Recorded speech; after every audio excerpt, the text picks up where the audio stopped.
This broadcast is brought to you by Logitech G, Motorsport Australia, Play Seat, The Gamesman, OG Gear, SimSpeed TV, Speed Cafe, and the Australian Sim Racing Group.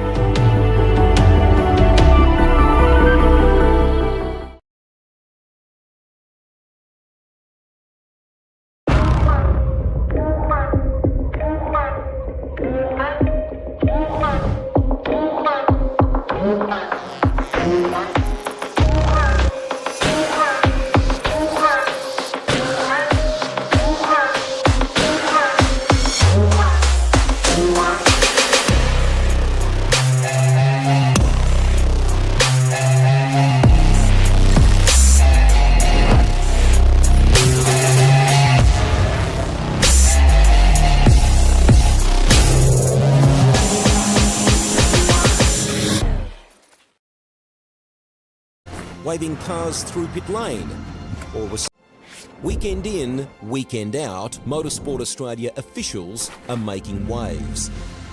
From waving flags, waving cars through pit lane, or responding to a wave for help. Wave hello to new lifelong friends. Who knows, you might just make waves around the world. Ride the first wave. Search Motorsport Australia officials today.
Past the 2/3 mark of the 2024 Logitech Pro Invitational Championship, and that brings us also to the midway point of the Logitech True Force Endurance Cup. It's time for the 2024 Sandown 500. I made my debut here on commentary at this round last year, and I enjoyed every single minute of it. It went all the way down to the wire. It had strategy, it had drama, it had a little bit of everything, and of course, the retro liveries, because we always have a ton of fun when we come to Sandown. Ladies and gentlemen, Scotty Rankin back behind the microphone once again for round number 9 of the Logitech Pro Invitational Championship, and alongside of me is going to be Mr. Stephen Sandman Clark again. I bang my hands together, I smile, and I look forward to this round every single year because it's got history, it's got that little bit of retro flavour, and that's up your alley, Sandman.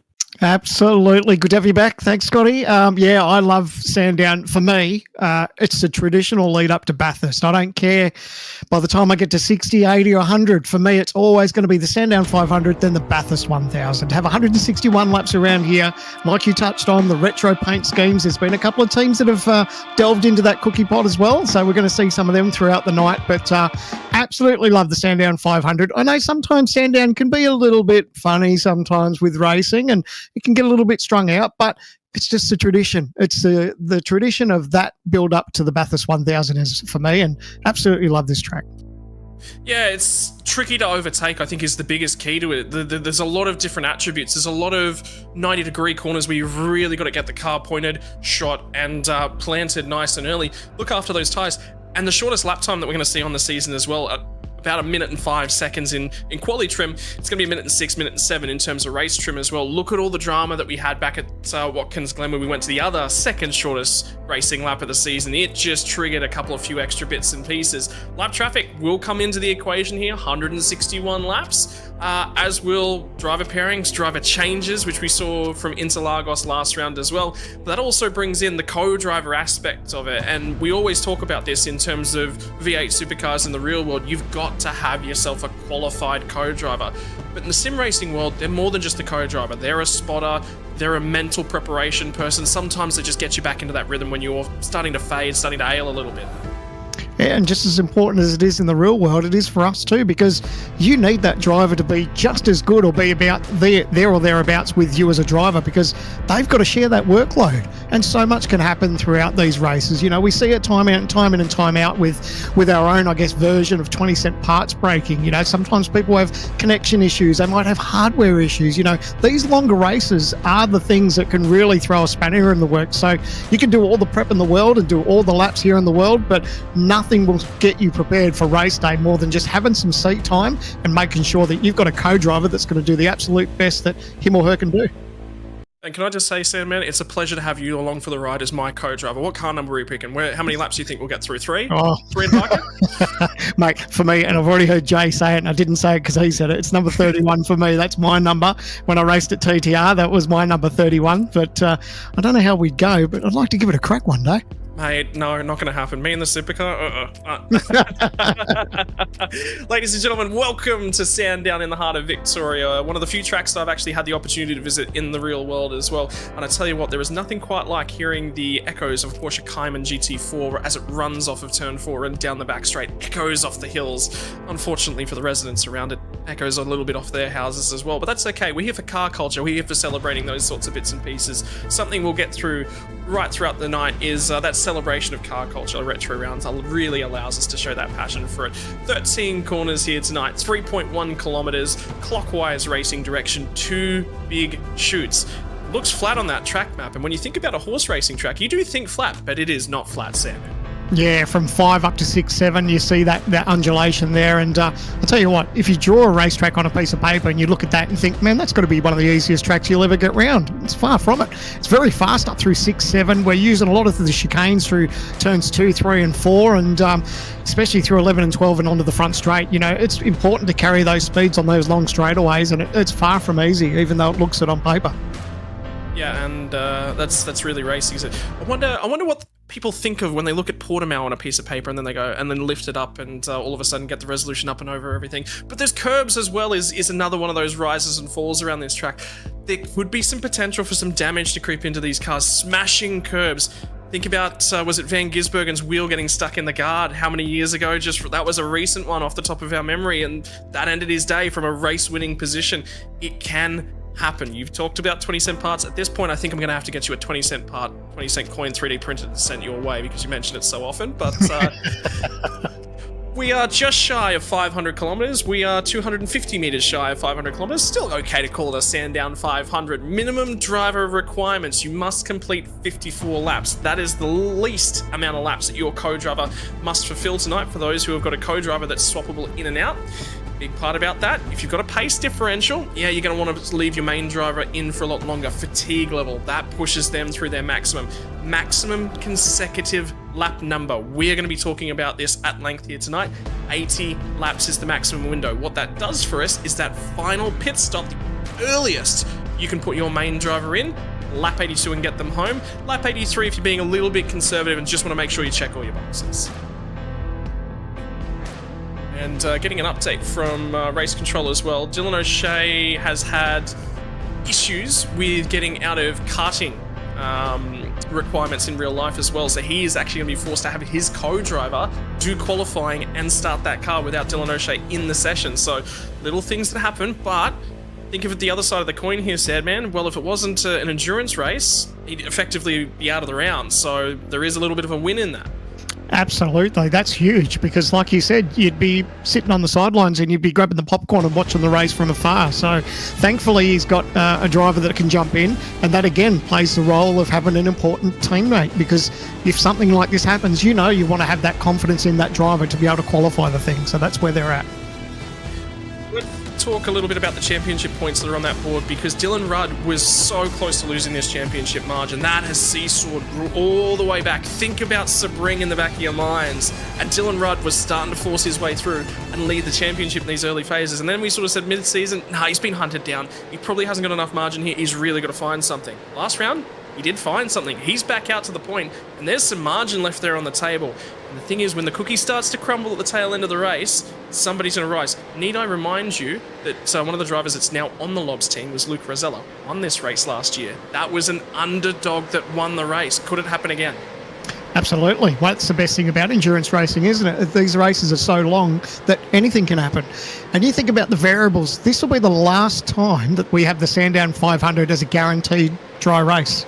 Next season, we're going to be having weather. We're going to be the possibility of a brand new car. So, these teams need to enjoy what they've got at the moment, because can you imagine what we're going to have, next year when weather could be playing a part around here? That will be crucial. Oh, Victorian weather. Don't add that into the storm. Next thing you know, they're going to be scanning the Tasmanian circuit that we've just come off of, and we're going to get a little bit of Tasmanian cold weather. That's just really going to spice everything up as well down at Symmons Plains. What does it look like in the server at the moment? It is August the 30th. Sim racing conditions, we're starting early in the morning, about 11 a.m, a touch before. Relative humidity, that's not a chance of rain, by the way, on the right-hand side. That's just humidity. Line through that one. 46% humidity is a bit lowy, and coming from the northwest as well, that does offer some opportunity for the car to wiggle around, particularly on the run down to Dandenong Road. 26 degrees Celsius on I believe that's the track temperature, 19 degrees Celsius and the air temperature, partly cloudy as well, which Melbourne weather, that seems about on board. I think they've simulated that one. Yeah, for the moment. Can you imagine what these teams are going to have to deal with come next year, though? But thankfully, we've got 12 months to worry about that. But we were speaking about retro liveries. Check this one.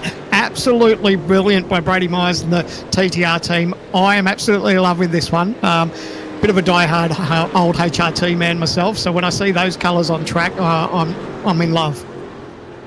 I'm pulling faces at Sandman in the background. You guys can't see them, but get me out of that. I was actually listening to podcasts of Brock Feeney and Will Brown actually talking about this week, and they were asked if you got the option, regardless of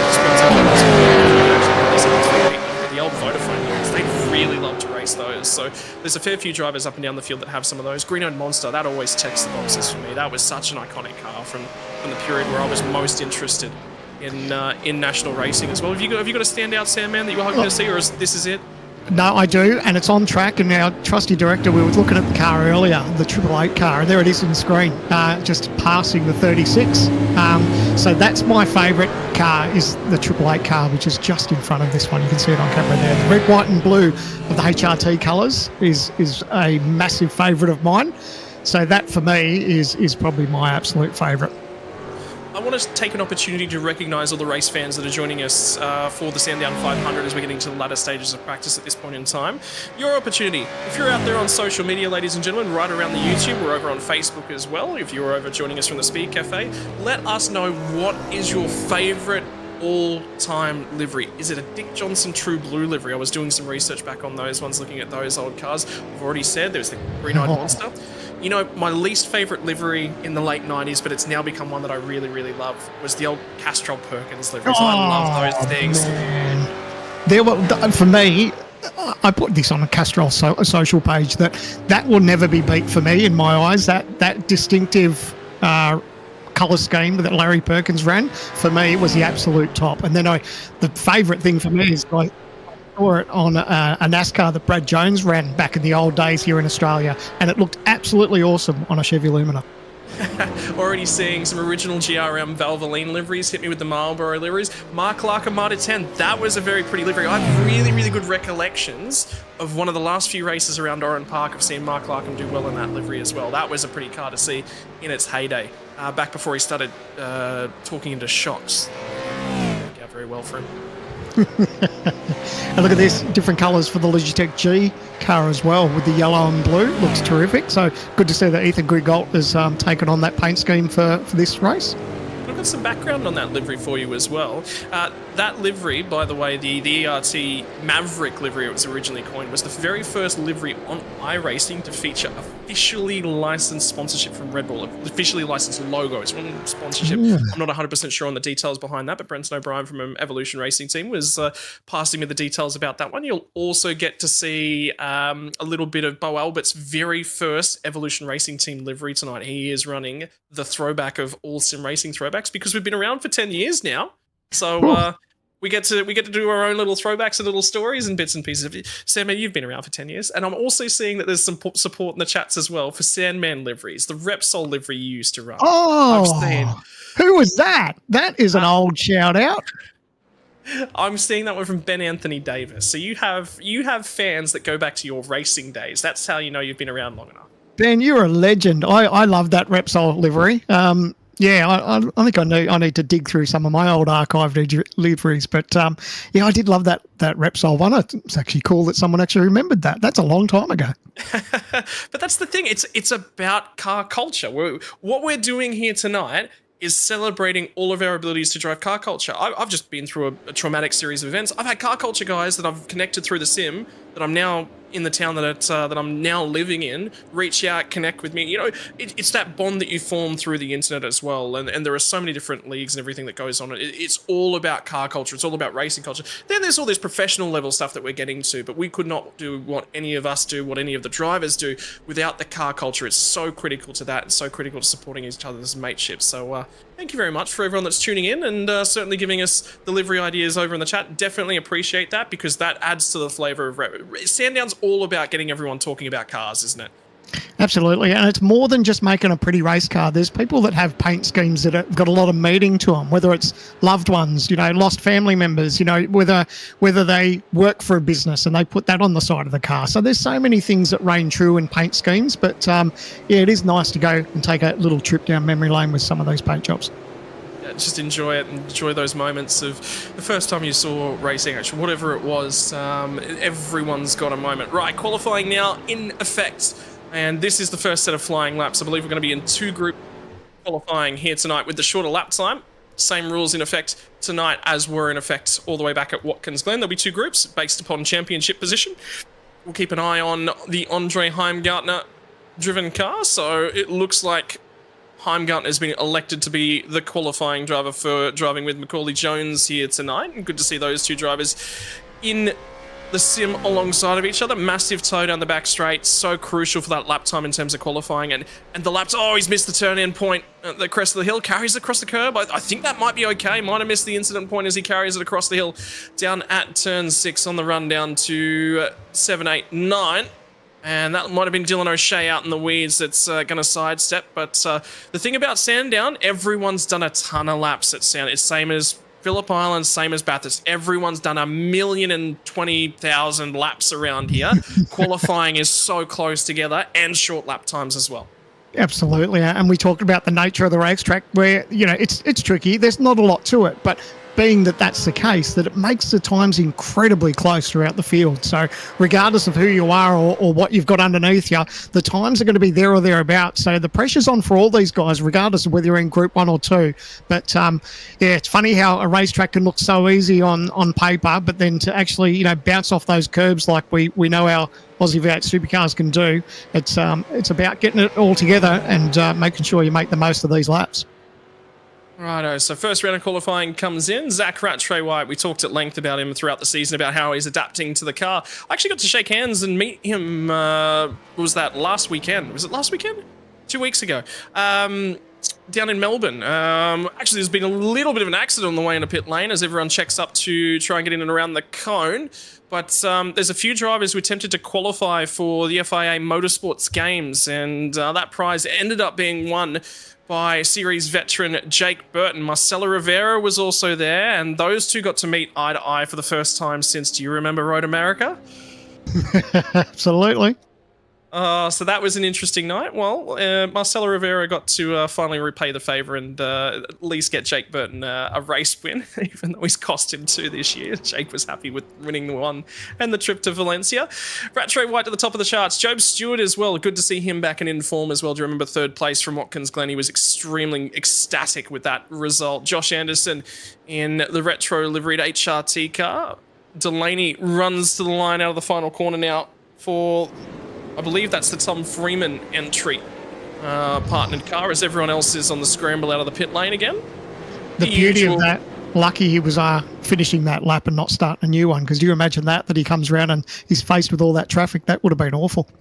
Yeah, Andre Heimgartner now setting himself up to start a flying lap, get the run out, uses all of the track on the way out of the last corner, every last meter to build some momentum. Gee, I wonder if he's driven some NASCAR. That's a little NASCAR trick, that one, that I've used many a time on the run down at turn number 1. All the road, all the way up to the grass, carry it in, get to the curb, don't want to touch the curb, bounce over that curb, there's lap time to be lost with a little bit of understeer, snap to oversteer if you're not careful as well, through the curbs, bounce it across at 2 and 3, then you've got to be out and use all the road down at 4, across the curb, down at the apex, set it up, make sure you roll it onto the rear bar, onto those rear tyres, get the power down. You need to take a break, Sandman. Time for a few sips of Coke down the back street? Yeah, you can just breathe for a little bit as you prepare yourself for this hard braking right-hander, because you know you want to try and carry as much speed as you can. He's going to come up on a little bit of traffic, so that'll throw him just a little bit. Got out of the way nicely, though. Still a little bit distracting, but he's managed to get through there. You touched on how important it is to get through there. Last time we were looking at him, he sort of made a meal of it and headed straight to pit lane, but thankfully he's got through there so far. Yeah, and experienced operator at the works as well. Relax, reset, and go again is the big key for this one. This time in the around, 1 lap on the tyres, he gets to shelve them. He'll get a new set at the end of the qualifying run. How's it going to be for Heimgartner? Only 14th fastest at the tail end of the field thus far. Brady Baldwin has a reasonable first lap as well, and keeping our eyes on Hayden Sell. This is pressure, because this car crossed the line 2nd last year before a post-race penalty for a safety car procedure infringement robbed Dylan O'Shea of what would be his best result in the series to date.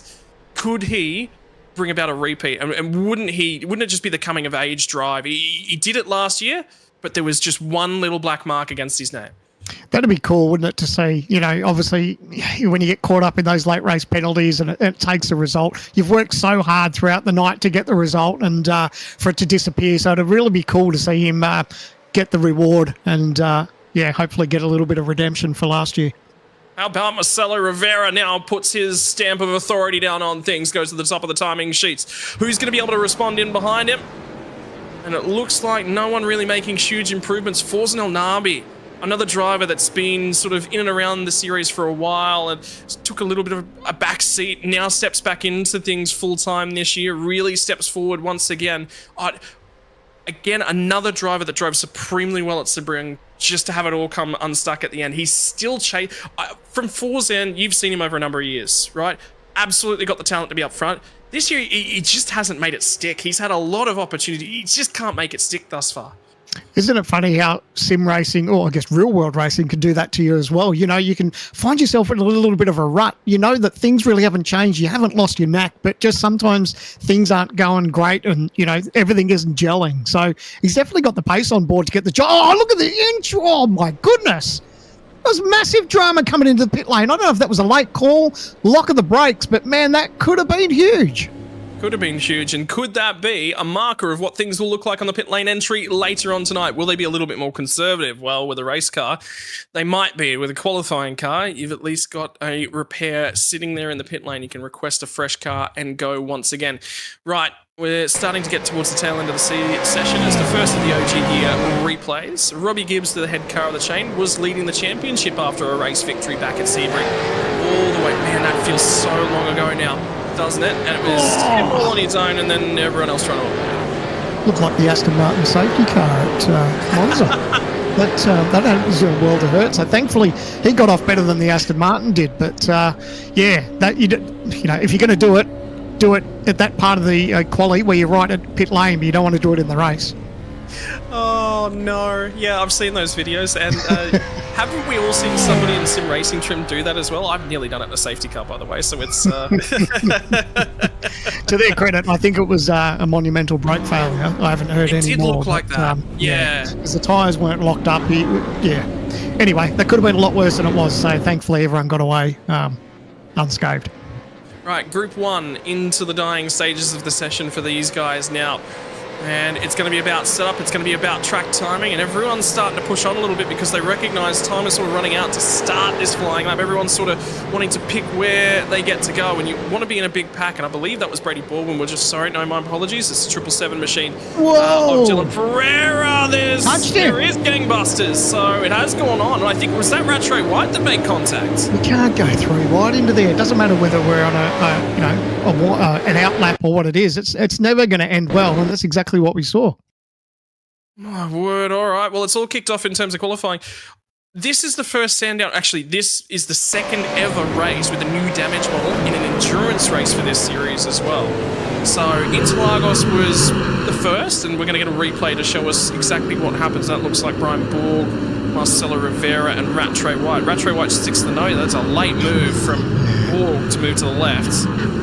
Yeah, that's never on, regardless of whether it's an out lap or a cool down lap or whatever. There's not enough room. It narrows up so much through there. So thankfully they all got away with it. Oh, and there's drama there on the exit of that turn as well. There was a car off to the side. I don't know if they were just trying to get out of the way, but yeah, not what you want to see in the dying stages of qualifying, because if you tear these cars up, you've got to head back to pit lane and repair what damage you can and have a go again. So, and as you said, it's time crucial now because they know that this session is slowly getting away from them. I think the big thing is, think about these curbs and bouncing over them. Do you all of a sudden take a little bit less risk in the race? We'll be talking about that in the near future. Dylan Pereira is still trying to set a lap time in the 777 machine at this point in time.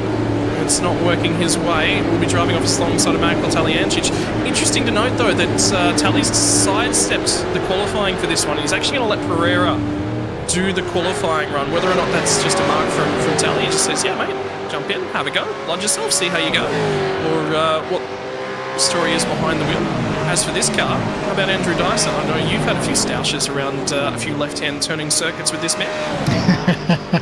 Yes, I need to do it again too. I'm starting to miss the old NASCAR style racing. It's really good fun, but yeah, and you can see just how aggressive he is on those curbs. You touched on whether they stay on the curbs or whether they don't. You've really got to attack them because there's time there to be made. So if you tell a driver that there's time to be made bouncing off the curbs, they'll do it until they can get it right. So, and being such a long race too, you know, in qualifying, they're going to be very aggressive. There'll be times throughout the race where they'll probably stay away from them and they won't sort of hassle them too much. But when it gets to the business end of it, they're really going to be hassling them, I think. Righto, business end of qualifying now. I believe we're going to have about 2 minutes left on this session now to start that last flying lap. And for Andrew Dyson, the sector time's looking reasonable as he comes now down to the penultimate corner. He'll tip it into the left-hander. He'll line it up and across the curbs, and he'll light it up and across the curbs as he cuts his way into pit lane as well. And isn't that just the way that these things drive around this place as well? That's it. Doesn't matter if they're new or old tyres. They do. These things can be a little bit of a beast to drive, but you know, hey, that's part of the skill about being in this series is doing the absolute best you can, and that's what these guys are doing. They're getting ready for this last run because they know that regardless of where they are on the totem pole at this stage, it's going to change massively because the next group of cars are about to come out, and that will push them down, you would imagine, a little bit down the board. Well, interesting to note, fastest lap time actually from the practice session was a 1:05.549 by the 088 machine of James Scott and Anton De Pasquale. So they set the timing sheets alight. It was only 51 thousandths of a second back to teammates in the 990, which is Dylan Rudd and Shani Lutsu in second place. That was just from practice. I tell you what, Zach Rattray White did a phenomenal job in practice at a 5.668. I think what's actually happened since then, though, is the track temps have actually come up a little bit. So this actually could be representative in terms of this may shake the order up. So even though Group 2 may be coming our way in the near future, some of these times might be good enough. 105.710 from Marcelo Rivera still sets the way. It's going to be an 8.25 from Rattray White, and the 12 machine. Matthew Bowler's managed to plonk the number 12 on the second row of the grid as it currently stands. Job Stewart, I wonder if he thinks there might just be a little bit more time out there. Anderson, what is he going to be able to carry out of this HRT liveried car to the second last corner? Look at the curve they're mounting. Look at the curve they're climbing over out of the last corner. On the run of the flag, no, he's going to dive into the lane. There was an off track on that lap. 50 seconds now on the timing sheets for the end, I believe, Q number 1. Hayden Veld out and across the line. There is some shaking in the time charts, and now it's going to be Hayden Veld to second spot of the first group of qualifying as well. Bowler's gone to fourth fastest. Sorono moves his way into sixth. Teo Sorono's an interesting one, worth keeping an eye on. Has not had a good series to date. Pereira now lines up a lap out of the last corner. I think this will be the start of his flying lap. May not have been the end of the previous one, so he will get an opportunity to improve upon that one. Forzen El Nabi. I just feel as if Forzen's probably thinking there was a little bit more in that lap, and I think he should be a touch further forward. What do you think, Sandman? Yeah, well, look at the times too. Like, it's just over 2/10 for the top 10. So absolutely nothing in it for these guys. So they know that if you just give away just a tiny bit, it's going to cost you, because everyone, we said just how crucial it is to get your times around here. It's going to be so close. So yeah, there could be a little bit left on the times there for him. Just seeing how Dylan's gone so far. 39s. I've seen my favourite comment about Dyson, by the way. Dyson's confident for this. Mostly left-hand turns, benefit of clockwise racetrack. Oh, he's run wide there, Dylan, so we put the Mozza on him a little bit there as he's gone through the gravel trap. And race control is called. That's the end of this Group 1 session for qualifying. Yeah, so 777 will start out of 11th place at the end of Group 1 worth of qualifying. And that means that Blake Delaney will also run out of the final corner. Hasn't run all that well, unfortunately for him. And it will be towards the tail end of the field. The number 19 as well. Dylan O'Shea actually got out there and he's on a lap at this point in time. So Hayden Stell's done all but the current active lap time for the number 19 car. I do wonder if this lap might be valid or not. I'm not 100% certain, but either way, Dylan O'Shea is now in that car and trying to line it up. Qualifying results as they currently stand. So that car is currently down in 18th as it currently stands, and it looks like the sector times might be okay from Dylan O'Shea. Reminder, crossed the line second last year. Heap of wheel spin as he shot out of turn 9 underneath the Penrite Bridge. What's it going to be like through the final couple of corners? On the run now to the flag. Oh. And into the pit lane. So it's not a valid lap time, but that is at least one lap in the books for him. And yeah, that'll be frustrating after the result last year, to say the least. But Hayden Veld will be very, very happy with that result. Yeah, look at the margin too. Absolutely nothing in it for Marcelo Rivera. But hey, at the end of the day, it's not a sprint race, is it? It's an endurance. 161 laps around here. So, yes, you always want to qualify as well as you can, but it's not the be-all and end-all of how your night is going to pan out. So, a lot to take away from these teams, and now they just sit out and watch the next group go out for the final part of qualifying. Yeah, that's going to be it. Right, Mitchinson did a reasonable job as well up into 14th. That's all the way back outside the top 22. So half the field qualifying is now in the books. What is the second half of qualifying? Are we going to see fireworks suddenly erupt in terms of those lap times? Track temps still hovering around 27.8 degrees Celsius, and that wind as well. I've seen it blustering around. Moves up, moves down. It's currently up around 28 kilometers an hour from the northwest. So it is going to be a big, big factor for these guys at this point in qualifying. But think about it. Sandman touched on it a few moments ago. 161 laps. Who will be talking about qualifying results at the end of 161 laps? I'm sure some crazy muppet in the commentary box. One of us will do it. You're already put your marker down for that one, are you? Look, I've got it on the notes now just to make sure that I achieved that one at the end of the race. But you're right. It's qualifying is, you always want to put your best foot forward, because at the end of the day, it's risk versus reward, isn't it? You know, you want to start towards the front just to hopefully stay out of the carnage. Doesn't always mean that the carnage isn't going to happen up the front, but you just think to yourself, if I'm not in the back, there's probably more of a chance that I'm not going to be, you know, involved in an incident. So, look, at the end of the day, yeah, you're right. We won't be talking about who grabbed pole. It's going to be who's finished first after 161 laps. Yeah, so it was interesting. Last year was the first night as well that the series actually ran on the Friday night for the Enduro Cup as well. And ultimately, the drivers ended up liking it. But what does it do to a race car driver? It is currently 7:20 p.m. on the eastern side of the country. It is 5:20 p.m. on the western side of the country. And for the Kiwis, well, Michael Taliancic is one of those, I can tell you. I always love catching up with him after V8 Veterans, and he's always very, very happy to tell me, man, it's really late in the night, let's cut this short. Oh, I'm going to get to bed. So it's currently 9:19 p.m. over in New Zealand. By the time this race finishes, it will be well and truly after midnight for the Kiwis. But for the guys on the West Coast, they've got to have dinner somewhere in the middle of this race. And that does change things up. Jack Boyd had KFC, I think it was. So we were talking about, what have you got ready for dinner in the middle of the race? Yeah, it's just sitting down to KFC. I'll let the co-driver start the race. Race was over 3 laps in. He said, more time for the KFC now. I think we were going to try and reach out to Macaulay Jones and see if we could get some Pizza Hut delivered to the comms box during the race, because you know, these races get quite long, and I don't think it'd be too bad to get a little bit of Pizza Hut pizza going in the commentary box for the broadcast. But you know, subtle hint. I don't know if Macaulay's listening, but anyway. Oh, that's a new one. I haven't heard that one yet. But hey, look, if there's, I'm never going to turn down free pizza. Yeah. Me and the belly have a great relationship. I keep it heavily supplied with tasty foods. So, Pizza Hut, if you're listening.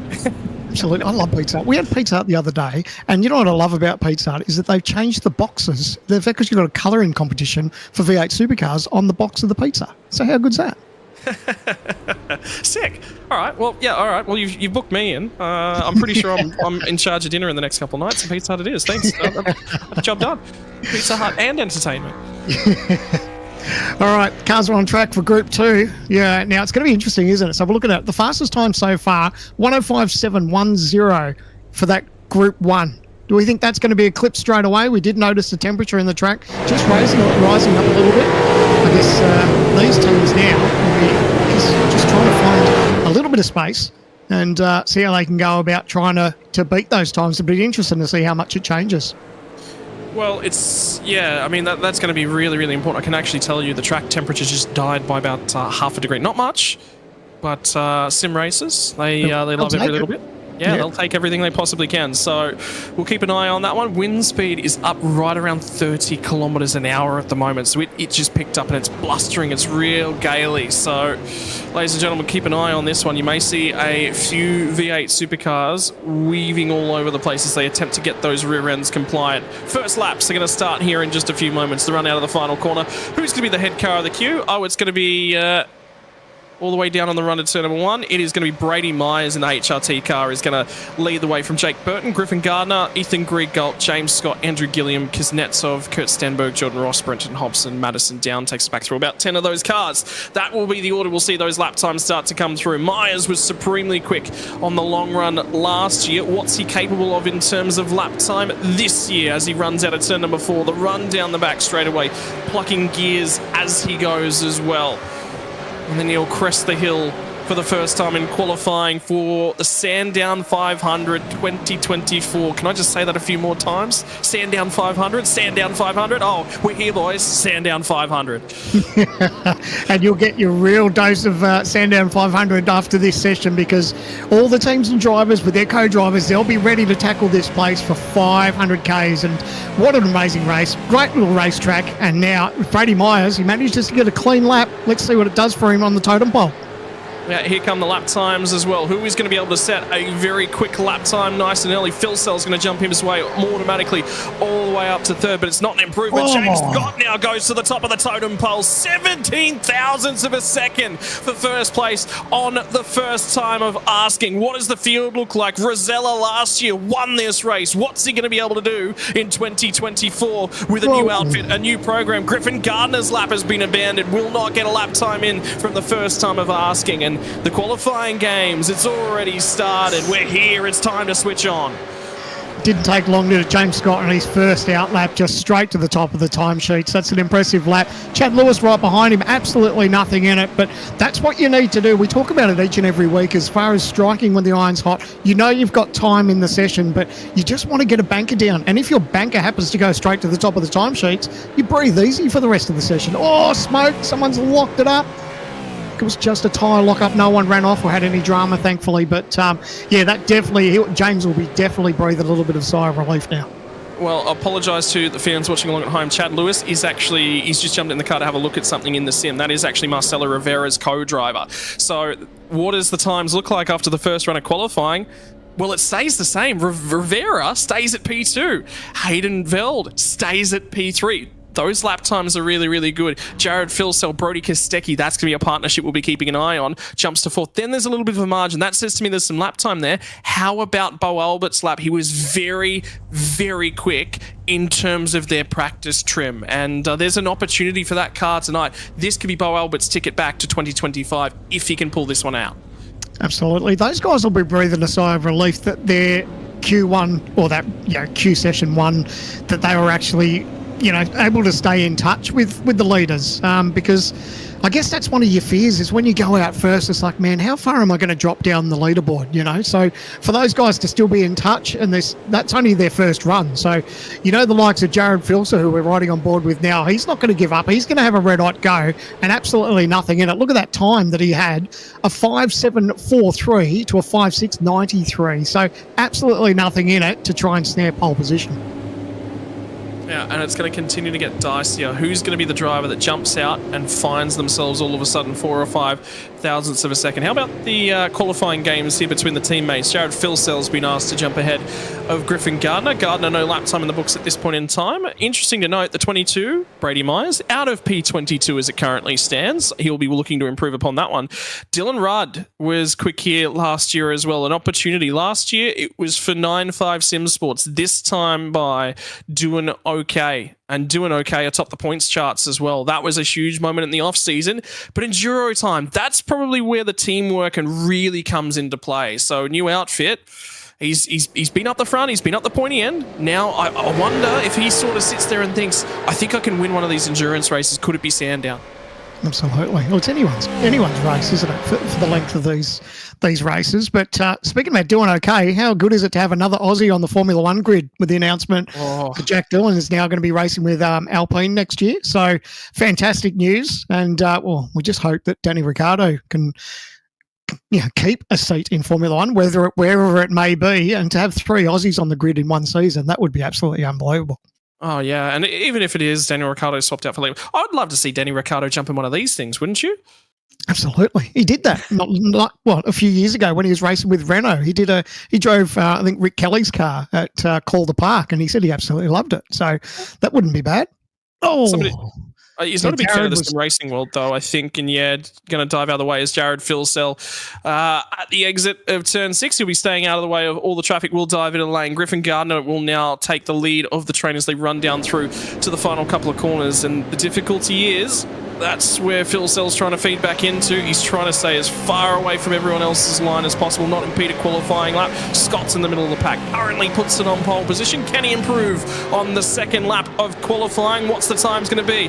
Well, they're on pole position. Are they going to improve from a 105.693? Jake Burton and Emily Jones jump up. They do improve 105.664. New fastest lap of the session will jump ahead. But again, the laps from Rivera and Veld still good enough for the front 2 rows. They will be very happy with that one. Bo Albert's now being clipped. Will drop a little way back. And how about Gillian Myers and Warren are going to jump all the way up to 10th spot on the grid. So that's an improvement of 12 spots for them on their previous qualifying lap. But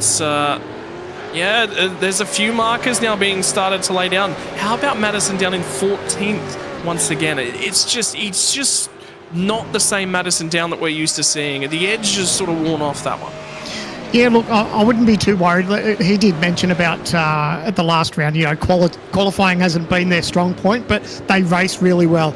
And for those two, they did absolutely an amazing job at the last round. Unfortunately, got caught out by a safety car miscue, and that pretty much torched their race. But to have himself and Rehan together in the same drive, I expect them to be up towards the front as the race goes on. So they're an important duo, and they've done really well. And it was just unfortunate for the last round that they got caught out by a safety car call. How about Blake Warboys, the driver for WKMP Sim Racing as well? Works sort of a little bit out and on his own, and for where he sits, is actually having a phenomenal race. Qualifying not going his way, but again, another one of those drivers that just seems to pick his way nice and quietly, nice and cleanly, nice and concisely off as the racing and the series continues. He tends to make his way a little bit further forward. And I was about to say, I don't think Jake Burton will want to be sitting behind any of the Lobs cars at this point in time. And so far, so good to have Burton and Emily Jones in fifth for the moment. He'd be pretty happy with that. And as you mentioned, coming off the news that, he picked up a pretty important prize during our break, and to win the F4 race for iRacing and to travel overseas like that, that's just huge. He just comes on some traffic, so it looks like everyone's going to play the mind games. I hope everyone's aware and checks up properly. Everyone wants a draft. They don't want to be the one that's punching the hole in the air. So that's what Jake, you can see the 4 TTR cars, they're all line astern. They want to try and just stick together. And you can see that's what the Lobs guys, they can see what TTR are doing. Oh, it's getting juicy though, isn't it? 5 minutes left in the session now for qualifying as well. And won't be a hard cut. For those of you watching along at home, it will be whatever lap they're on when that checkered flag flies. They're allowed to going to finish that lap. Madison down, head of the queue, flash the lights. Says that he's aware that he's being watched and he's switched on for this one. They'll all line themselves up for another shot at picking up the pole position. Who can run down James Scott and Anton Di Pasquale? Who can take away potentially a front row start for Marcelo Rivera? He'd be ecstatic with that lap at this point in time, how well it's held up in terms of things. And keep in the back of your mind, we're talking about the breeze. It's picked up again. It's above 30 clicks at this point in time, 30 kilometers an hour in terms of that wind speed, blowing the cars around as they currently run down to turn number 4 as well. So reasonable drive through the first sector, looked altogether quite tidy for Madison Down. Here's where he'll lose the time without that draft. Yeah, and the bonus is that TTR have done a great job here just spacing themselves out where they're close enough to get that draft, but they're not too close where they're going to start tripping over each other. So as we ride on board with Down through the S's, quite good through there. Oh, no. Jinxed him. Sorry, Matt. Pinch of the front brakes for Madison Down will bowl him wide down at the end of Dandenong Road. Now it'll be Maloney who'll be the first car who'll get back across the stripe. Nicely carried across the curb, and Brady Myers in the background didn't carry a whole bunch of curb down at turn 12. Turn 11 as they run it out of the final corner. Jake Maloney carries it all the way down the front straight on the left-hand side of the road. What's it going to be is an improvement. Gets himself to 19th at this point in time. And James Scott did improve on that lap time. Luke Rosella now puts himself onto the front row. Won the race last year, and I get the feeling he thinks he can make it back-to-back Sandown 500s. With that lap, he certainly feels like it. Jordan Ross won't be happy with qualifying, sitting 20th at the moment. The team boss over at 951, 33rd in the field. Bo Albert improves again, moves himself back up inside the top 5. And for a man who is throwing back to his earliest days when he started receiving coaching over at Evolution Racing Team, when he joined the academy team, the Evolution Racing Team Hornets, as they were known with the yellow and black paint scheme, you can tell that he's lost none of his talent across the years since. How are the times though? Look at the Phil cell in 6th. They're all covered from 1st to 6th is less than a 10th of a second. So that's incredible. So these guys know they've got their work cut out for them, trying to be as aggressive as they can over the curbs and grab whatever draft they can because they know how crucial it is. Those times are incredible. Well, it's going to be enough time for probably one more final run. Get yourself back in a pit lane. Take a quick breath. Get a fresh set of tyres put on. New boots. Always make supercars drivers feel that little bit better. One more stab at qualifying. Was there a sector that you left on the table? Could you find, well, I tell you what, if you could find 100th of a second, that might be worth a couple of spots. Such is the nature of qualifying around Sandown. We'll take you through the top 10. James Scott's got it on pole at the moment from Luke Rosella. Marcelo Rivera from Group 1 and Hayden Veld, the two drivers out of the first of the two qualifying sessions in group qualifying tonight on row number 2. They'll be over the moon with those laps. Bo Albert and Jared Filsell currently sitting on row number 3. Andrew Gilliam and Jake Burton on row number 4. And Griffin Gardner and Dylan Rudd make up row number 5. I cannot believe, Sandman, how well the Rivera and Veld times have stood up to the rest of the field. I did not expect them to do this well. I wasn't sure. I didn't know if they'd hold on to first, but I probably maybe expected them to be 5th, 6th, 7th maybe after this. So for them to be as strong as they have been, I think that's really good. They'll be doing backflips at that time's actually held up, because there's only one more run for these guys here. And yeah, I think they're going to stay strong and probably hold on to at least a top 3.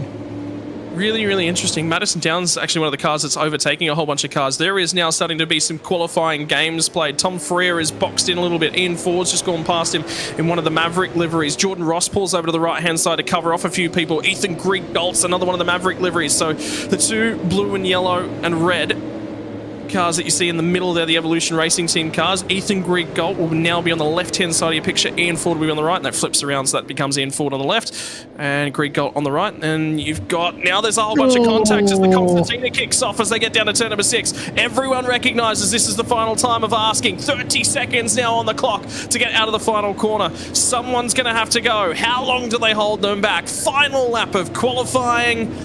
And I've seen this before in a Formula 1 grid somewhere. I think I'd be worrying if I was at the back. I'm like, am I going to get across that line with 15 seconds to go? Because the leaders are still coming through the last one near the pit entry. So here they go. The guys up the front, they're going for it. They've got to get away. Only 6 seconds left on the clock.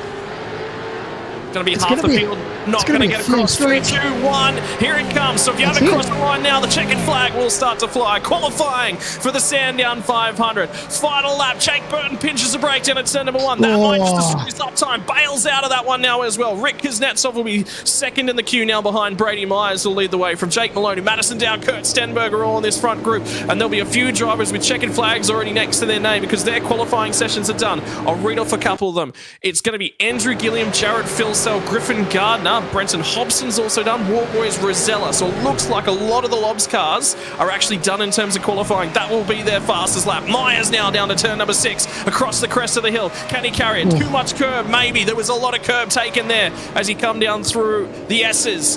And then he'll line it up underneath the Penrite Bridge. But that was commitment. That's what you're going to carry if you're going to look for pole position. Brady Myers outside the top 10. Is this lap good enough for a top 10 starting position for the driver, the 22? No, it's going to be abandoned. There was too much curb taken. Kuznetsov is into the lane as well. Who's going to set valid lap times out of this group? They're going to come out of the last corner to the line. Bo Albert looks like he's on a lap here as well. Who's going to find time? No, they're all done. Everyone from this far back. That will be qualifying in the books. It's going to be good enough for James Scott. A 105.626 is going to be your pole position.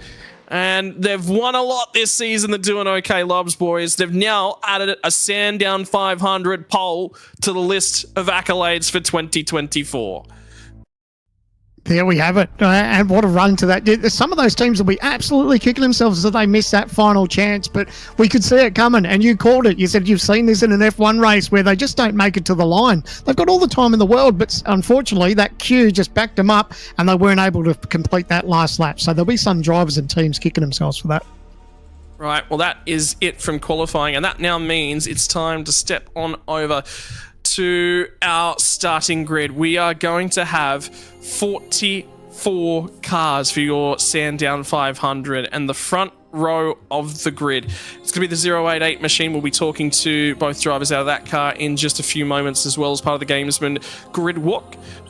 For James Scott, it will be another pole position. Lining up alongside of him is going to be the 55 machine of Luke Rosella. On row number 2, from group number 1 of qualifying, weren't expecting this from these guys. Marcelo Rivera has found some speed in that car, lining up alongside of his teammate Hayden Veld. And they'll make it 3 cars in a row as well, because the Evolution Racing Team car of Bo Albert sits in 5th spot. He'll be off alongside of Jared Filsell in 6th. 7th spot is going to be the 201 machine of Andrew Gilliam, off alongside of Jake Jake Burton. The 9th and 10th place cars rounding out your top 10, more doing okay by Lob's cars, Griffin Gardner and Dylan Rudd. The first car outside of your top 10 will be the Vermilion Esports car of Zach Rattray White, one of his best qualifying performances of the season. Starts alongside of series veteran Brady Myers. We'll throw it back to the 7th row on the grid. It's going to be the 12 machine Matthew Bowler, a reasonable qualifying effort from him as well. Teammate Ethan Griegold will be alongside of him to complement on row number 7. Madison Down and Tom Freer are going to make up row number 15 and 16. Two more veterans sitting there with a whole host of experience. Job Stewart will be keen to replicate his result from earlier in the season from Watkins Glen. Teo Serrano also nets best qualifying performance of the season. Good time to pull it off. Rounding out your top 20, though, is going to be Adam Briggs, and I believe Jordan Ross will be off alongside of him 19th and 20th. 21st and 22nd, Josh Anderson and Jake Maloney rounding out that one. And back onto row number 12, Robbie Gibbs and Jacob O'Reilly in the 2 and 222 cars. In forward will be the first of the cars off of row number 13 and the 115 Energy. The other 097 for fours, and El Nabi will be also off alongside of him. Andrew Dyson will be starting the 017 car, it looks like, for alongside of Blake Warboys in 28th. And rounding out your top 30 will be Brenton Hobson and Brody Sentence. I won't talk more about Hobbo. I might fry his hard drive once again. Dylan Pereira, reasonable qualifying effort, starting that car off alongside of Michael Taliancic. Kurt Stenberg out of 32nd. Cameron Jones and Brady Baldwin 33rd and 34th. Richard Hampstead and Luke Mitchinson 35th and 36th. Before we'll get back to 37th, which will be Bailey Ford. Damien Johnson will be alongside of him on the, the 19th row of the grid. Wayne Burke and Dylan O'Shea out of your top 20. O'Shea will be unhappy with starting that deep in the field. We'll have some work to do. Andre Heimgartner and Blake Delaney off of row number 21. And the back row of the grid is going to be Tyson Broad and Michael Whiting to bring us 22 rows worth of racing action before, ladies and gentlemen, it's time for the Gamesmen Grid Walk. And we are going to get an opportunity to talk to the drivers from the front row. It's going to be James Scott, who starts off of our pole position. And I tell you what, James, it's been pretty confidently up the front just about the entirety of the season. That session was extremely close. It always is when you come to Sandown. Important to get that lap together. Yeah, no, absolutely, mate. Times are always really close around this track. So didn't know how we're going to end up there with the last run. It was really tight to making it to the end. But yeah, no, I was pleased to get that lap in at the end there, and good enough for pole. Mate, in terms of things, 500 kilometres before you're here tonight takes a little bit more of the fatigue management into the aspect of the way that you approach the race. How's Anton feeling, and what's the communication level been between you guys this week as to how you approach this race? Yeah, no, long race. Lots of time to go wrong, but not too much of a physical track this one. Lots of straights and just a few corners at the end. So not too much worried about that side. But yeah, Anton's really good. He'll jump in, and his pace is really good. So shouldn't be any issues there. Talking about your teammate that's going to be starting off alongside of you, Luke Rosella, won this race last year. Is there you got any money on him to win it again this year, or is he going to have to come and earn it this time? No. Look, if he's the fastest guy, then happy to have him to have a win. It's obviously good to see any of the Lobs cars up there. So, but yeah, no, I'm sure we'll put it a good race and see where we end up come the end of the race. Mate, congratulations on another pole position. Sit down, relax, enjoy yourself, and go get settled in for a race start. Thanks, mate. Sandman's going to be taking us all the way back down to 10th spot on our starting grid for this one, and I believe you've got Dylan Rudd on standby. I am just on the grid here with Dylan as we prepare. Starting out a P10, mate, that's not too bad. It's a long race. It's a understatement of the season, but how are you feeling as we get ready to go green? Yeah, feeling pretty confident. So just trying to make it through the first lap here with no damage, and then press on with the rest of the stint. Now, these doing okay cars are actually doing okay. So to be inside the top 10 for such a long race, your nerves coming into it, has everything gone to plan? I know everyone wants obviously pole position in qualifying, but I think inside top 10 isn't a bad call for these races. Yeah, it wasn't the most ideal qualifying, but like you said, it's a long race. Anything can happen. So you just need to be there at the end because that's when it counts. And how's prep been with yourself and Gianni leading up to this one? Yeah, it's been good. So I think our pace is okay. So we'll find out here soon how we're looking, and yeah. And I guess there's so many unknowns, mate, with this one. You know, obviously we talk about the length of this race, 500 Ks, the chance of a safety car to come out and mix things up a little bit. You, as a team, would obviously have some sort of game plan and have some sort of idea of how it's going to play out, but you've really got to stay on your toes for so many unknowns. Yeah, that's it. So with the random safety cars, anything can happen. So you just need to make some calls on the fly, and hopefully they pay off. And one last quick one. To decide who was starting, was it a flip of the coin, or did you say, I'm starting? Yeah, I decided I'd start the car this round, so see how it pans out. Fair enough, mate. Well, all the best. We'll be watching out for you. It's going to be a terrific race, and have a nice clean start, and fingers crossed we're talking to you at the end of the night, mate. Awesome. Thanks, mate. There you go. So Dylan's on the grid out of P10. You're going to take a little bit further a walk right down to the end of the grid, I believe. It's a jog, mate. It's not a walk. 31st position, was it? Can you hear? I'm out of breath. 35th. I might just sprint from the front end of the grid all the way down to 35th. But either way, we've actually got them both here. Lee Ellis and Richard Hampstead. First off, we'll start with you, Rich. Qualifying 35th, a little bit further down the field. Probably a little bit unhappy with the lap. Didn't quite come together. Yeah, not ideal, unfortunately. Our car is a fair way off where it needs to be honest. And then, yeah, I just couldn't put a lap together. Just every time I hit a curb, the car got sideways. Every time I stood on the throttle, the car got sideways. So, in a super competitive series like this, you just can't afford to be in that situation. Mate, in terms of race strategy now, qualifying's in the bin. You, as a race car driver, you guys are so good at just putting that stuff behind you, getting the eyes switched on forward. Strategy to start the race, you're climbing in the car. In terms of the strategical sort of options that are available to you, you're looking for an early safety car, get Lee in. Is the plan to get him straight out of the car at that critical lap number, that 82?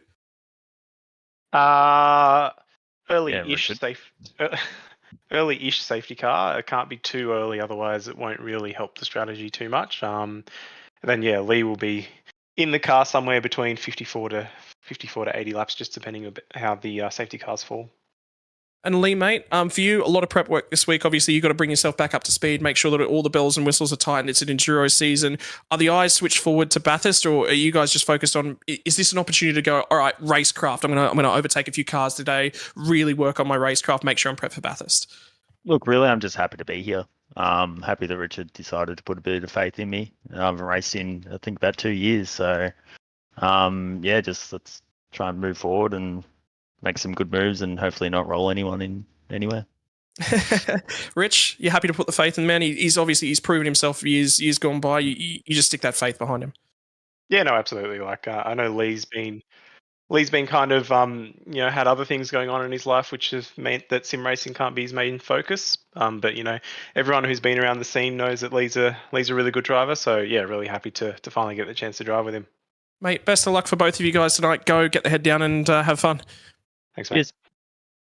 Righto, ladies and gentlemen, Gamesman Grid Walk, and that leaves us now with less than a minute to go before we get our race start. The 2024 Logitech Sandown 500. We are 499 kilometres, 743 metres, I think it was, from a race conclusion. And some early favourites. Look, qualifying's in the books, but I really, really like those two ERT cars, the three ERT cars in a row from 3rd to 5th. Yeah, absolutely. They're always a strong package, but, look, we say so many things can happen, and it all could happen. We might have a quick look into this race before it happens, just at the first turn. You just got to hope that everyone gets through there clean, nice and smart, no silliness, and head down, bum up. Righto, ladies and gentlemen, time to switch on. It is time for your Sandown 500. Retro round, the drivers put in some work. They get the liveries already set to start. As we get set to start, Sandown 500 time. The long run down to turn number 1 under the Penrite Bridge. Who's going to get the wheel spin? Who's going to get it away? Who is going to be brave when they get to turn number 1? Reasonable start from Rivera. It's going to be Haydenfeld trying to stay alongside of him. Rosella sweeps around the outside, converts a second into a lead at the end of the first turn. Scott's forced to slot in, and Brody Kostecki's going to try and have a go down on the inside at turn 2. Little bit of a bump at the rear end of Feld. Now he's going to get down the inside at turn 4. Oh, shunted him! barrier. Bo Albert's going to collect him as well.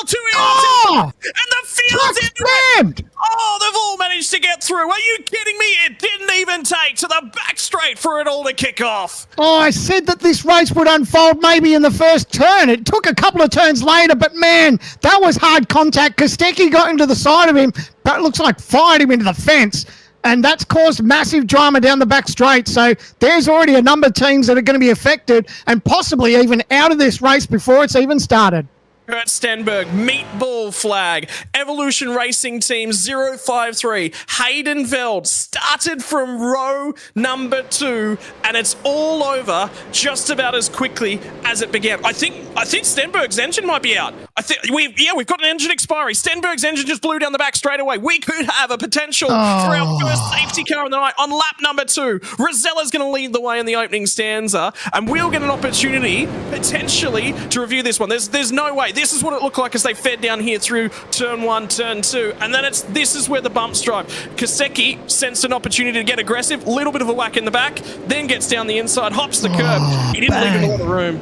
No, but Kostecki was up on 2 wheels, and that's what fired him. And look at the carnage there, that everyone's just bunched up and nowhere to go. But you've got to feel for Stenny. Just to be out of the race already, it's just heartbreaking.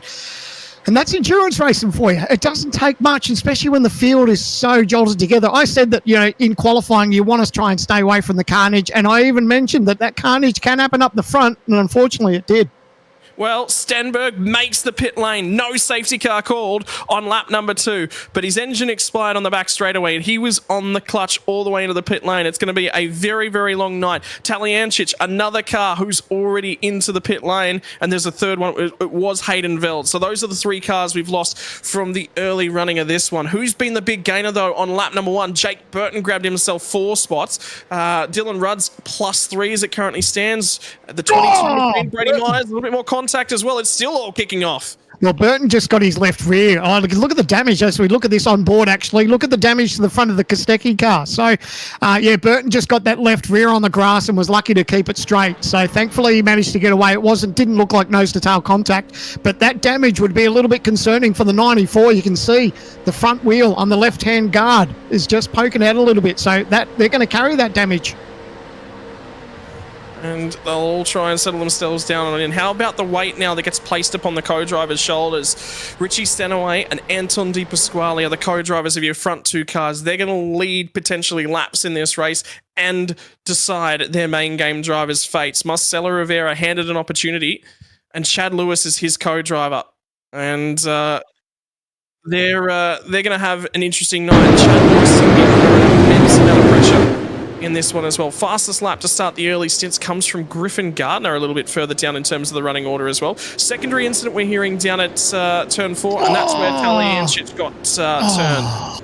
Oh, look at another TTR car involved as well. That's where Stenny nosed it straight into the barrier, and that's where it's killed his car. But man, and that's just a concertina effect, isn't it? So much happens up the front, and then it's just a chain reaction, unfortunately, for everyone else who was back there. And unfortunately for Michael Taliancic and Dylan Pereira, night is now over. Tow without permission means that it's a disqualification for the rest of the racing action. They will not be allowed to rejoin the race at any point throughout the proceedings here tonight. Now Jake Burton's going to become a little bit of the cork in the bottle as he gets harassed. Yeah, well, that's a bit of a game changer. That I know everyone says, well, the tow without permission, what's all that about? At the end of the day, him being stranded on the racetrack, that could have brought out a safety car. So that's a little bit of a race changer. So the team that, obviously you have to grant permission from race control to get out. That's just one of the quirks with our series. Unfortunately, they didn't abide by that, but that could have really turned things on its head, and we could have had a safety car in that first opening lap. Yep. Well, it hasn't happened. And now we'll have to keep our eyes on, how about Senny trying to get that car back to the pit lane to prevent a safety car as well? He had the exact right amount of time. If he'd have been 5 seconds slower getting back to the pit lane, that one would have caused a safety car instead. He would have been forced to pull up somewhere. Now we'll get an opportunity to dig a little bit deeper in the field. Reasonable opening lap for Jake Maloney, 22nd to 16th. He's gained some spots as well. Forznell Nabi, 26th to 17th. So he's also on the move. But Blake Warboys, we mentioned, probably a little bit out of sequence in terms of his qualifying attempts. 28 to 18, gains 10 spots on the opening lap. A lot of opportunity on lap 1 and making the most of it. Yeah, especially, and you hate it too, especially when there's been so much drama. I mean, those teams are just hold their breath back there and just trying to pick their way through the carnage. So that's always the frightening bit, isn't it? When there's a big incident like that and the track's jammed, it's like if you can just get through and you're unscathed, and that makes your job just that much easier. So there'll be a couple of teams just licking their wounds that they just need to keep the car straight. And it's what are we, lap 6, but it's just so early. Yeah, interesting one to keep an eye on as well. And we did see his car actually shoot through the tail end of the shot with Michael Taliance, which was Dylan O'Shea from the rear end of the field. So remember, Hayden Sell had to qualify that car because O'Shea wasn't back in time, had to start from the rear end of the field, and he got away with it. This car could have a fair few bent panels on it. It's got a tiny little scuff if you keep your eyes down the right front corner, tiny little one. That's the only damage it looks like to that end of the car. That could have been night over for him. So we go on board with Brody Kostecki, really putting pressure here on the back of Jake Burton. Jake's just let the field just get away from him a little bit. But look, Jake doesn't have to worry about what's happening at the moment. It's such a long race. He just needs to get himself into a bit of a rhythm. He'll know that the Kostecki's behind him. He'll probably see that little bit of damage that he's got too. No doubt the team would have informed him on that. Possibly race stewards might even be looking at that incident, so he may not be too concerned about Brody just yet.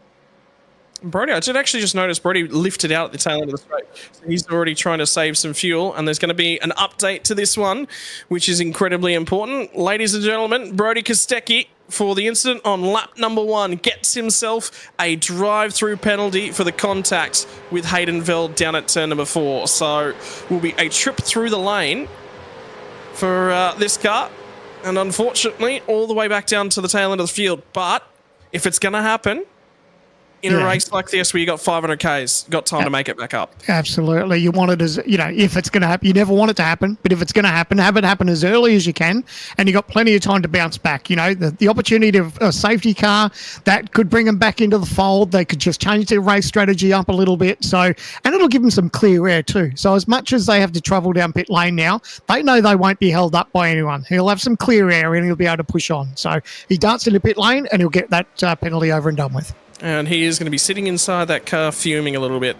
I don't think drive-through penalties tend to calm down drivers. If anything, they tend to wind them up a fair bit more as he attempts the very slow trundle down pit lane. That car has got strategy options open to it tonight. It's probably got the most even co-driver pairing across the team as well. So it means they can put any driver in at any period of the race and they're reasonably covered. So they'll make some time back up. What it does do, though, is it does move Andrew Gilliam up inside the top 5, and he'll get an opportunity to start applying some pressure now to Jake Burton. Dylan Rudd up into 6th spot, and for him, Phil Sell going to the rear end of the field as well. That has championship implications in that as well. That is exactly what Dylan Rudd wanted to see.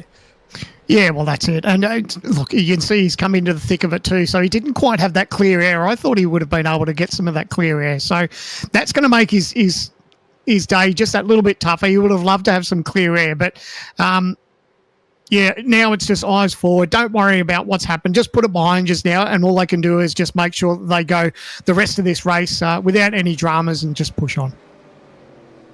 Yep, so head down is about all that he can do from here on out. Looks like he's got a little bit of pace to play with. Might be able to just pull the trigger on a few overtakes and see if he can't make his way further through the field. Andre Youssef gets himself Andre Youssef Lewis Greathead, the team. 5-second penalty for contact with Sean McNamara and Cameron Jones on lap number 1 down at turn 9. So there was further action at the tail end of the field, and that was at the tail end of lap 1. That was not the one that we saw down at turn 3, turn 4, which saw Taliancic in the fence. The stewards have been busy for that opening lap, haven't they? Just all over it. But we'll go and check this OG Gear replay. That's the 990 car of Dylan Rudd. We're looking for 900. This will tell the story. Oh, a little bit of nose to tail. Yeah, just shoved him a bit wide. That was tricky because it's on the braking. You're hard on the brake pedal, and you can push it as hard as you want. You're either going to lock up, but you're not going to stop any harder. Oh, the 94 of Kostecki. Oh, he got away with sideways. He got away with it. He's got to be cautiously aggressive, doesn't he now?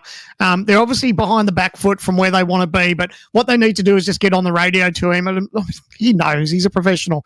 He just needs to just take it easy. Just, look after the car and just slowly pick them off. So, no doubt he's got his racing head on his shoulders. He's a V8 Supercar champion, so he knows that, what he has to do. But it's just so easy to get flustered in the start of these races. Shay's just sent the dive bomb of the year down at turn number 1 and make contact with Luke Mitchinson. He'll walk away. The both of them will get away with that one. But I tell you, Luke Mitchinson in 3 or 4 corners has just been run wide twice. So he might be a little bit hot under the collar at this point in time. Settle it down, boys. Somebody tell these guys 500 kilometres worth of racing action. We're already 30 kilometres into this one, and the elbow is on display a little bit early. I will make a comparison, and it's what's going on in this little hullabaloo a little bit further down further up the field as well, as 63 machine is getting a flash on the light. It says War Boys.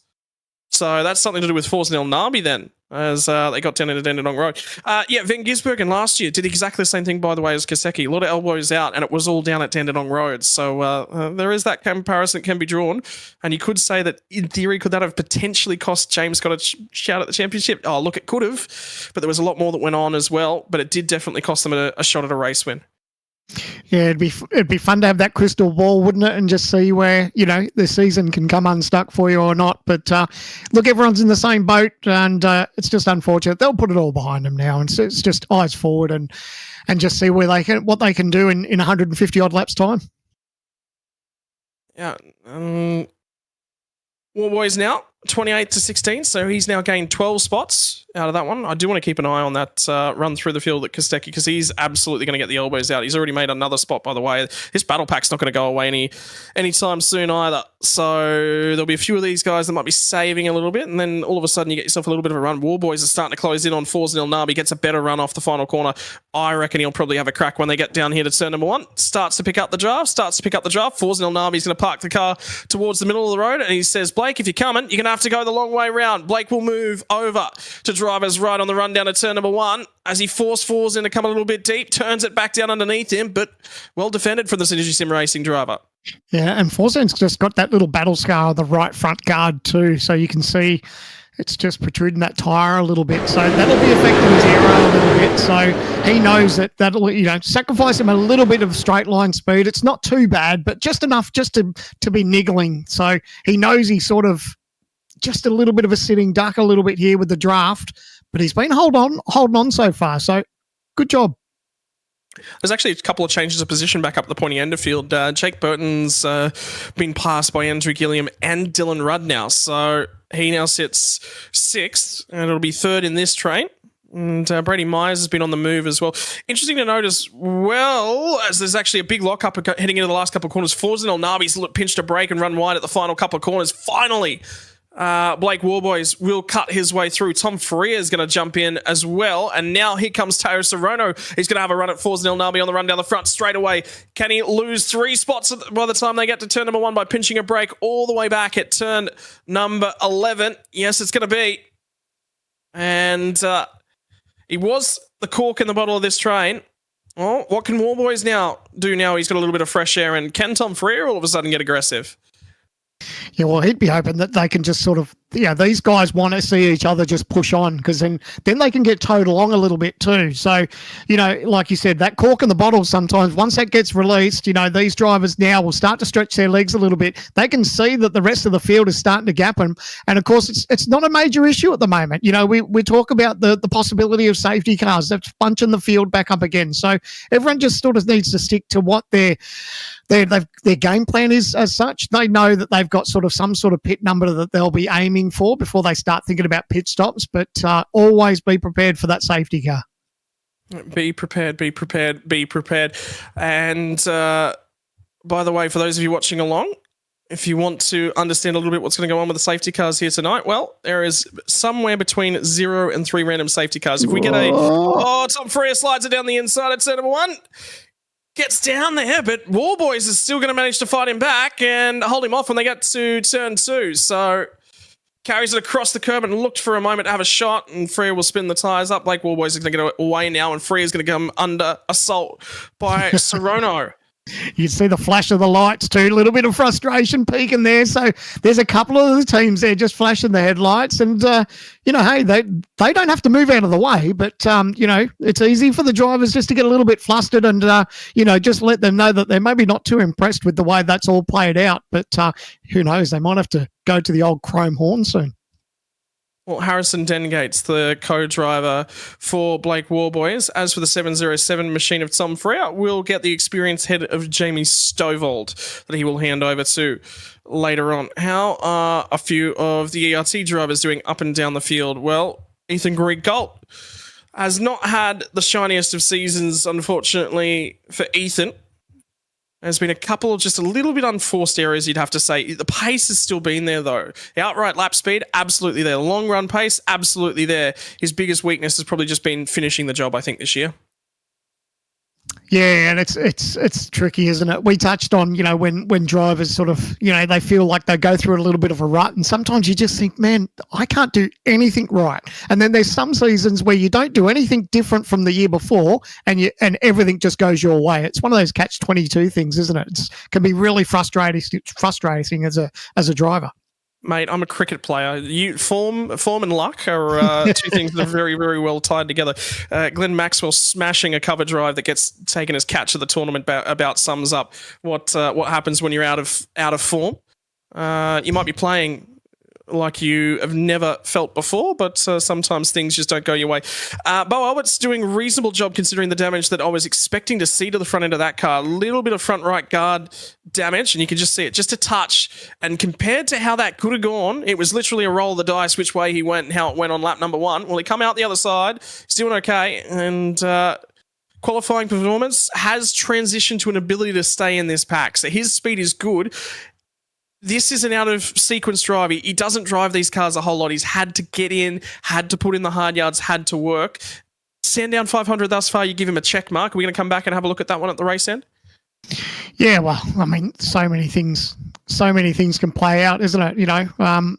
It's hard to write anyone off throughout this series, and yeah, it's hard to put a check mark against anyone, really, is it? Early days. Lap 16, so we're definitely in the window to get first pit stops potentially out of the way. Somebody who's got a co-driver that might have a little bit of speed behind them, they might look for that early track position. The tricky part here, though, is you pit and you're a little bit too far back off the leaders. Well, you can go a lap down and all of a sudden you're going to be fighting for track position. You can't afford to do that in this series, so that will govern pit strategy from the tail end of the field, I think, tonight. In the meantime, that'll pack up at the pointy end. Still not going away, and everyone just seems a little bit lighter. So Burton's starting to drift off of those two doing okay cars just ahead of him as well. In fact, he's actually lost the draft to them here. So race pace for Jake Burton very early on, not supreme, but then again, they may have a car set up for a little bit hotter track temperatures as we trend towards the afternoon conditions here. 2:15 p.m.-ish in the simmers down the inside. The 025 entry. Jordan Ross driving with Kyle Stokes is the 143. This battle pack's all heating up. It is Michael. I was just looking at that car and thinking, is that Michael Whiting behind the wheel? Indeed it is for the 025 entry. And David Coleman's going to be his co-driver. So they have elected to start primary driver behind the wheel of the Fishy entry. And Jordan Ross as well in 35th. Unfortunately, lap 1 just didn't necessarily go his way. And he's dropped 15 spots as a result. First of the pit stops too. Harley Haber's in. They are off the lead lap. I was looking at that. Lap 18. So they're rolling the dice for something. Oh no, what we're hearing, Thorzen El Navi has had an issue with either internet hardware, something has dropped out in that car, and that has forced Harley Haber to take over the wheel of that car. So off sequence in terms of strategy. The difficult part for these guys, they're going to go one lap down, and you already saw the damage to the front end of that car, and they were starting to get harassed just a little bit and drifting. So I was thinking that actually might not be a bad strategy play, but unfortunately, it wasn't a strategy play after all. Damn, that 20-cent part. We were talking about it earlier. But that's part of our game. Unfortunately, that in our sport, that's one of the variables that can catch us out. We've seen so many races decided sometimes and positions decided, just by the fact that they fall out of a session or have hardware issues or something like that. But thankfully, they're still in the race. Yes, they're one lap down, but they're still in it with a chance. And they will get an opportunity when we get a safety car later on to pick that lap back up and get themselves back in contention. So for Harley Haber, him and Luke Rosella won the race last year. They've split up the combination and both going in different directions. And, Rosella's night's going quite well at the front end of the field. He's looking to make it 2 from 2. And James Scott's managing to go with him at this point in time. Actually, he's going to let Marcelo Rivera go completely and utterly. So Marcelo Rivera takes P2, and James Scott just had a huge old lift. Was that games? Is this feel good? Because that was a huge lift. He lifted majorly. Yeah, to be honest, I'm scratching my head. Here we go, the OG Gear replay. He's backed right out of it. It just seems a bit strange. Hearing might have been a slowdown penalty.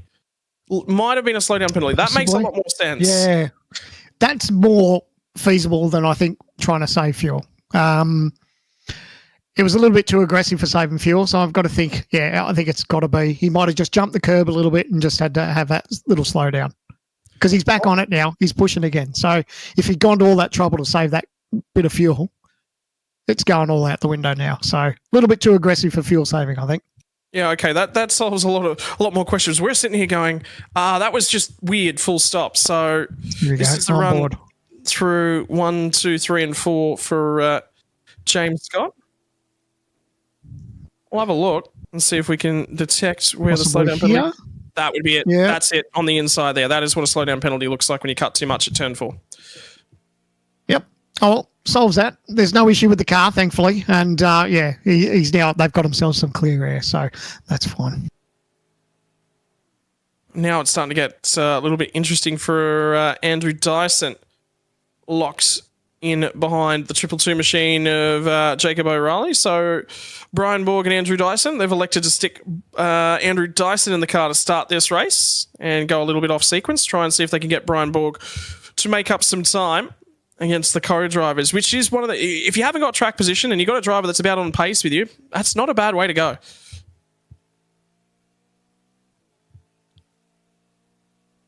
Run down to turn number 1. For this little pack, sitting around the back end of the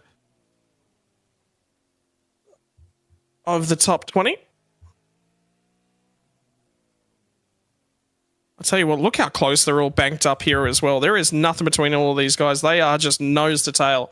Little mistake and there will be contact. I was just thinking about that slowdown penalty before, and that's how easy it happens for these guys. When you're nose to tail and you got that big rear wing in front of you, sometimes it's not easy to judge your mark because you've got such a big car in front of you. And if you nose to tail like that, sometimes it just inhibits your vision a little bit, and you just, sometimes it's easy to make those mistakes. So these guys are doing a great job as far as not getting those penalties, but it's very close nose to tail action through here. This battle pack all the way up to Blake Warboys that we were checking in on earlier in 15th spot as it currently stands. How about Zach Rattray White as well? Started 11th. Got involved in the issues on lap number 1. Now at the rear end of the field, and also still missing a front bumper as well. So he's going to have some repairs done to that car. They'll be hoping for a safety car nice and early. You can do a lot under a safety car to just sort of try and repair your night, really. Absolutely, and that's the beauty. If they can get a safety car, there is plenty of time in the lane. And you touched it on at the start of the broadcast. Sometimes it's the first run for these guys with the new damage model that we've got to the supercar as well. So that's sort of playing in some of these teams' favours, because I think we've seen in the past that when you've had that front damage to the splitter off the left front or the right front, it's really been a bit of a jeopardy as far as just straight line speed. But thankfully it's not as bad as what it used to be. So it's a little bit of give and take, but sometimes it can do more harm than good, that new update. But something they definitely need to think about, being this is the first time for them here. Well, it's good to see the parts fly off the cars as well and then interact at all 4 corners in terms of suspension arms and everything as well. Certainly makes it interesting. You're never going to get the same damage unless you hit the car exactly the same way, and that just doesn't happen often enough. James Scott is starting to save a little bit more, I feel, up at the front end of this field, so he's just thinking about it, and everyone still knows the tail. This is sort of what happens at Sandown quite a lot. Quite difficult. The difficulty on overtaking is quite high around here, because you just got to try and pull the car up at the back end of a straight, point it in, and it's really the gradiated braking, the cadence braking as they crest the hill here. That's where it all comes down to skill. You just got to have a send and hope the guy alongside of you gives you the room. I think a lot of it, as much as we're racing too, there's a lot of teams that'll be just sort of sitting and running for the moment. You know, they're not going to be putting too much pressure on the equipment. They'll probably save what little bit of fuel they can, because they know that there's obviously still a long way to go. The chances that we're going to see a safety car, they're pretty good. Who knows when and if that may happen. But at the end of the day, there's a lot of teams that just find themselves in a position where they think they can just sort of sit and ride for a little bit and just see how the rest of this race plays out. Yeah.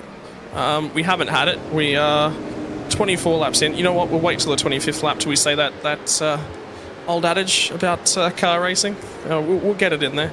Yeah, that's right. Well, we nearly had it there for the first lap, didn't we? So, but anyway, that's all behind us. But I don't think there'll be too many teams disappointed. Obviously, everyone that got involved in that first lap crash, they're obviously gutted. But I think for everyone else, everyone knows that they're still in it with a chance, regardless of what's happened. So.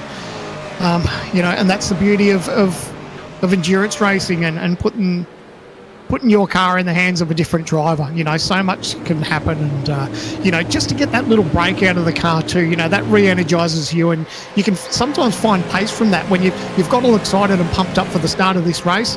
You jump out, you give your co-driver a run, and sometimes just stepping out of the sim and just having to break away from the screen, that really sort of fires you up to go good in your next stint. So I think a lot of these drivers will be looking forward to that. Some drivers are the opposite. They step out 5 minutes and they go cold, so that's definitely worthwhile being aware of. The 06 machine started to slip back a little bit further. Ethan Greengold, the teammates managed to get through, moves his way up into 8th, but now Bo Albert's starting to come under a little bit of an assault from Griffin Gardner behind, and Griffin +1 spot from where he started, doing reasonable. He'd want to get another one though if he possibly can get his way up inside that top 10 a little bit deeper. He's starting to get a little bit closer, starting to work over Bo, but not an opportunity there, and Madison Down just watching in the wings as well. Yeah, just outside the top 10 for Madison Down, and of course he'll be handing over to Rehan at some point throughout the night. I touched on a little bit. They had an amazing race at Interlagos, and unfortunately, things just didn't quite go their way. And mate, that was looking to be an absolutely unbelievable victory. To have Madison Down take Rehan under his wing and put him in this TTR outfit, it's just brilliant. It's great trust that we see from obviously the 93 moving up the inside of Bo Albert. Oh, they've given each other plenty of room on the exit there, but Bo's not going to give up. He's going to fire it back up the inside. Oh, give and take through air. Oh, and he's actually given a spot away to Down. Down's been very opportunistic and jumped up the inside and taken that position off Bo. So Griffin Gardner grabs one, Madison Down will also go ahead and grab one, and Bo Albert drops out of the top 10 for the first time tonight at their expense. How about Job Stewart as well? He's +5 at this point in time. He's the next car in line, just in behind Bo Albert now. He actually made a whole boatload of time at the brakes as they got down into turn 6 and making more time on the run down to turn number 9 as well. So Stewart's got a little bit of pace underneath him at this point in time. Next car on the queue will be Jake Maloney, and Tom Freer, I believe, has managed to get past Blake Warboys at the head of that next queue for 15th spot at this point in time. Update on where we stand in terms of the race right now. 27 laps, so give you the fuel numbers. About 44, somewhere between 44 and 47. You get to 47 by extreme fuel saving. Probably not going to happen for these guys here tonight, but they'll be looking for 44 laps, I believe, on green flag running. So we're past the halfway mark on the first hit. 07 machine, Brady Baldwin out and in the weeds, and that looks like that doesn't have drive. That could be our first safety car of the night. Yeah, I wonder if the car looks straight, so I wonder if it's been a downshift and he's lost an engine, but you're right, that could be a safety car, so race control will be looking at that. These teams will be on their feet too, so they will know that the chance of a safety car is pretty high at the moment, and you may see a couple of people just quickly dive straight in. I've just gone back and I've just found it. I can tell you it is a downshift. He does have He does have a blown engine. Safety car has immediately been deployed. Leaders are on their run to the final corner. Right, so what is going to happen in terms of the race queue at this point in time? There it is. That's where the motor went pop for Brady Bulman. The run out of the final corners as it currently stands. Top 3 are all in the lane. Everyone's going to pit. And they're going to be down at the pointy end of pit lane. Who is going to potentially drop some fuel out of this to get some track position at this point in time? Probably you would say no one right now, but then again, some people down at the rear end of the field like to play a gamble every now and again. Well, don't forget, too, it's an opportunity for these guys to swap drivers. And if you do a driver swap compared to another driver that's right behind you, you will be in the lane just that little bit longer. So we can see, looks like Anton De Pasquale, he's jumping in with James has just jumped out. So they're going to be held in the lane a little bit. You would imagine that a lot of these teams will do a driver swap just because it's a good opportunity to start getting their numbers. Well, Richie Stanaway leads the queue away from pit lane. Pasquale second. And Chad Lewis is going to come through third. I tell you what, Harley Haber, that was the car that just shot through. And Forza El Nabi, that might recover their night. They have got through by the skin of their teeth. They will get a lap back under this caution. Yep. So they'll be held by the safety car for a moment. They will get the wave around. They'll be able to grab onto the tail end of the pack and then fire into pit lane and get a pit stop done. So it's great to see that, unfortunately they got caught out with that situation, but to be able to get their lap back now, that's brilliant for them. They have now been released, so Knight recovered back onto the lead lap, and it'll now be for them to drive back through. 55 continues to be your race leader. Has withstood the pressure. Last year was a strategy call.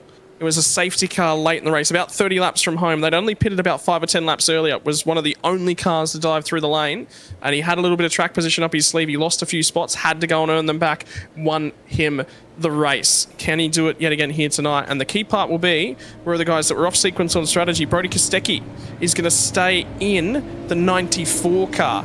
Now remember, you can only go a maximum of 80 consecutive laps, which they will get to 72-ish on this fuel tank.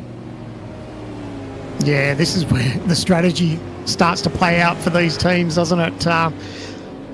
The beauty, I guess, is there's no weakness between those two. They've both got pace on their speed on their side with Jared Filsell and Brody Kostecki. So, just rolling the dice, leaving Brody in the car. And, they'll, like you said, he'll need to do maybe a little bit more. But at the end of the day, there's still a long way to go out. I think there'll be a lot of teams and drivers just happy that they've got this safety car now under their wings, and they can all just take a breather and just sort of reset a little bit now. I'm just having a look through the field as well. I think there's a few cars that took that opportunity to take some damage repair. I can see Daniel Hall is back into the lane. There's a few cars that have come back down the lane. Lee Ellis is one of them as well. He's come back down on, I think, the current lap. No, my eyes might be deceiving me. Yeah, my eyes indeed are deceiving me. So learn to read timing graphs. It becomes important when you're a commentator.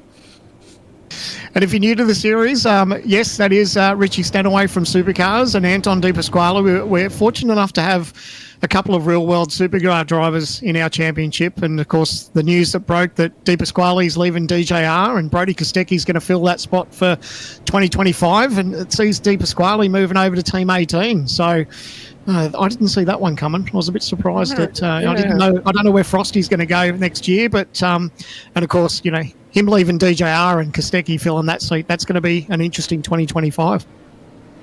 Well, update, safety car, the Aston Martin safety car has just pulled away from the front end of the field, so we will be going back, green flag racing, at the conclusion of this lap, which means Richie Stanaway will lead laps in the Logitech Pro Invitational Series. Now it's over to the co-drivers. Who is going to stand up and be counted? Ethan Warren sits fourth on the road. I can tell you, probably one of the best and cleanest co-drivers last year was Emily Jones, although she was driving alongside of Brady Myers last year in the Sandown 500. Her middle stint of the race was critical, ran it clean when everyone else was fooling about themselves and losing their heads just a little bit.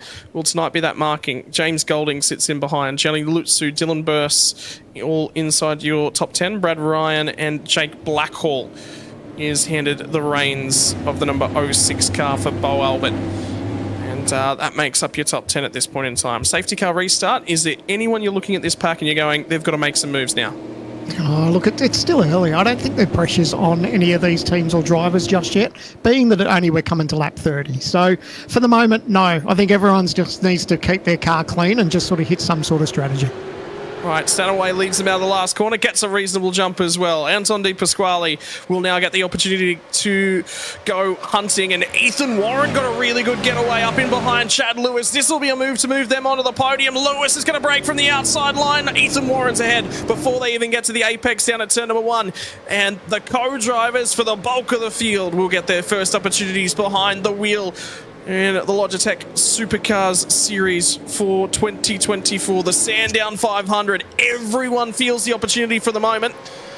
How about the youngster with Madison down? They've lost a little bit of position in terms of this pit cycle, maybe picked up some damage repairs. Either way, back to 18th. This will be an opportunity for Rehan Leonard to continue working on earning that experience that's going to come into the fore in the next few years. I think the beauty of Rehan is that he's got a good head on his shoulders. Oh, look at Emily Jones making a move up the inside, or a little bit sideways on exit. She got the power down. I know if she's going to be able to hold on, she might lose another spot here. She's going to try around the outside too. This is a good move if she can get it done. She's made it stick, puts the car on the inside there, gets the job done, gets the power down and gets away from him. Nice move there from Emily Jones. Yeah, now about the concertina effect on the pack in behind them. Chad Lewis looking a little bit like a fish out of water at the moment. But now Johnny Lutzu's lined him up and going to have a crack at him down into turn number 1. Dylan Burr sits in behind, backs out of it. James Golding goes really, really deep, tries to go too wide. There's a little bit of doll banging as they get down into turn number 1 on lap 31 of this race. And Lewis dives back on the brakes. There's going to be contact. He's going to run Golding off the road. In through comes the ELT car of Brad Ryan. So it's all starting to kick off. The co-drivers are behind the wheel. And here we go. This is endurance racing. Man, that's your typical Sandown incident, isn't it? Where the two cars go in there side by side through that chicane and have to cut through the grass. You could just see what was happening. Unfortunately, there was that little bit of contact, but everyone's managed to come out the other side. But man, that's hold your breath stuff for a little bit in these opening laps after the restart. And you can just see Lewis looked vulnerable and he's become that cork in the bottle, and they're all still trying to feed down in there. It is chaos when we get into it. It's going to kick off again. The Whitey's Pies sponsored. Bailey Ford behind the wheel. There's more contact as they rejoin, and I think it's Rick Kuznetsov that he got into. Thomas Freeman's behind the wheel of that car in the middle of it as well. The red car on the outside. Finally, they'll all sort themselves out when they get out of the final corner on the run down to the start-finish line. But hold your breath for just a few more moments. It is getting ugly. Did somebody say co-drivers, or did somebody say release the convicts? Because it feels like that at this point. And I thought everyone was going to take this opportunity just to sort of get themselves in a bit of a rhythm. They've had to breathe and, take a chance and, just settling into this race. But, man, there's been a couple of big dives. But how impressive was that move by Emily Jones? That was a really good drive. Oh, the pressure's on here now. These guys just trying to get a run down this back straightaway. A little bit of nose to tail. It's like bump drafting at Talladega. Yeah, Chad Lewis is getting pushed along by Jamie Stovald at this point in time. And here comes Brett Loxton in behind these guys as well. A little bit of fuel saving now kicks off. So Chad Lewis restarted in this car in 3rd spot, sits 17th on the road. He's lost 14 spots since they've gone back to green flag racing. So he is like a duck taking to water for the first time. He looks a little bit out of water. Isn't it funny how we were saying that, obviously I thought that this little break was going to do him well, but there's a couple of people that are probably just running a little bit nervous at this stage. But I guess that's what happens sometimes is that, the new driver gets in and then so much can happen. But we're already hearing some penalties. There was a drive-through for car 111. So Teo Serrano, so it's two.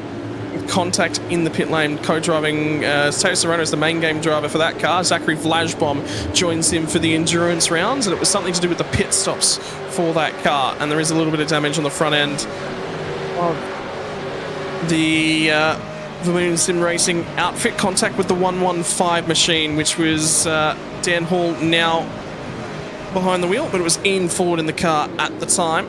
And they've fallen a long, long way down the order. Well, that explains... I was looking at that one going, hang on, they were a lot further forward. That explains that. Well, you were talking about that Dan had taken an opportunity to come in and fix some damage. So that's obviously what the result of that was all about. So thankfully they were able to repair. You know, obviously it's hurt them a little bit, losing a bit of track position, but thankfully they've been able to get some repairs to that Logitech G car, and he can push on. But how's this for onboards? And we can see Rehan, who's on the board there, driving with Madison down. A live view. He gets up the inside. Oh, it's hold your breath stuff here. Rehan's done a brilliant job. And he's got it. He's going to grab that position. So teaming up with Madison down. I love this pairing. I love that Madison's just taken him under his wing. He's put him in the TTR fold. And Rehan, I don't doubt for a second, will be a star of the future. Yeah, well, move on, Jake Blackhole, star of the years gone by as well. He will chalk up another overtake in the Logitech Pro Invitational, gets himself in. A little bit of a talk to the team. How important is that, though? Talks to the team, says, yep, I'm aware, whatever it was, it looked like a copy, he said, basically, into the sim racing, flicks the microphone out of the way. That's how you know the guy's on, he's got his process, he's got his procedures, not talking down the microphone. You can very, very easily get lost in a race, talking to everyone around you and lose where you are. Very cool, very calm, back to work. Yeah, and I wouldn't, you know, obviously not. We're not privy to hearing what was said, but it was probably a bit of a that'll buy, well done. Just head down and just try to open up that gap now. So, and that's looked like that's exactly what he's doing. So, he's actually got a lot of good support from his dad, who works in the background with him, but then everyone at TTR as well. It's been huge for him, and you know, they really showed their colours at the last race, and you know, missed out by an unfortunate incident, but they're right in it now. Yeah, and there would have been a learning moment in that, as well as always keep your head on a swivel, always look for the opportunity. There's still a lot of opportunities. We run down into turn number 4. It's going to be down the inside. Rick Kuznetsov is still behind the wheel of the 888 car, so I think he started that race and stayed behind the wheel. So they're looking for a little bit of track position in the middle point of this race for that car.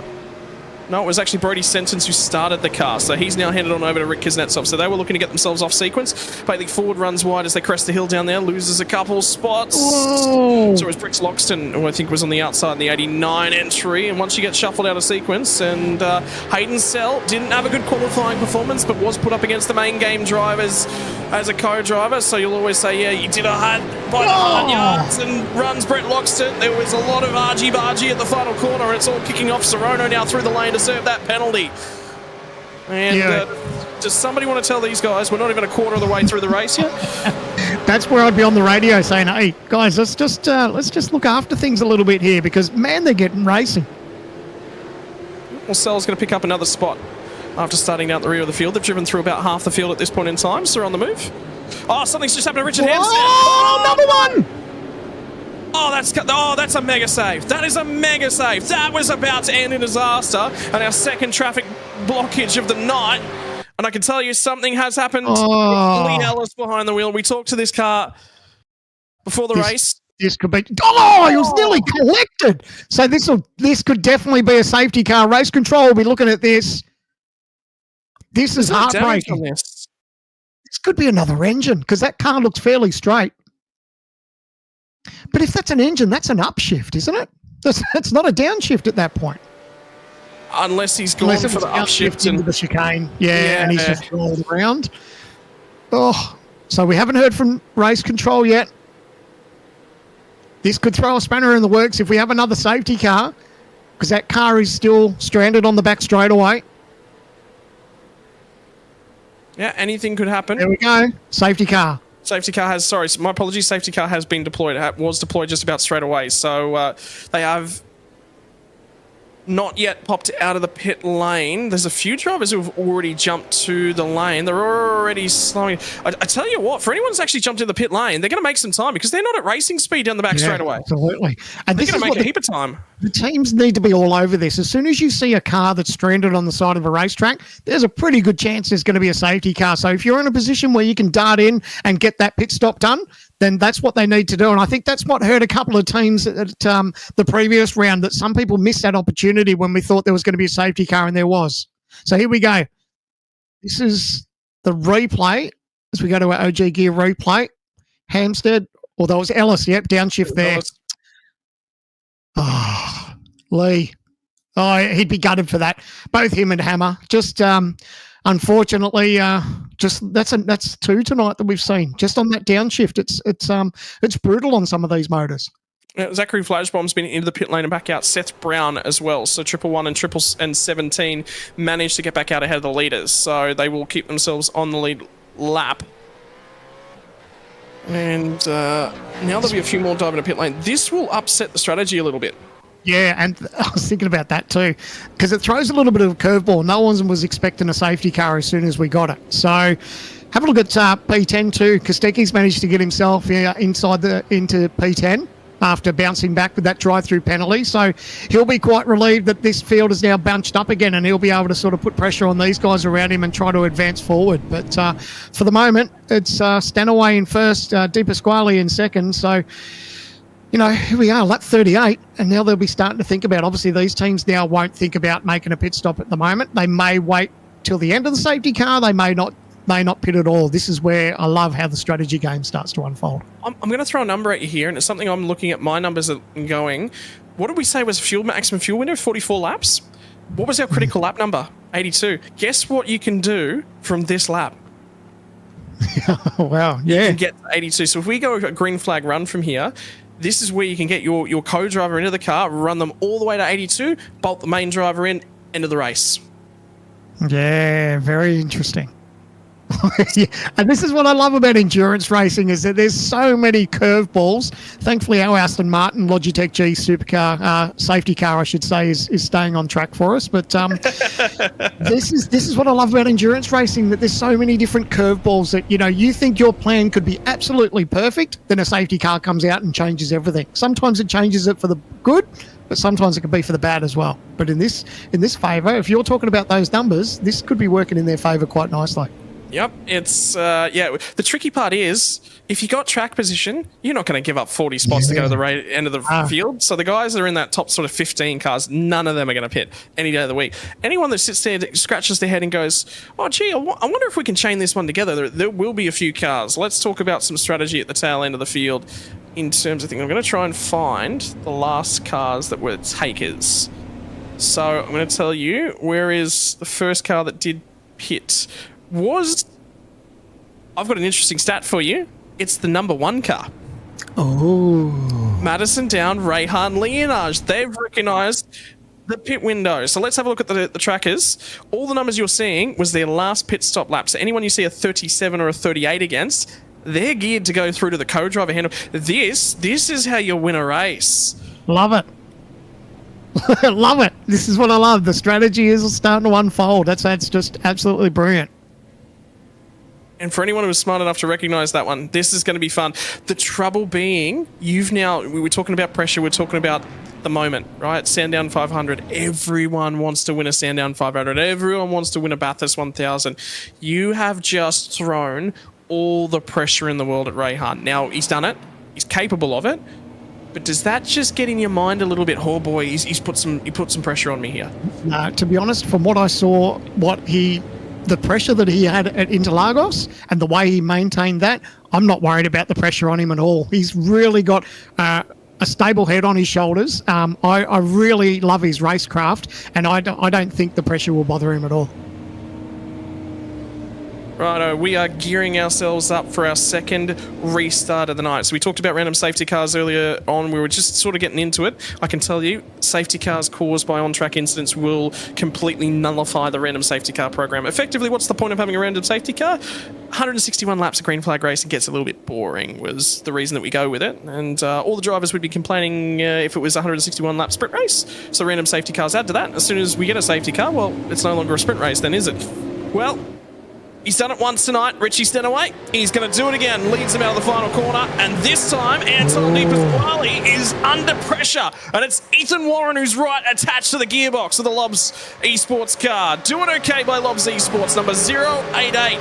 James Scott versus Brady Myers is the main game drivers. And Ethan Warren slides it down the inside on the run to turn number 1. Picks up P2. Was not caught napping. And I tell you what, the 22 car is now on the hunt.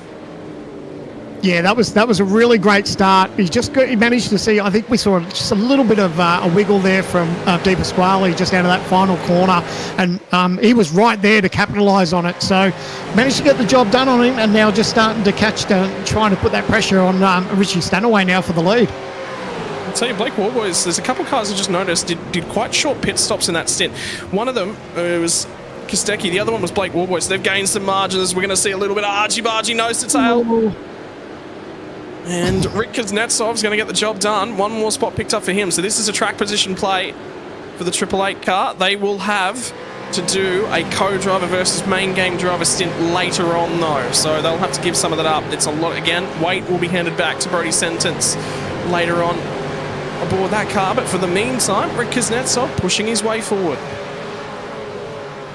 I'm stoked for Stanaway at the moment, leading this race. Obviously, he's going to start to feel a little bit of pressure because you see Warren now, who's managed to get past Di Pasquale. But we spoke to Richie after the Enduro in Lagos, and he was stoked with their result. And for him to be in a position where he's leading this race and he's just doing everything right so far, he's obviously going to start to feel this pressure now as the 22 starts to get to the back of him. But you could just hear it in his voice after the last round of how thrilled he was to get a podium finish. And at the end of the day, he's doing the job right now and, possibly going for a Sandown 500 victory in the virtual world. Yeah, and he'll have the clear out on the nose as Ethan Moran closes once again.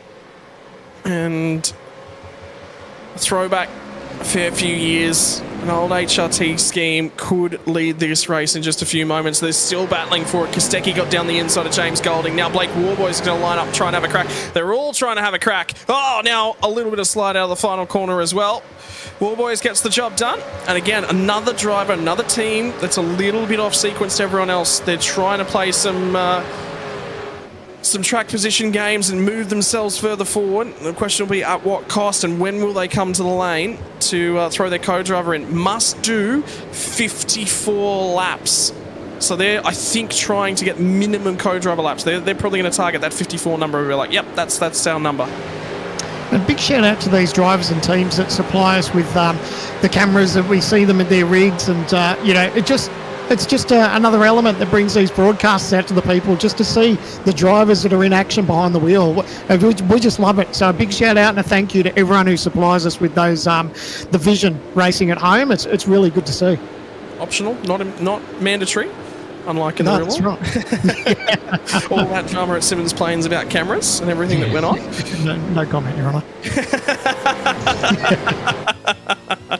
Should I ask you about race control again? No, I don't think I'll ask that question, Sam.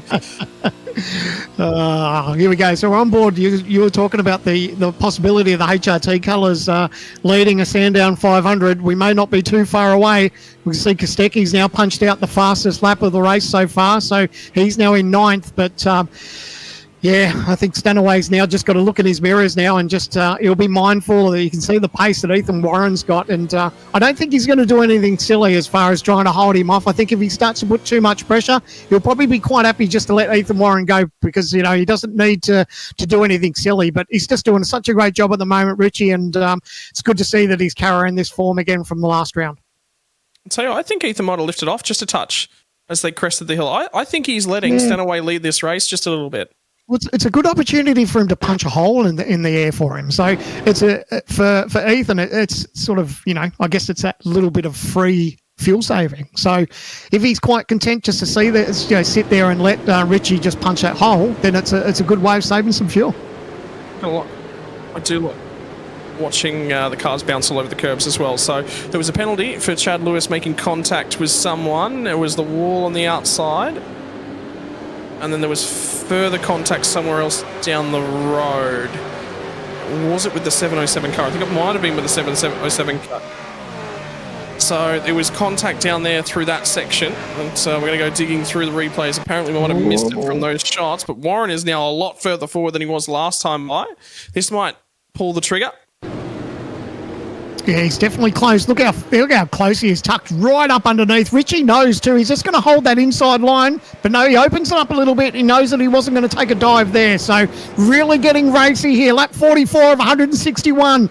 The 24 Sandown 500. The Logitech G's Pro Invitational Series. It's really heating up at the front.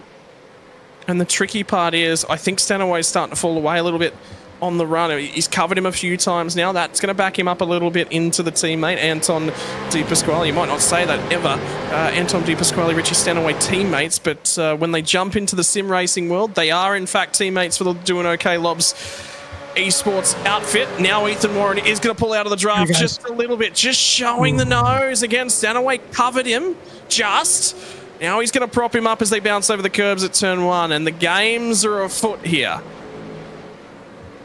He's trying to get the job done on one of the toughest guys in the business too. We all know that Richie's got himself a Sandown 500 victory in the Monster Energy Mustang too. So at the end of the day, you know, he's really having a red hot go here, but I don't know how much longer he's going to be able to hold off Warren, because Warren's looking real racy.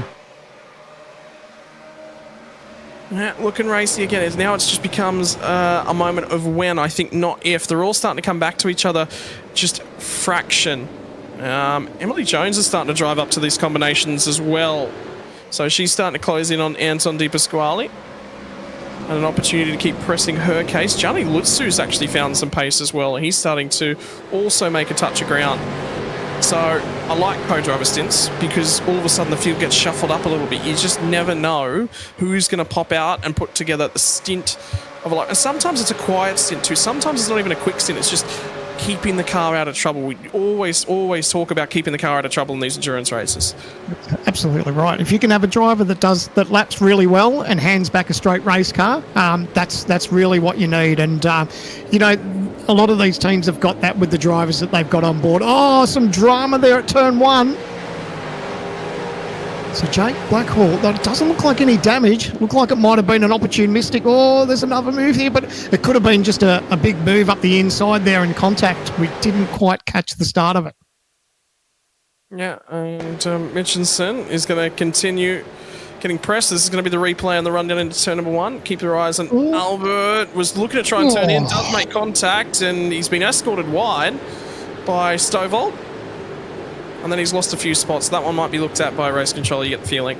Yeah, a little bit of a dive and door handle to door handle. That was, a little bit late and aggressive, but thankfully they've both got reasonably straight race cars. They can just push on, but obviously not ideal.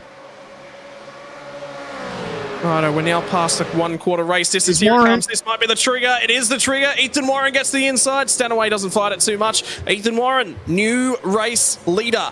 The 55 car has led every lap to this point.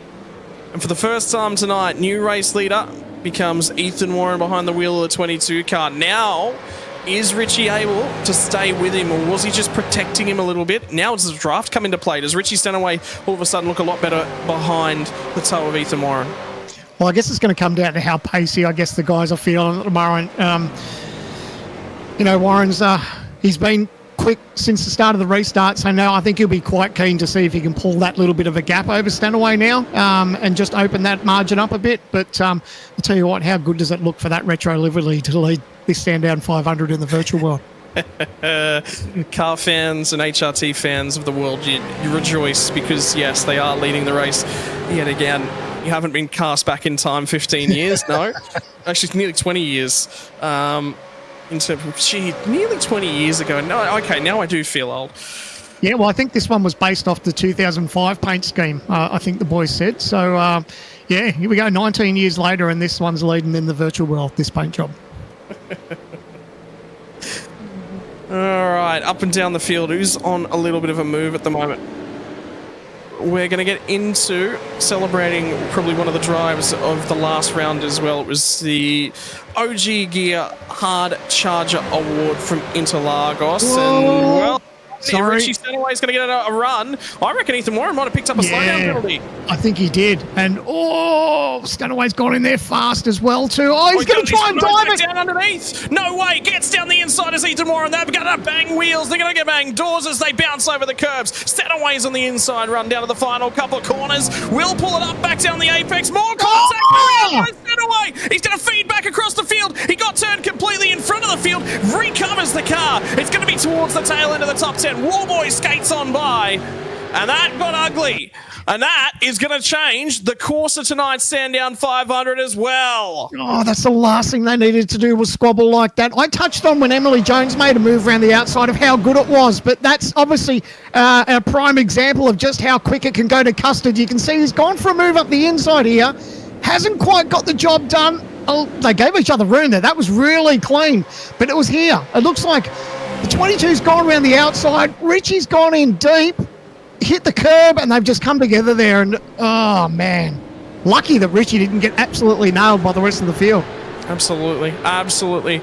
And, well, put that one in the back of your mind and think about it. In 100 laps' time, could that one decide Luke Rosella going back-to-back at the Sandown 500? And we're going to pick up, finally, as they give us a break, the Original Gaming Gear Hard Charger Award from the previous round. Most overtakes from Interlagos. Most positions gained from where they started. It was Jacob O'Reilly and Ben Faulkner that did the business in the Pavilion Sim Sports livery. And tonight, running reasonably well as well, out of 16th spot on the track. Started 24, plus 8.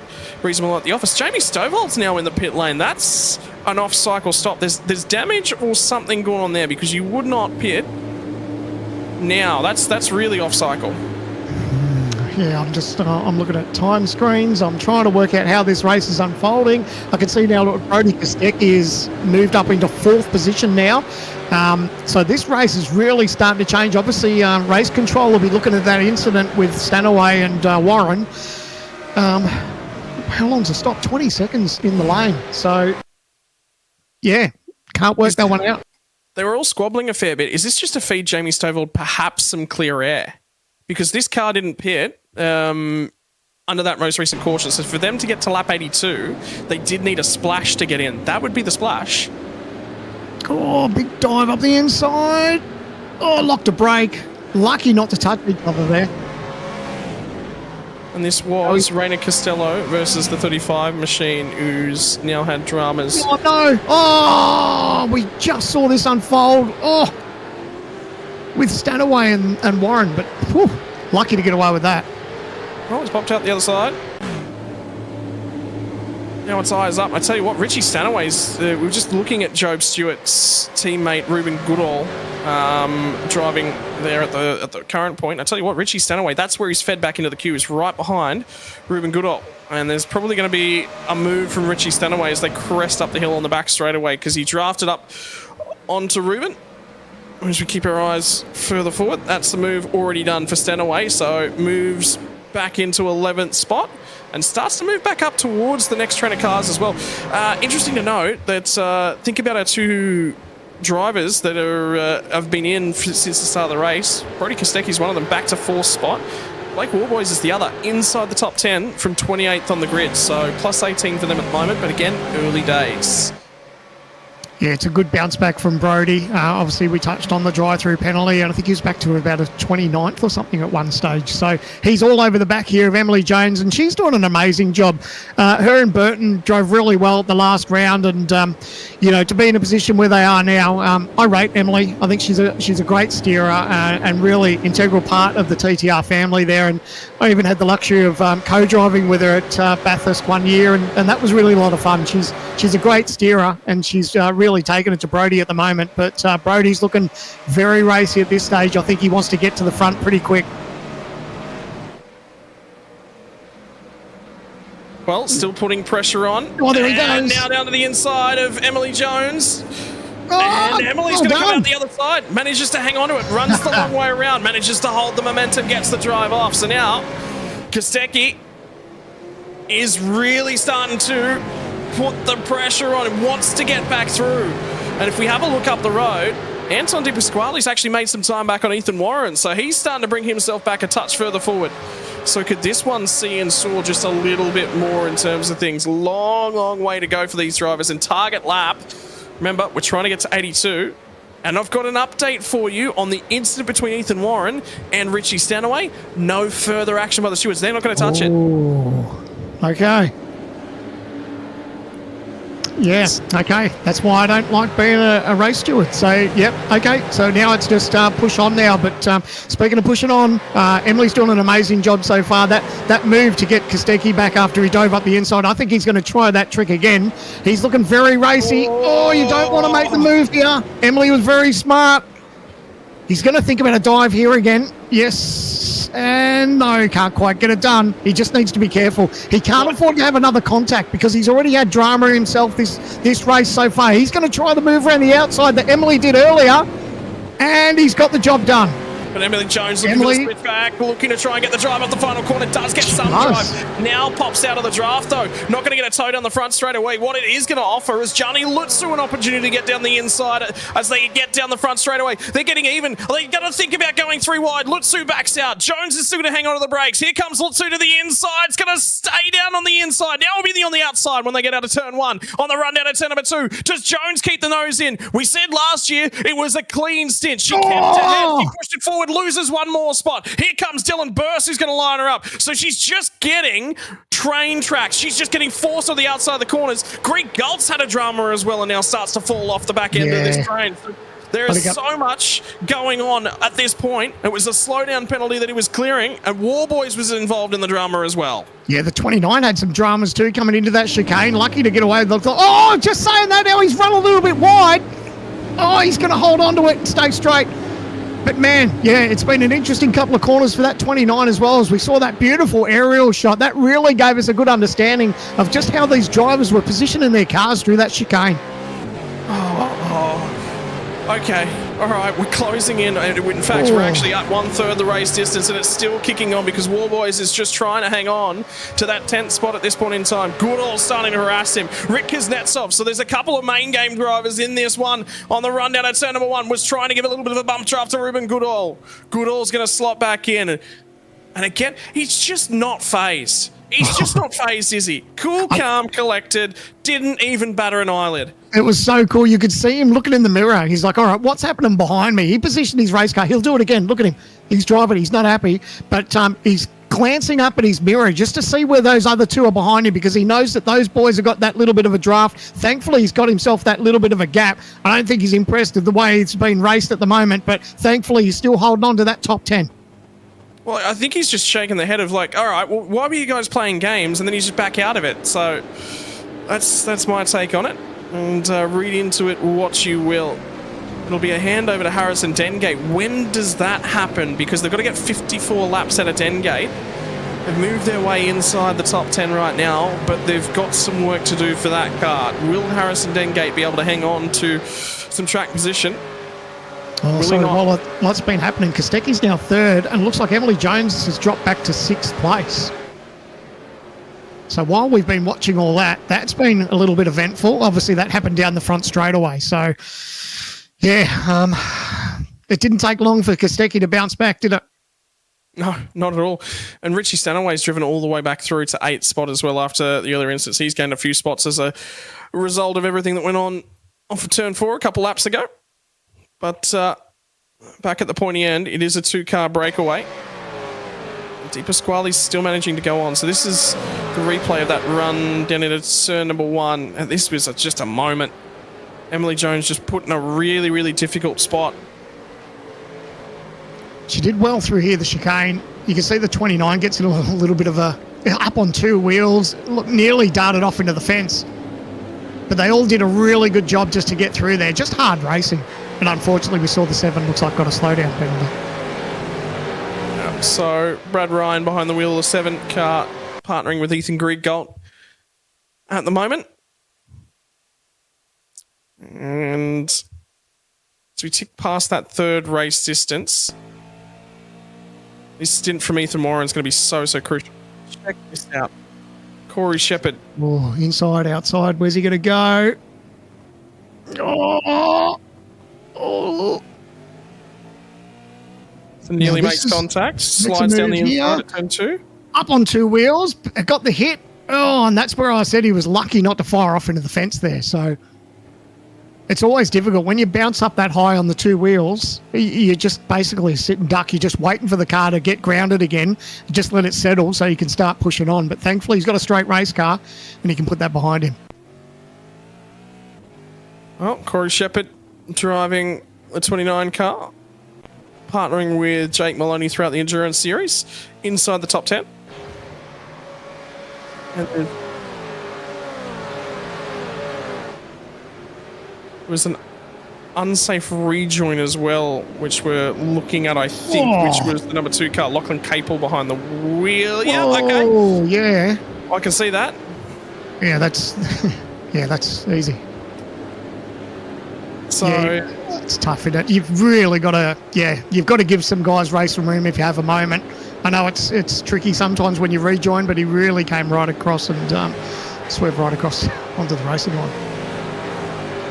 Quite quick in most things is Lachlan Capel. V8 supercar is one of those things. He's definitely not as quick in the supercar as he is in GT3s. He certainly knows how to wheel a GT3 car. I can tell you I've seen some amazing races by him. And kid capable is what they like to call him down there. It's after all of that action that's just sort of kicked off since the safety car, it's just starting to settle. Now it feels, now I've got that endurance racing vibe back. Yeah, because now all these teams will have some sort of idea of when they're going to bring that driver in, and you know, you touched on it before, where they're close to meeting that marker as far as getting the co-driver laps, as we see a move up the inside, nice and clean on Maloney.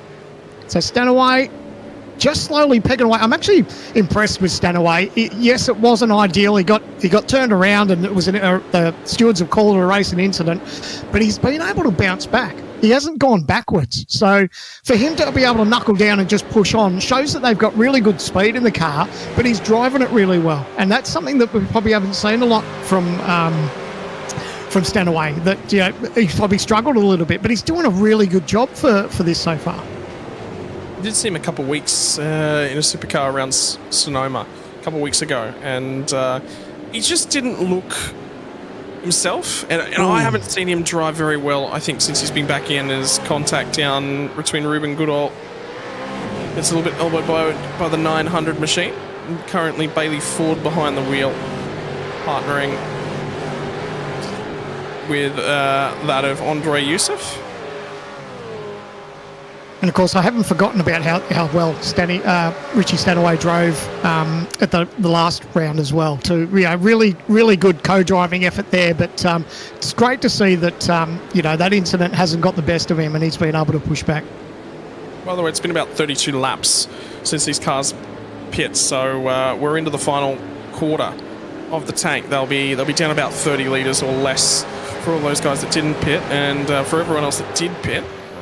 They're now about halfway through their stint. So probably time to check in with where our leaders on the alternate strategy have managed to get up to. Well, it's the number 89 that leads the way in terms of the alternate strategy. Brent Loxton's behind the wheel of that car, partnering Wayne Burke. And Rehan Leonard has been overtaken by that car, but sits second in terms of the... What I reckon they're ahead on strategy. I really do think they're ahead on strategy.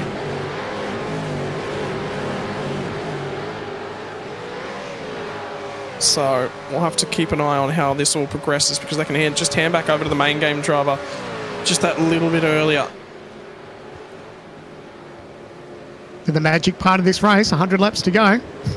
We love that. Knowing that we've got that 61 out of the way, and all these teams now just thinking about a couple more drivers down the pit lane. Yep, so that's about on strategy.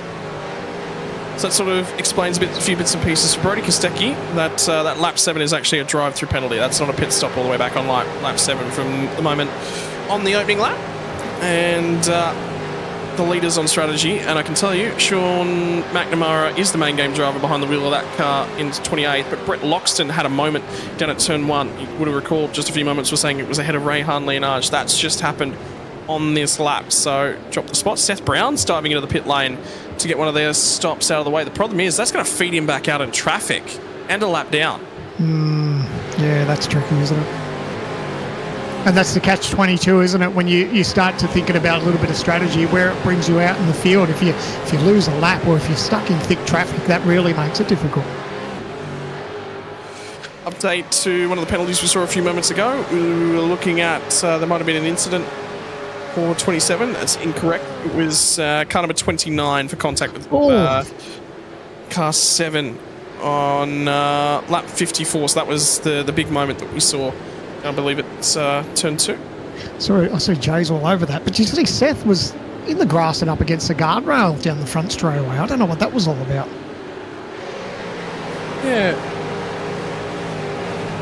More issues, unfortunately, for Seth as he dived out of the way, partnering Zachary Trey White, 17, and back up for the race lead. Brody Kostecki's driven up here. He's now inside that top 2. There was a marker. There's now a lead from these guys back to 4th place of about 4.5 seconds. That's the next little group on track, led by Dylan Burse and Griffin Gardner. So they now sit 4th spot on the road. Did you think the way this race is playing out, I mean, there's so much that can happen at this stage, but the drive that Kostecki's had back through the field, the pace that he's gone on board, and you know that he's going to hand it to Jared Filsell, they're going to be very tough in these dying stages of this race because they've shown, or I guess Brody's shown what that car's capable of, and to be able to come back through the field the way he is, and to be sort of just under a second off the lead in P3. Just is a testament to how good that car is at this stage. He's getting closer, ever closer to Anton De Pasquale, just ahead of him. So still work to do to get that overtake done, but he's now part of the lead trio. And it's now just about setting that move up. This battle pack seems to have stabilised as well. How critical is this drive, though, from Gianni Lutsu? This is a championship leading drive. This could, if they can keep this going the way that it's going at the moment, they're going to lose a little bit of ground to the cars ahead of them, but they're going to stay relatively even. And that could just fall all back in Dylan Rudd's lap at the tail end of the season. Could be a championship in that one.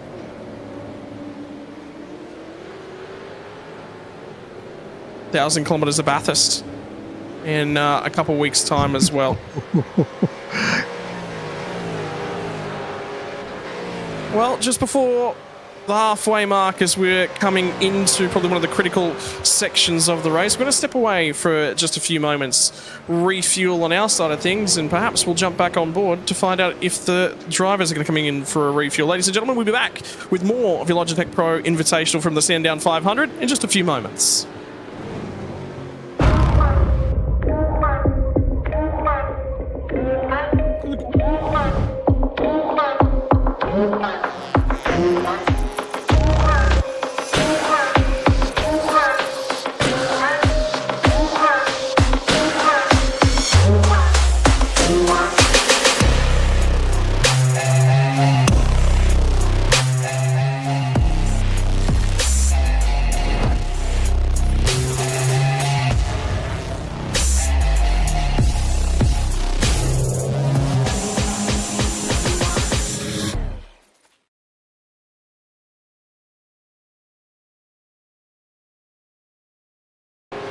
Weekend in, weekend out, Motorsport Australia officials are making waves. From waving flags, waving cars through pit lane, or responding to a wave for help. Wave hello to new lifelong friends. Who knows, you might just make waves around the world. Ride the first wave. Search Motorsport Australia officials today.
When I'm driving an F1 car, steering wheel feedback is one of the most important things.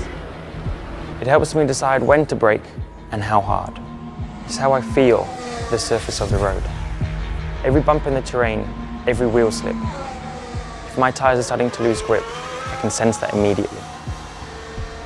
When I'm driving in a sim, I need that same tactility, that level of detail I have in a real car.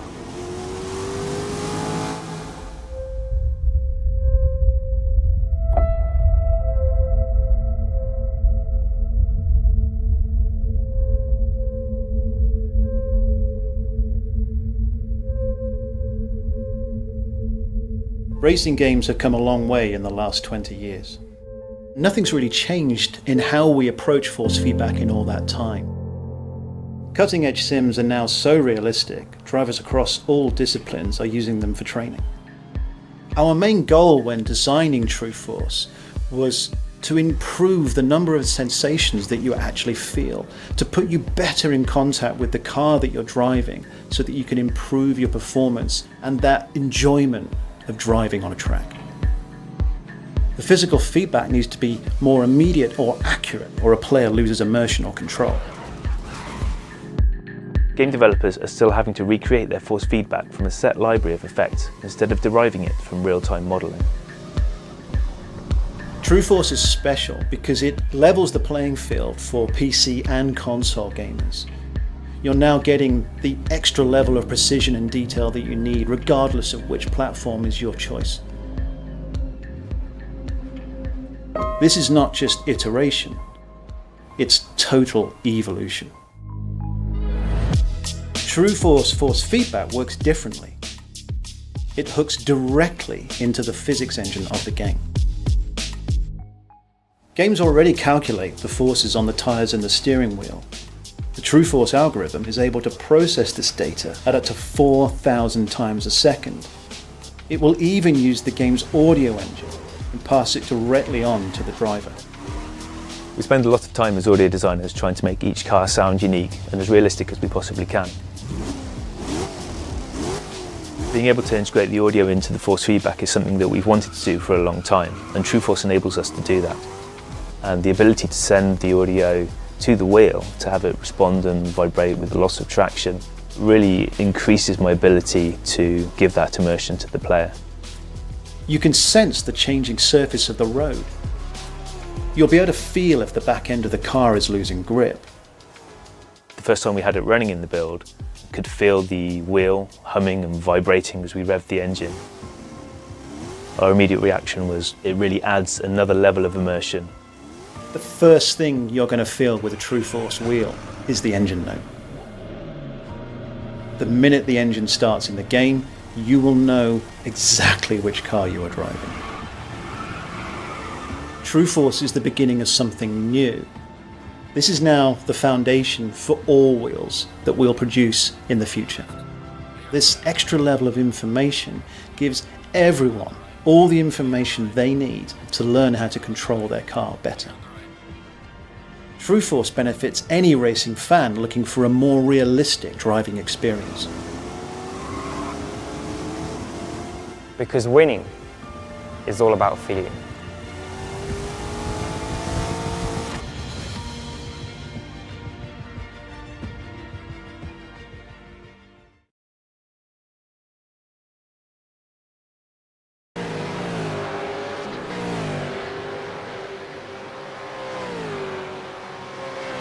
Hello and welcome back, ladies and gentlemen, to action from the Sandown 500 Logitech Pro Invitational. No changes for the race lead, but we are now into the pit window to get us home. And, well, with driver swaps, we will be in about 12 laps time. So that's what we're looking for, and that's where we're targeting at this point in time. How deep can the drivers that are currently behind the wheel go? We're looking about 44 laps.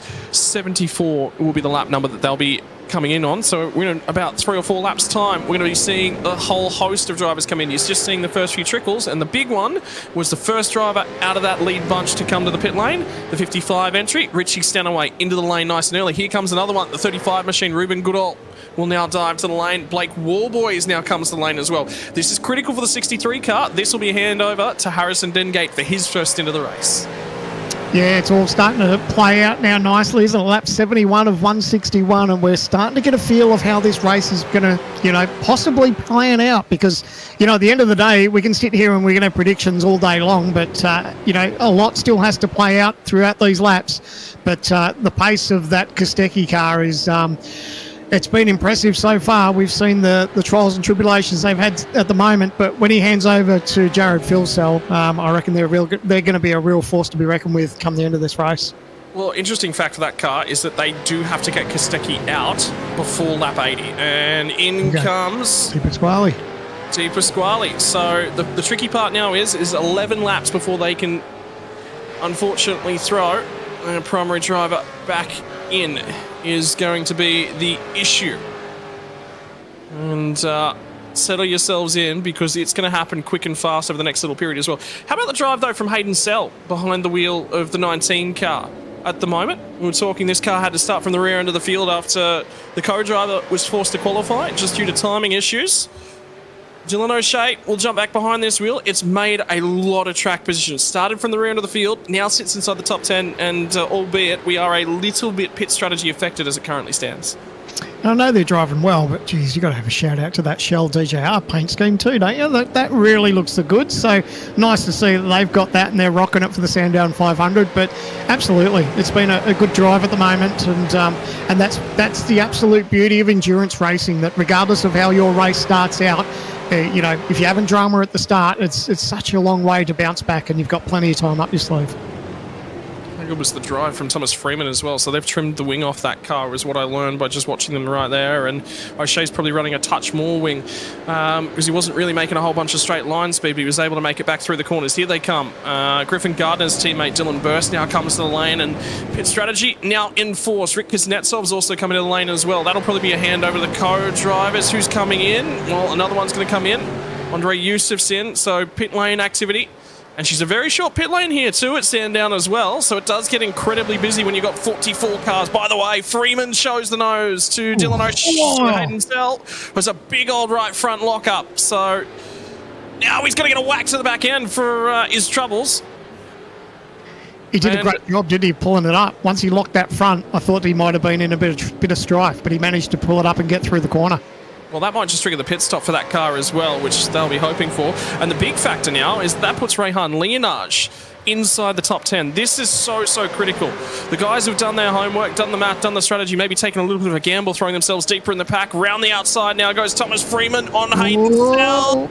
They're both going to go side by side over the curbs, down through the S's. Little bit of contact before they get down to turn 9. Still there, still going to go the long way around. Freeman's still hanging it in, and he's going to get the drive off. He's going to get... They've just made more contact. Race leaders are going to come to the pit lane as well in the middle of this, so it's all kicked off just before the halfway mark. Freeman will finally get the position. Do they feed into the lane here? Yes, it's going to be in for Hayden Sell.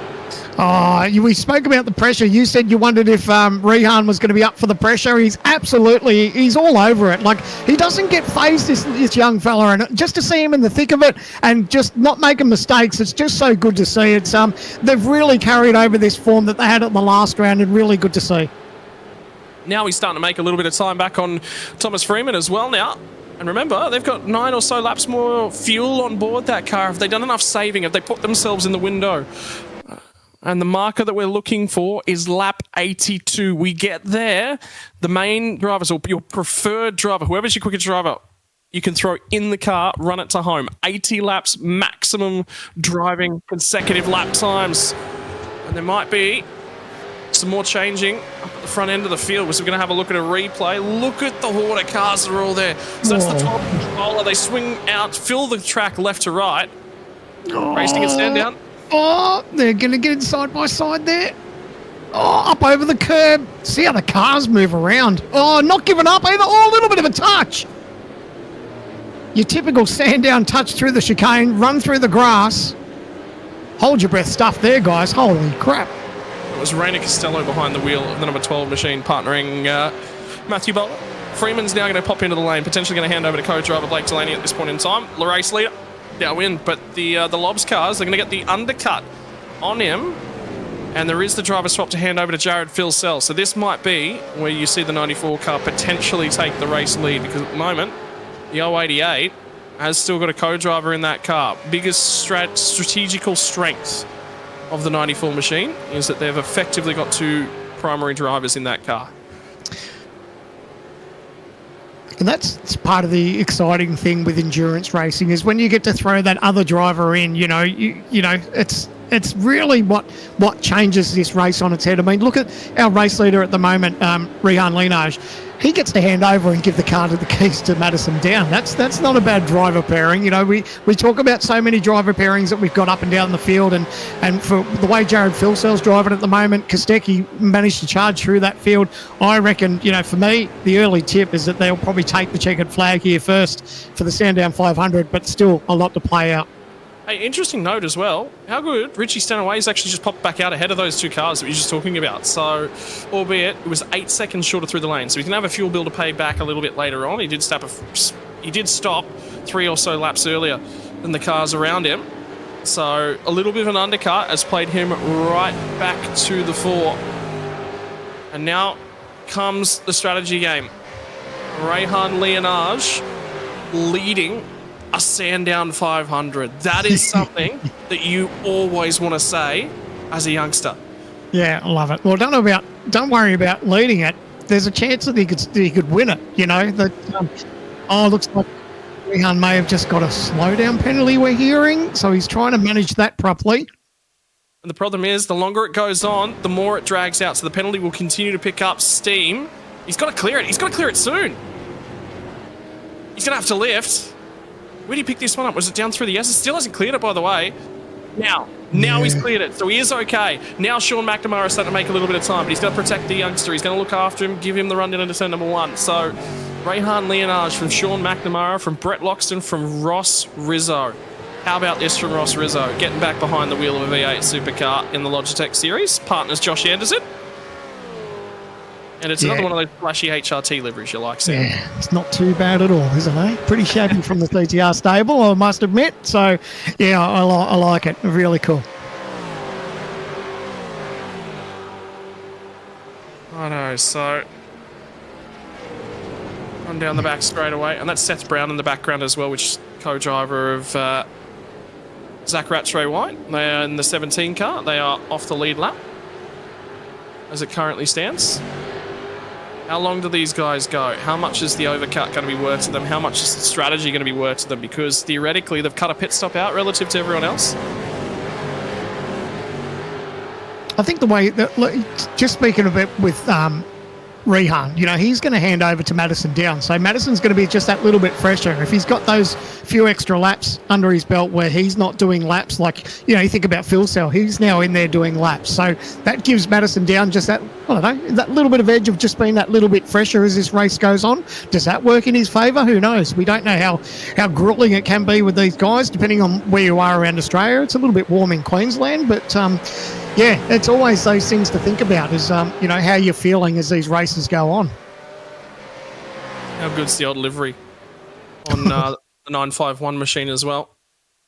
I just love that these teams are embracing the liveries. That's the Chickadee livery, and yeah, really good to see as we check out an OG Gear replay. Nose to tail. Looks like Jared's trying to put the pressure on his teammates there. Bang, dives it up the inside. We saw Kostecki do that a couple of times, and it's a favourite passing spot, isn't it, of Sandown? You get that run through there and just make that little dive up the inside, and Jared's just slowly picking them off one at a time. I think the interesting fact we'll have to keep an eye on now is what are the lap times between these guys look like. He is just about glued to Richie Stanaway's rear bumper. And then with the pitching of brakes and around goes. It's all gone astray for McCauley. Another one in the fence. Was that Stovall? It might have been Stovall on the fence. No, Stovall. Get out of it. It was Stovall. Stovall's in the fence. He's in hard too. Oh, careful backing out there, buddy. Oh, man. Such an awkward spot. And that is potentially going to cost Luke Rosella and Richie Stanaway a shot at winning this race, because that was a heavy, heavy hit on the front end of the 55. Is that McCauley that's got a heap of damage? That all happened in front of Macaulay Jones. He had nowhere to go. Was it McCauley losing it on his own? He ran wide. Oh, he got on the throttle and just, spun in front.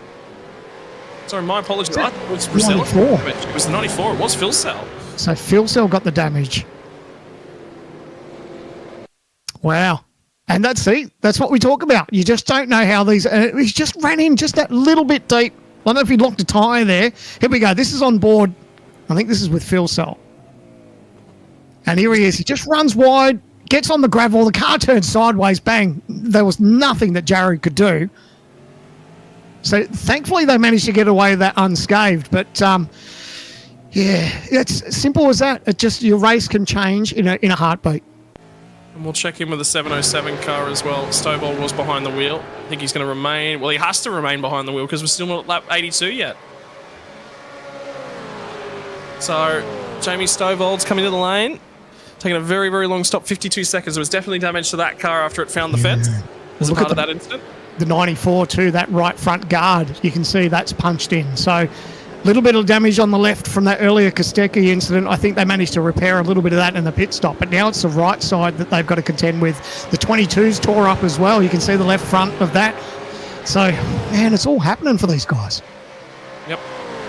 And we thought there might have been clean race cars when we popped out the other side because, you know, might just settle down over 500 kilometres. No, none of that. There'll be none of that. Well, the thing is, it wasn't aggressive racing. It was just that Macaulay just went in just that little bit too deep, got on the gravel, and the car got sideways. And you got to feel for Jared. He was in the wrong place at the wrong time, and there's no way that he could have avoided that.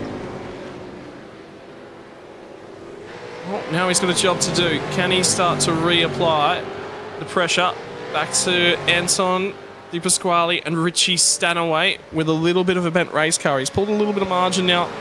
Ethan Warren just a touch faster than him on that most recent lap. 106.685, I believe, would make him the fastest car on track. By the way, just checking in with the leaders, those lap times compared to the leaders, about 6-7 tenths of a second faster than our race leaders. So they're going to pull some margin for this little stint over those race leaders. But yeah, off sequence in terms of strategy.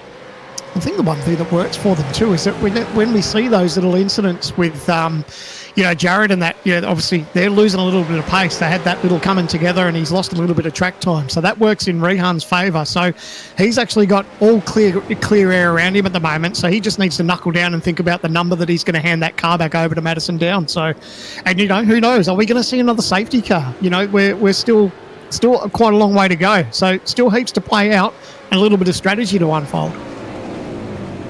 And just about everyone else out of that lead group hit that lap 81 and came to the pit lane. The risk with that is that lap 81, you ended lap 81, which means you've got to run 82. So critically, 55 laps will be complete at the end of this one. You must have your co-driver do 54. So all the stars have aligned for the number one car. And I get the feeling it'll be hand it to Madison Down, break out the popcorn and watch the tail end of this race and see what he can do to help the team boss. It's shades of Interlagos. He actually handed it over to Madison Down in the lead when he got out of the car for the last time.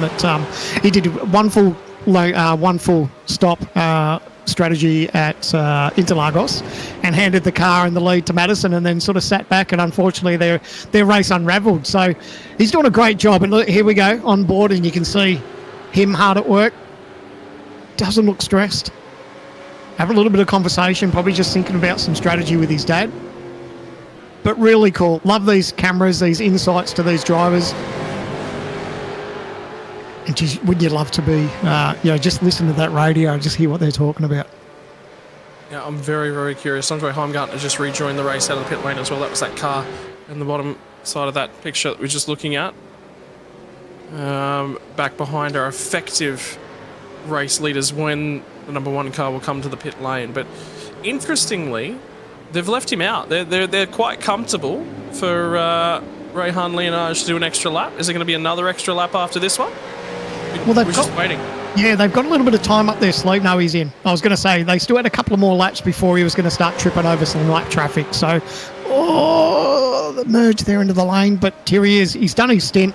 Massively proud. He should be absolutely stoked with his performance. He's done such a brilliant job. He's handed over the car to Madison Down. He's in P1 at the moment. Obviously, that's going to change. And to see Jared Filsell now got up the inside of the 88, and he's now starting to charge forward. And Ethan Warren's going to try and go the long way round. Anthony Pasquale. Pasquale sort of just let him have it. Is he going to try and turn it back down to the last corner? So Phil Sell makes a move, and Ethan Warren shadows him. Madison Down now climbs back aboard the number 1 car to drive that car to the end of the race. So we've got more pit stop. There's an issue there for Ethan Warren, and now all of a sudden crawling all back over him. Anthony Pasquale pulls out of it. So Warren had to defend a little bit more than he would have liked. Something went on there, whether or not he missed a shift. Yeah, it was quite strange. I was going to suggest maybe he did miss a shift, but thankfully they all managed to get away with it. But yeah, I think Anton sort of held his breath through that chicane. He already saw what his teammate did and saw that incident that unravelled earlier. So he's got a straight race car. And the car actually looks pretty good, actually, speaking of that for Di Pasquale. The car's straight, and not a lot of these other teams can say that. So for him to have a straight race car at this point of the race is really good. Yeah, that's the big key at the moment. Make sure you hand it over. Give it back to your preferred driver. Clean, not a scratch on it. That's the end goal as a co-driver. If you can keep it in the position you're in as well, or gain, that's just pluses. But it's always hand it back over in pristine condition as it was driven off the showroom floor, just with a few marbles caught up around somewhere. Difficult. I would not comfortably be able to deal with the pressure that these guys go through as a co-driver. You put yourself in their shoes. They've effectively been handed for 3 races this year.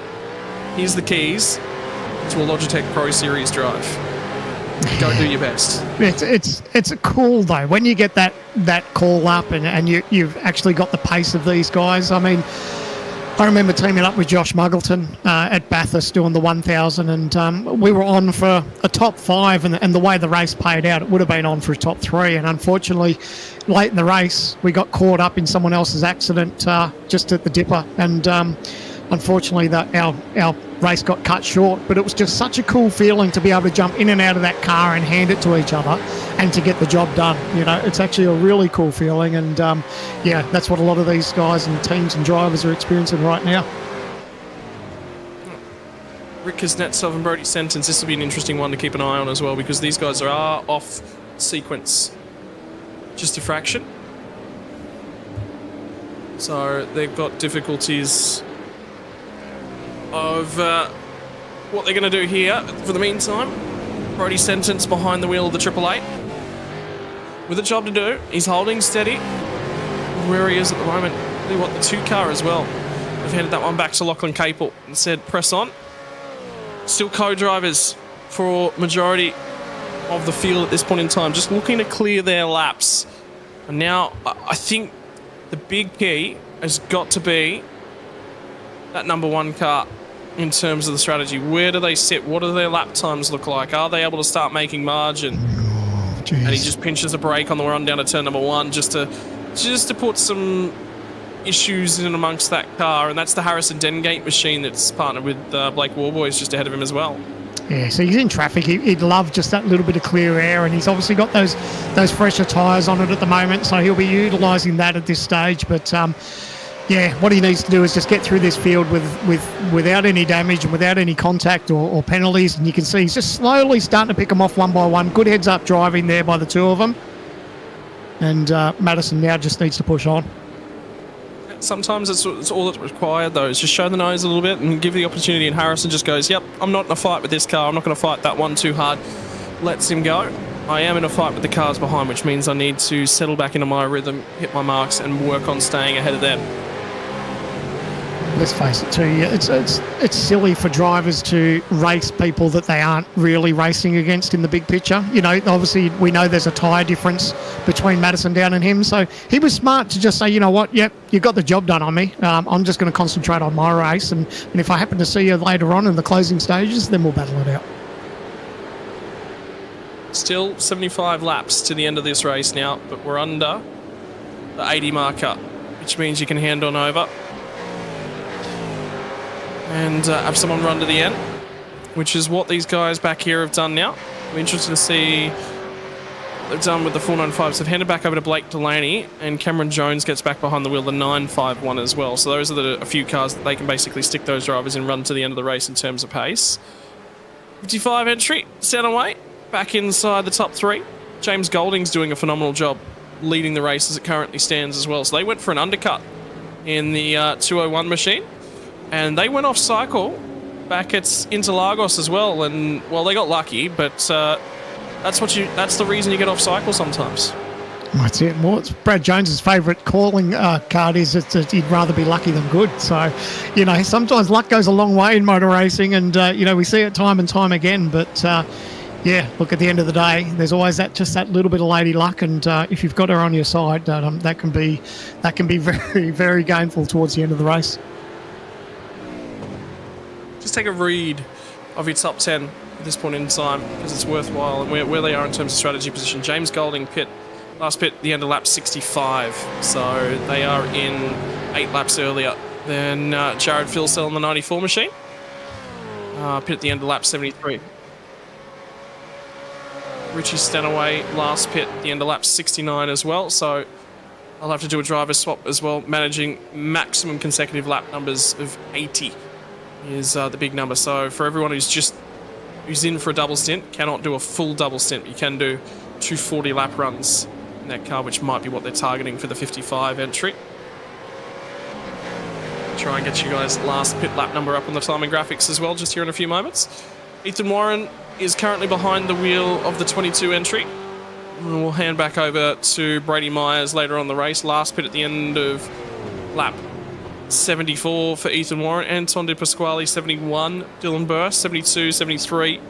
Corey Shepherd, Brad Ryan, off sequence, 63 and 66. So they've gained a little bit of track position. Emily Jones has fallen just a little bit, but still relevant in the number 8 car. We'll hand back over to Jake Burton. So well, Jake Blackhall's actually driven back up to the rear end of that at number 8 car at this point in time. So we're actually going to have a fight on for the last spot inside the top 10. And then that is what the race looks like for Madison Down, who is the first of our main game drivers to get back into the end of the race. It's interesting, isn't it? When you look at the numbers like that, just to see how this race is unfolding, you know, so much can happen. But I just love that everyone just rolls the dice. You know, there's people out there just going different strategies. They're not doing all exactly the same thing, a little bit of follow the leader. You know, that's not how you win races. So it's really good to see that these drivers are mixing it up a little bit, and keeps us on our toes, definitely in the commentary box, I tell you. There's going to be a lot to do before this race is done, because those two strategies are going to converge at some point. And what that looks like is neither here nor there as it stands. 22 laps still to run for this one. And it's the next group that's just coming down into Dandenong Road that's worthwhile keeping half an eye on. I think Jake Blackhall's starting to close in just a fraction on Emily Jones. This battle reasonable inside the top 10 as well. Johnny Lutzu leads, Corey Shepherd from Brad Ryan. 3 co-drivers going at it. And again, clean cars. That's what we're looking for here. All 3 of these guys, very, very pristine looking cars. Yeah, and you know, we touched on it again with the damage model, and yeah, you always strive just to keep the nose clear, because you just don't want to lose some of that straight line speed. So thankfully these guys have done that. You know, so far so good, and if you can do that, that's half the battle, especially these longer races when you start to get a little bit tired, or your mind might sort of drift a little bit, and you know, it's really important that you keep these cars as straight as we can, because they do get heavily affected by aero. And that can be just one less drama and one less headache that you have to put up with for the entire race. So these guys will be quite happy so far, the way their cars are looking and performing. Cast your mind back for Griffin Gardner as well, who sits in 6th place with Dylan Burst behind the wheel currently. Road America a couple rounds ago. First night out with the Doing OK Lobs Esports team. Put it on pole position and spun the tyres on his getaway. He said, yep, checked my first box, something I really wanted to do with the new team. Picked up that damage and was just a sitting duck all night long. Marcelo Rivera was the other car that was involved in there. Oh, here we go. Talking about damage and the possibility of it maybe happening here. These guys nose to tail. Look at them. Wow. Just managing to give each other just enough room to get through there. But this has got a recipe for disaster, hasn't it? Yeah, so it's going to be a fair field of Synergy Sim Racing cars. I see Ewan Baker line astern with Brenton Hobson, and Ali Haber just about gets into the rear end of Andre Youssef. They all check up as they run through turn 1, and Rainer Costello's going to go ahead and try and pick Ewan Baker's pockets. They'll go through turn 2. Contact Contact. Baker gets outside the track limits. There's going to be another dive back down the inside. Here comes Ruben Goodall. Now he's going to run Costello out of road. And I tell you what, Madison Downs now in this battle pack. That's what it's all kicked off for. He just poached 3 spots there just with that little bit of contact. So Madison would be quite stoked with that. But, man, that was all happening. Look how busy it is for these guys. And it was all up ahead. That's what it all kicked off because it was Brody Sentence who got a little bit of a bump from the 900 of Andre Youssef. And that brought them all back together. And then it just carried on and carried on and carried on. Jeez, everyone's holding their breath, but imagine the Synergy team. They're all just sitting there going, please don't let this turn into a big wreck, because there's 4 or 5 of their drivers that could be easily involved in it. Well, here we go, ladies and gents. This is why we tune into Supercars Racing. 69 more laps left to run. On the run down the main straight. Tip it down in at turn 1. And it's just madhouse. Look at them. They were just up over the curbs, a little bit sideways on the grass, a dive up the inside, gets fed to the wall. Thankfully didn't make contact, and Madison Down just holding his breath, picking off 3 spots there. Thank you very much. Puts himself in a reasonable spot to run it out from there as well. Righto. So now they'll all calm it back down a bit. Now they'll all settle back down to a more sedentary, casual style of racing. Here comes pit stops. James Golding's going to get in to the lane. I think he's going to hand that car over, and that will be the last we'll see of James Golding for the night. I think that might be Andrew Gilliam to climb aboard. Here we go. This is that incident that we saw here. Madison Down, just seeing it all unfold, holding his breath. He's like, he doesn't want damage here. Sees it all unfold. There's 1 spot. There's 2 spots. There must have been 3. I thought there was 3 there at one stage. He's actually picked up damage to the front end with contact. I think it might have been to the 143, was it? No, wouldn't have been the 143 because I don't see Jordan Ross's car in it. There is a bit. There is a bit of front end damage now to the number 1 car, and Ewan Baker's going to get picked up by Ruben Goodall. Paul Young will be the next car that they'll line up in this one, and 3 cars at the head end of this. Going to be tough to split them. Yeah, what Madison doesn't want to see is all these guys bunching up and possibly having an incident, because he's going to be right in the thick of it. He's got pace on board, but he just needs to be smart and pick a clean way through these guys and hopefully put him in his rearview mirror. But at this stage, he just needs to hold his breath a little bit and not get any more damage to the front of that Commodore. Can't afford any more damage. That will absolutely be hampering his race pace. He's dropped 2 seconds on that most recent lap with all the squabbling, by the way. So yeah, lap time's starting to fall away. How about this? Got to get some dinner in at some point. Got to get some driver nutrition handled. Cup of noodles is apparently on the menu for Blake Moore boys tonight. We still haven't got that Pizza Hut pizza yet. What's going on? Macaulay! Macaulay Jones, please come to the commentary box. But that's all part of endurance racing too, isn't it? Where these drivers actually get some downtime, have something to eat, just refresh themselves a little bit, get up, have a bathroom break, get some cold drinks into you, just so you know that if you're going to have another go at it, you're just starting to feel a little bit refreshed. So, these drivers will be managing that, and, especially around here. But imagine when it gets time to go to the mountain and to do 161 laps around Mount Panorama, that's when it'll be key.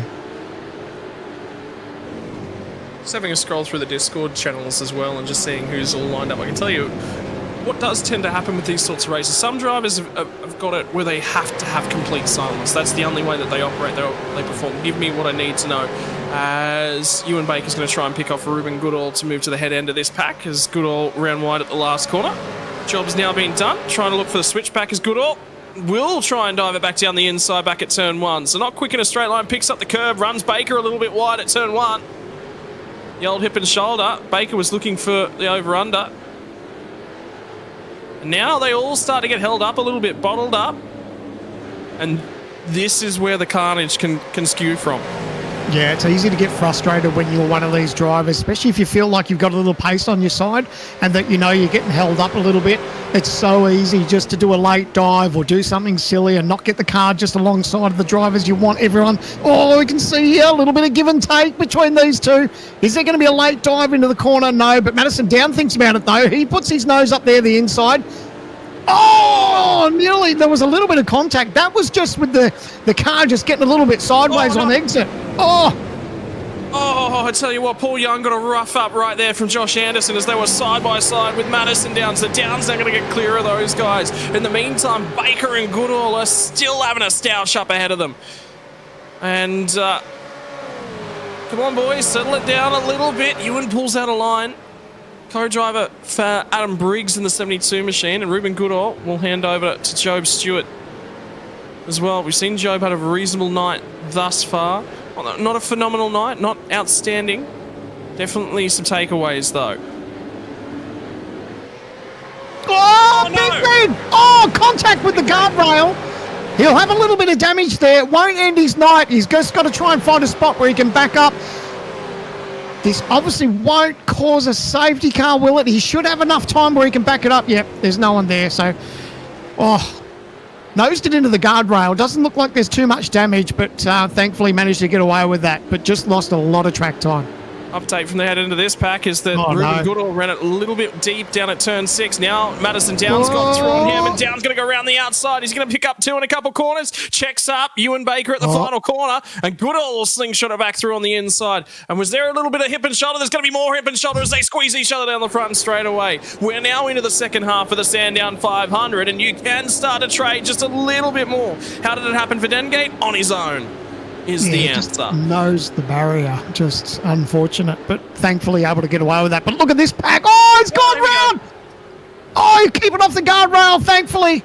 He'll live to fight another day, but man, it's getting racy back in the pack. And that's René Costello again. So he is getting boxed and beaten about the ears as it currently stands. Still not done with it, and Mitchinson's co-driver is going to be the next one. Paul Young will have Wayne Burke. So these guys are teammates at Synergy Sim Racing, lining each other up for a run down the back straightaway. And yes, he is going to dive it down the inside as Wayne Burke. So he'll pick one up over Paul Young. I think the key was for Madison Down, he had to make those moves because he was starting to get held up and he could see his race just disappearing. Yeah, and as racy as everyone was getting, you could see that there was obviously a recipe for disaster there, and that's the last thing he needed. So thankfully he's been able to get in front of these guys and just slowly start to pull away, but that definitely would have worked in the hands of Phil Sell, because when you see that Downs struggling like that and getting held up that little bit, that just works more and more in their favour. Well, Jared Philsell has now made the moves to get to the race lead, so he does lead the way at the moment. And he's stretched himself about a 2.8 second margin now, back to Richie Stanaway. Ethan Warren still in pursuit. So when you consider that Stanaway's been around, this is actually a really, really good drive from him just to get back to where he is currently. And when he went around, who did he have contact with there? Oh, no, don't you. And the 22 up the inside. Good. They managed to get through nice and clean. So, and again, this is a huge shout out to Richie Stanaway. I said, I touched on how well he drove at the last round, and to back it up with his performance and bounce back from that contact, it went back to about 9th position, I think, wasn't it? So for him to bounce back and where he's at the moment, that's a really good drive by Richie. He should be stoked with himself. Yeah, so it was outside the 10, so to not only drive back through that, he will have a little bit of a fuel bill to pay. Is down on the amount of fuel added at that most recent pit stop. He's also going to be one of the earliest, you would say, to pit, potentially hand back over to Luke Rosella. See if Luke Rosella can get an undercut, move his way back through the field. We'll be keeping an eye on that strategy as it continues to develop. What's Ethan Warren's pace like now that he's been freed up just a fraction? Yeah, I was thinking the same thing too, even that little bit of damage on his left front. But clear air is always your best friend as a race car driver, so he's going to try and push on now. To be interesting to see what his lap times are. So with the overtake on that most recent lap, lost half a second. Jared Philsell up ahead. But we'll get an opportunity on this lap to have a look at what his pace will look like. Lap traffic start to play itself in the mix. Colin Warwick is the next car that's actually on track, is for Kurt Stenberg, actually their co-driver. So they've got that car back out after an engine replacement, 28 laps down, but still circulating. was it 75% race distance for... oh, no.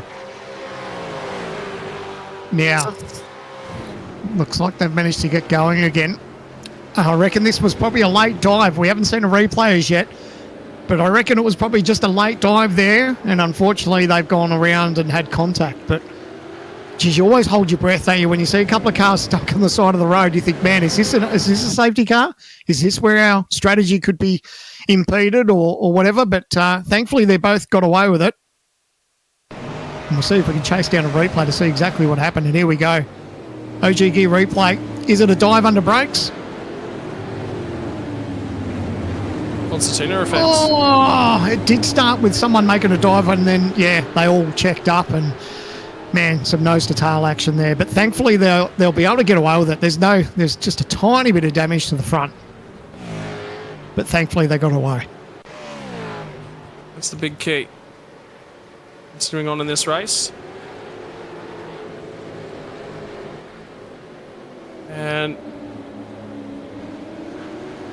again, settles down a little bit. I'm interested to see what the pace difference between Anton Di Pasquale and Richie Stanaway looks like. And that was Colin Warwick running very, very slow down the back straightaway, who is going to try and get some laps out of this 47 machine, trying to get out of everyone's way. So good opportunity for him to just tick off laps. This will be prep work now. They'll focus on Bathurst. This will be a little bit of prep work. More work on the car. Yeah, it's always difficult, isn't it, when your night goes pear-shaped and you're that many laps down. But, you know, the best thing they can do is just, stay out of everyone's way and just circulate, try to get their bit of race miles in and, prepare for Mount Panorama. How exciting is that one going to be? We'll take a look forward through the calendar now for what's left of the racing. Yep. And we do have, on the 22nd of September, it's going to be the Bathurst 1000. That will come with the top 10 shootout, qualifying top 10 shootout on the Saturday the 21st into racing on the Sunday the 22nd of September. There's a sprint round to come on October the 23rd. The series will sort of wind down for the year as the races become a little bit more spread out, and we will finish the year off at Spa on November the 13th, which will be a Wednesday night to finish as well. So if you're tuning in for the first time for this series, first and foremost, welcome along. Hope you've been enjoying V8 Supercars action in the Sandown 500 for Logitech Pro Invitational. My name is Scott Rankin, off alongside of Stephen Sandman Clark. Now, Sandman, tell the viewers, the lovely viewers along at home, how do you get a nickname like Sandman? Because everyone wants a cool nickname. You don't just get given the Sandman nickname. You got to earn that. Yeah, well, it's funny. It's a name that it started off when Xbox Live first came out. You needed to come up with a name. You didn't use your name, so everyone had all these nicknames. And I was very much a Holden man, and very much loved the Sandman. And I'd put Sandman as my name in Xbox, and someone had already taken it, so I'd put HSV Sandman, and I managed to get that. As we check an OG Gear replay, I'm just going to cut away from that. Madison down here into the S's. Oh, just up over the curb. Did he get himself a little curb strike for that? Oh, runs a little bit wide though. I reckon you might be right. I reckon he did pick up a little bit too much curb over the S's. So there you go. He'll push on now. Don't have to worry about that too much. But, and one of the doing okay cars, Richie Stanaway is flying off into the pit lane. So we'll come back to that story a little bit later, mate. But, so Richie now, brilliant job from Richie. He'll hand over the car, you'd imagine, for the rest of the stint. But he's now going to get that pit stop done with 57 laps to go here for the Sandown 500. Right, 57 laps left to run. The only question I have about that one is there is absolutely a splash and dash worth of fuel to add to the Richie Stanaway Luke Rosella car. But in terms of where they were on pit strategy... Now the splash, could that be saved under a safety car if we got one? How much short are they? They're too short. Too short, okay. That put a nail in that coffin then. Yeah. Okay, yeah. I'm wondering whether or not they're just trying to throw a car at a few of these cars that are on that alternate cycle and just try and throw a car with pace. and hand back over to the main driver and just see if you can't pull a few cars off your marks with them. Although to be fair, what did they pit? Lap 64, so they've run about 40 laps, so that's about right. Yeah, it's the whole swings and roundabouts thing, isn't it? You know, when you're on a strategy and it goes green for this long, as far as, you know, we had that safety car a little while ago, but you know, you've only got so much fuel in the tank, and you do have to bring it in at some stage. So sometimes the cards align, and you can see looks like Emily Jones is in the pits as well. There's a number of cars in the pits, so yeah, it's all starting to happen down pit lane. Righto, so I think the marker might have actually been consecutive lap counts, because they've been in there since lap 28, lap 27. So we're only a couple laps short of getting to 80 laps consecutive for all the co-drivers here. Yep, that's a good pickup actually, and that's something that the teams need to be aware of. There's so many rules as far as, you know, how many laps you can do, and you know how many you've got to share with your co-driver, but how many laps you can do in one single run as well. So yeah, you might be right. I think that's exactly why they're in the lane. You can see the 22s dived in as well. Oh, is that a car out of fuel? Is that out of fuel? I'm thinking out of fuel. Oh, this is going to be a safety car. He's going to block pit lane. Oh, he did his best to get out of the way. This is definitely going to be a safety car. Well, the problem was it's a blown engine. So the problem is why he's pulled to the left-hand side there. He was going to block pit lane. He was going to block pit lane entry. You don't want to block pit lane entry. Where he's sitting, he's not blocking pit lane entry. There is still access either side. It's awkward, but it is access either side. I wonder if it's a downshift again. We've seen. So he's here. No, it looks good so far. It's an upshift. Bang, it just detonates.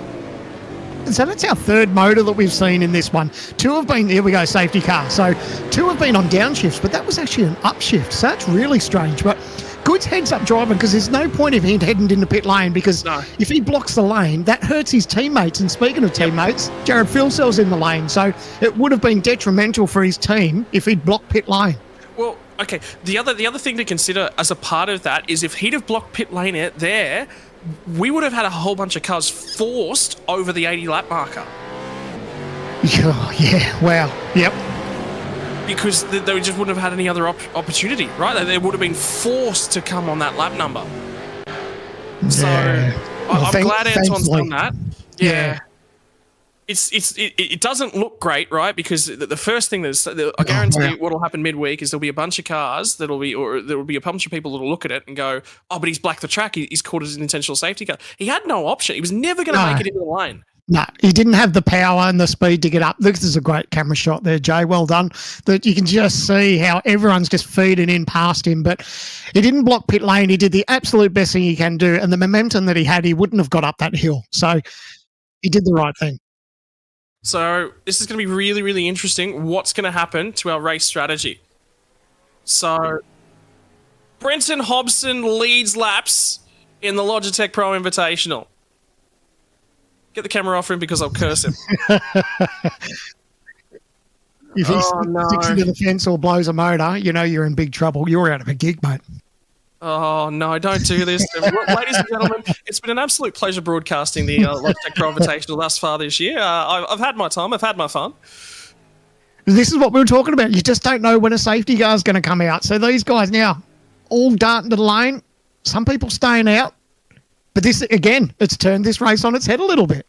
It has, because we're not 44 laps to home. Is that right? We are not 44 laps to home.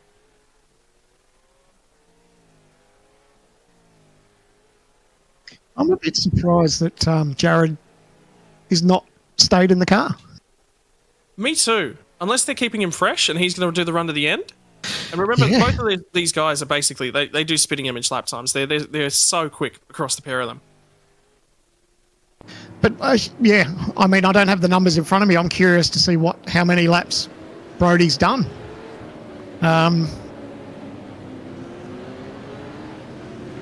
74. He's on his 74th lap is Brodie Kostecki at this point in time. So again, we're clearing wave by cars. Cars that have effectively come out between the race leader and the safety car are now getting waved on by, and we'll pick up the leader, which will be the 94 machine of Brody Kostecki.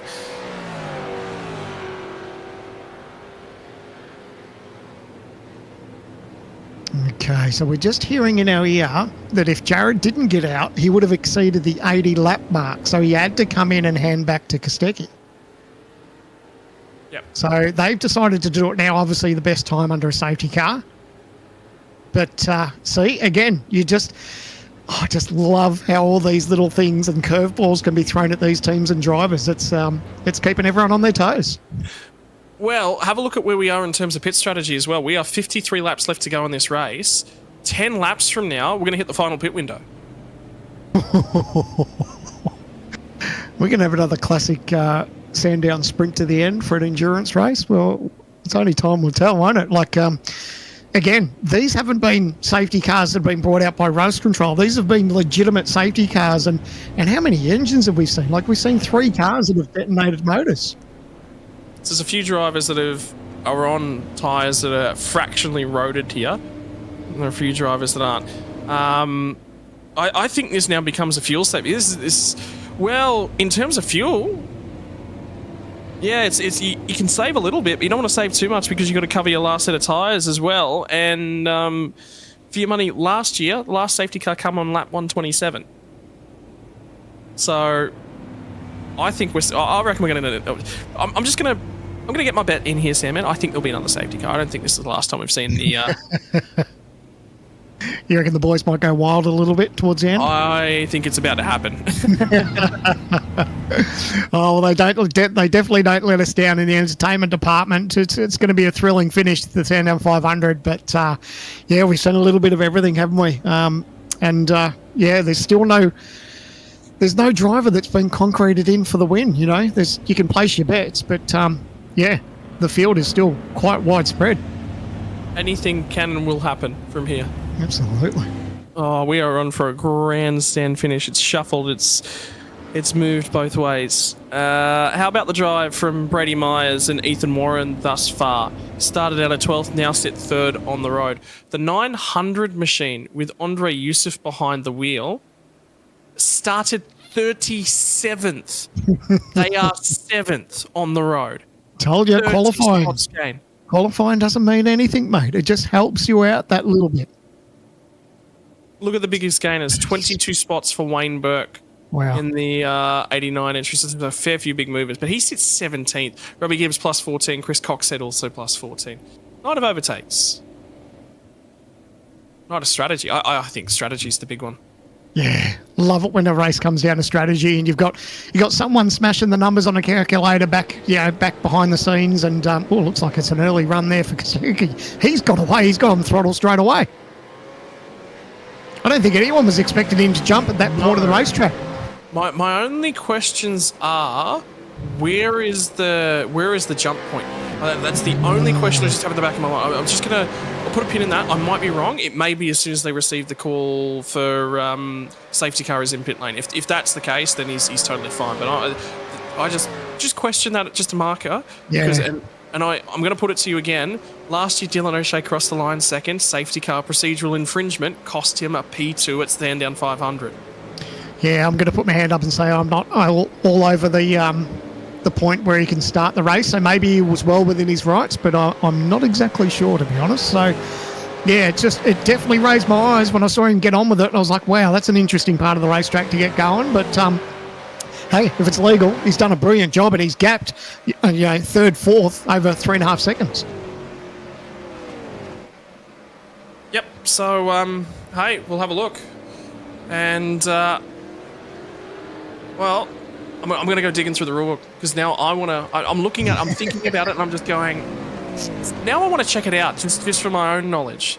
Yeah, it could be a stroke of genius. I mean, yeah, but yeah, who knows? So fuel cell leading, Kostecki jumping in the fuel cell back car. So we spoke about that. There's another car in the lane back there as well.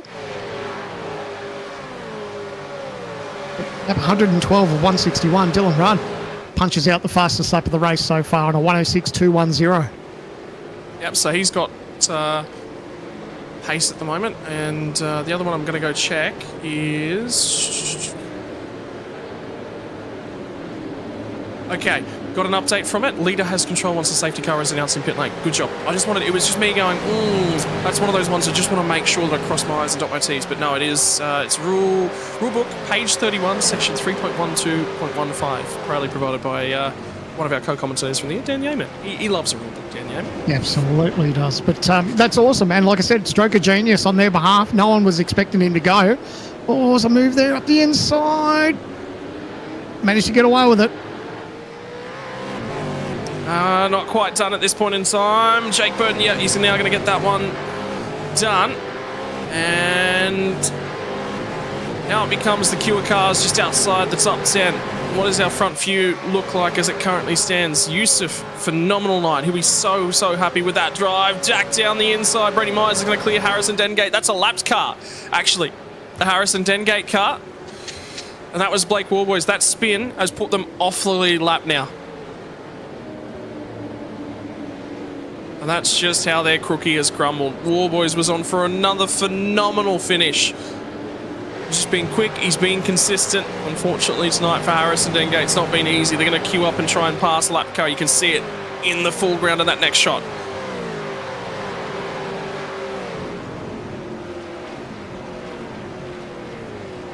How great is it that we just don't know how this is going to play out? We've obviously all got, you know, our predictions and how, you know, what could possibly be, but there's nothing set in concrete, is there? You know, there's so much that can happen in the dying stages of this race. You just look around, you just think, where's the next thing that's going to come? Something else is going to impact this race, but I don't think we're done just yet.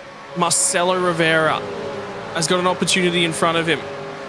How about the drive from Chad Lewis? It was a rough old drive from Chad Lewis. The problem they've now got for that car is Marcelo hasn't done his most recent stop. I think they're targeting. So he last pit at the end of lap number 81. So he's been in the car since lap 81. They are light on fuel at this point on time. 26 laps more fuel the bulk of the field are going to have over this car. The longest they can go to, about what, lap 124, gets them in the winner to get home. They had to connect the dots. Chad Lewis had an awful time behind the wheel of that car. But now they're back up inside the top few, but off sequence on strategy. Sometimes you gotta throw something at the window and see what sticks, right?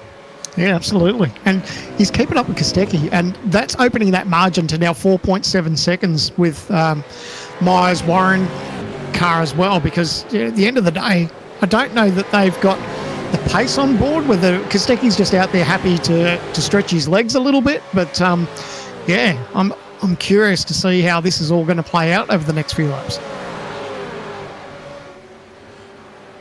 Sandown 500. We are approaching three-quarter race distance. We're past the 2/3 marker. We'll get to lap 120 and we'll be on the last 25%, the last 125 kilometres to home.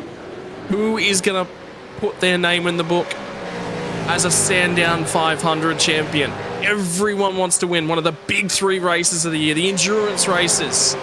And you look at this one at the moment, I'm going to ask you to pick a favourite because I like putting you in awkward spots here, Sandman. Thank you very much. Go on, who's going to win it today? Look, I've been saying it from early on. I think the Kostecki fuel cell car has been quite fast. It's hard to go past them. I know there's so many different other strategies that are still yet to play out, but you know, I think for the moment their car is really quick. You're going to put a fresh Jared fuel cell behind the wheel, and you know, I think they're going to be very hard to beat. For the fans watching along at home, as we get towards the quarter race distance mark, is there someone that you look at up and down the field that you go, yeah, I just think they're going to find some way to get back to the front? There's so many stories. There always is. Who's had a day where they've looked phenomenal? Who's had a day of disaster at a Sandown 500? Like we said, Harrison Dengate driving alongside of Blake Warboys. Could they have been a top 5 threat? Could they have been a podium threat? Warboys has certainly had a phenomenally consistent season. Instead, they're off the lead lap. And only just, by the way. We're inside that top 10. They're only a couple cars back from the race leader. Somebody lifts out there, and that might have been a slowdown penalty being cleared as well. That'll be the 93 car of Griffin Gardner will step one spot further back. Right, Luke Rosella will now get an opportunity to go and have a crack and see if he can pass Brady Myers. It's always handy when you've got a teammate behind you. If you get that little penalty or you just want to roll out of the throttle, just have a talk between teammates and let each other know what's happening. And, it just takes that little bit of pressure off behind. So, but the one who will be feeling it is that 22 car because, and talking about pressure, how's this? Oh, no, they're not going to think about going 3 wide. No. Oh, up on 2 wheels. Still a little bit of bump and grind here on exit. Oh, hung out to dry too. They all managed to get through. And it's still all happening. If you thought that it was going to die down, you haven't watched enough V8 supercars. Because everyone would be telling you you're mad at this point in time. Somebody else is that Bowl that's going to try and go down the inside of Brian Borg on the run down at turn number 1. Does get to the inside. Little bit of hip and shoulder off the exit of 1. The run down at 2 will be on the outside. Feeds back in. Decides not to have a crack at him. And yet again, they bounce up and over the curbs. I can tell you right now, there's a change of position on the cars. Rosella just dives down the inside of Brady Myers as they get to the crest of the hill. So there's been a change of position. Luke Rosella, last year, stood on top of the podium. This year goes and claws one back. Overtakes Brady Myers. Can he run down Marcelo Rivera? Rivera has got a big old fuel bill to pay. This is how it happened. You can just see Myers is just not quick in a straight line with that damage.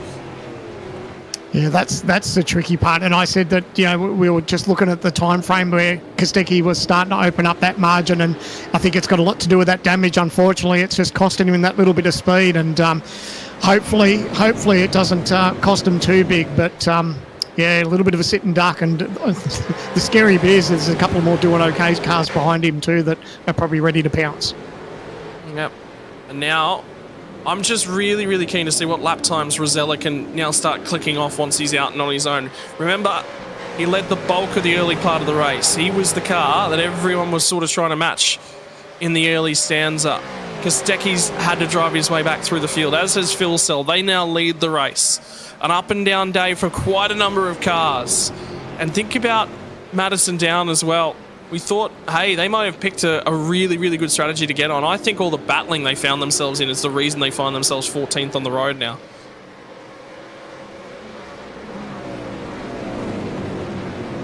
All that holding up when the cars around you are squabbling for a little bit of position. Is it time? Is it time to just step a little bit further forward? I'm just interested to see how all these battles are playing out. You've got drivers that, have got that clear air and pushing, and that's where I think Kostecki's at. He really needs to open that margin. It's now back down to 6 seconds as we check out the OG Gear replay. Down the back straight. Is this going to be a run wide, possibly, or a late dive? A mistake bounced over the curb. No? Gonna set him up? Oh, there it is. Oh, locked the tyre.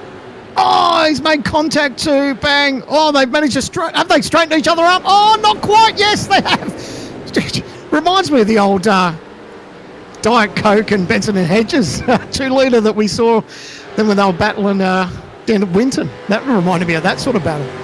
Yep. And 5-second penalty going the way of the 27 car. Tyson Broad behind the wheel for his role in all that. That will put the pressure more back onto them. And tell you what, to Paul and the team at OG Gear, the benefit is when you get a few endurance races, you're going to get a fair few replays up and on the board. But it's been good to have them on board this season. Actually got the chance to meet a few of the representatives from OG Gear. Actually sit halfway between me and you on the coast, by the way. Oh, there you go. So I got to try on a pair of the gloves. They're actually not bad gloves. They do feel really high quality. So to Paul and team, a pleasure to have them on board as supporting partner for Logitech Pro Invitational Series this year. And we're right at that marker. That'll be a slowdown penalty. That was a lot of curb. It was a lot of curb, wasn't it? You could see how aggressive it was up over the bumps. I got away with that one. Yeah. Did Brady Myers, so... Almost love to see a curb strike graphic come up. That would have been great. Maybe we'll have a chat to Jay and the technicians all behind the scenes. I think Jay's cursing me out now. He's like, don't even talk to me about it. Them silly commentators just asking for silly things all the time. Who listen to those guys? Now we need to get Larko in here with his board and tell us how it's all playing out too. Mate, if I had a day out, if there was one thing I'd ever want to do, get me out of the comms box, get me down in front of Larko's whiteboard. That's where the real fun is. Maybe I'll be the funny guy that ends up talking down the barrel of a shot. Now Ethan Griegalt's going to have a go at Andre Youssef. And Andre Youssef is having a phenomenal day. He's just going to step sideways and go, yep. Ethan Griegalt's got a little bit of pace here. I'm not going to fight this one. We are still plus 29 spots on the day. So I'm just going to focus on locking that one up. Indeed, focuses on locking up the left front. As he gets down in there, carries way too much curb. Robbie Gibbs is now going to have a crack at him. He's clearing a slowdown penalty as well, I think, is Andre Youssef. So Gibbs is going to file down there. But Albert's not going to line up and have a crack at him. Oh, it's hold your breath stuff. I think Griegault was there just holding his breath that he wasn't going to get absolutely drilled when he saw that tyre lock up behind him. But thankfully they all got away with it. But good heads-up driving too. I love it when a driver just concedes and says, you know what, this is not my battle right now. I'm just going to move over and give that position. Just say that. There's a dive up here at the inside. Yep, Bo Albert starts to try and apply the pressure now. Senses a little bit of vulnerability from Andre Youssef, and Youssef's went wide at turn 2. Now Bo Albert's going to fire it back down the inside of turn 4. Can he finally get himself out of the marbles, get the car pointed straight? Jake Burton's going to be the next car to line him up. So for a lap now, just about, Andre Youssef. This all started because of a mistake offline. Down through 7, 8, 9 last time by, and he spent his whole lap trying to feed back into the chain. Burton shows the nose. Not going to fire it down on in. Finally, Andre Youssef will get an opportunity to just recover himself a little bit. Yeah, momentum's huge too there. Once you lose that chain and you get out of that rhythm and you're offline, that's really hard to gain, and especially when you've got a couple of hungry drivers behind you and they've hit their marks, you are a little bit of a sitting duck. So it's always a little bit tricky, but they've managed to get on with it now, and Jake Burton will be keen to make up a couple of spots here. They've just dropped out. They were inside the top 5 for most of the day, and then just found out a little bit... and where are they? P11 now at this stage. So you'd be thinking that Jake would be pretty keen to get a couple more positions over his sleeve. Interesting to note as well, Brady Myers is the cork in the bottle. Last year, he was a little bit slow, particularly in the early to middle stages of the stint. Late stint, the pace out of the 22 was very, very strong when I was looking at notes from last year. So at the moment, sits 4th on the road. Rosella's got clear and punched away from him straight away. Griffin Gardner's now going to try and line him up, because Griffin can sense there's an opportunity of a podium. Just starting to go begging, shows the nose. Just starts to apply the pressure. And if you get the feeling if he wants to win this race, if he wants to be on the podium, he's got to. Yeah, it's a tough position too for the 22. You can see that damage that he's got. He just hasn't got enough to keep up with the front runners. And he's got that pressure from behind now. So, car off here. Andre Youssef. Oh, no, it is Andre Youssef. Still going. That's the main thing. So I don't think this will be a safety car. He won't get bogged. But just, he's obviously lost a lot of track time. Well, he spent a lot of time over the last 20 laps or so on our coverage because he gained 30 spots. Well, now he's not going to gain all that many. How has he ended up? All the way out here for the 900. Offline. Bounces over the curb. And Burton senses an opportunity. Oh, no, Burton. Oh, Burton's drilled him. If I just done the Mozza on Jake Burton. Unbelievable. I was just talking up there, Stokes. I'm kicking myself now. They were doing a really good job. I just mentioned that they were running sort of top 5 for most of the race and that he was probably keen to get a couple of positions done. But now I think the stewards might be pretty interested to have a chat with that team and have a tour down pit lane possibly. 5-second penalty going to Michael Whiting as well for contact with Teo Serrano on lap 120. He's just come through on the timer. And this will be why this one's ended up. You see Serrano offline. Whiting senses an opportunity, front to rear contact. That's pretty straightforward. Oh, we've got contact too on there. Secondary contact. So, the 22 again, just doing his absolute best here to keep the 93 behind him. So I'm thinking now, just going by that replay, maybe Jake Burton's got himself a 5-second penalty and not so much a tour down pit lane, but we'll leave that up to the stewards. Yep. In the meantime, Luke Rosella was the fastest on that most recent lap, barring Marcel. Rivera's really quick for where he is. He's got a lot of fuel to fill here, but, He's going to pop out in fresh air. He is due in the pit lane within the next 3 laps. So they're going to go side by side. Finally, Griffin Gardner's going to go ahead and pinch that spot away from Brady Myers. Checks him up now, backs him into Dylan Rudd. And here comes Ethan Greek-Galt. All of these guys just fought for a few laps, just started putting pressure on each other. And Greek-Galt was unattached from the rear end of this pack. Now he's in it.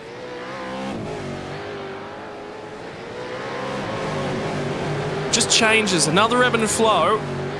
Another line of the script read off as lap 125 now complete. And the run to home becomes 1 lap shorter.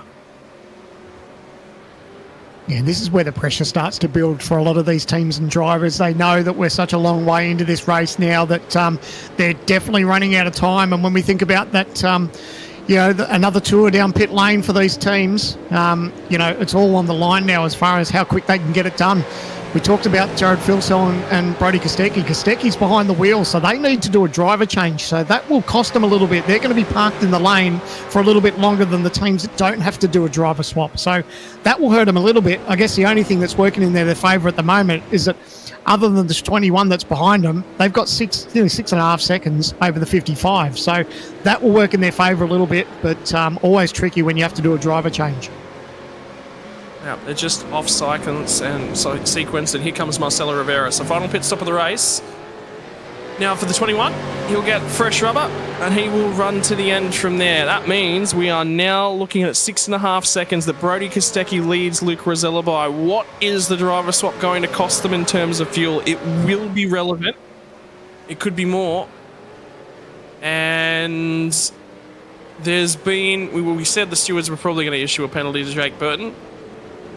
And it's coming in as we currently speak. I think we'll have an update on it. And going to be Jake Burton, Emily Jones, drive-through penalty, contact with Andre Youssef, lap 123. I'll put the Mazda on him again. I didn't think it would be a drive-through. I thought it was going to be a 5-second, but that's going to hurt him. And hats off to Jake and Emily. They did a great job today. And unfortunately, that's going to bite them towards the end of this race. But goodness gracious. It just goes to show how quick the race can turn on its head for you. You think everything's going great for you, and unfortunately a late race penalty can really take you out of the fold. Just wrong place, wrong time.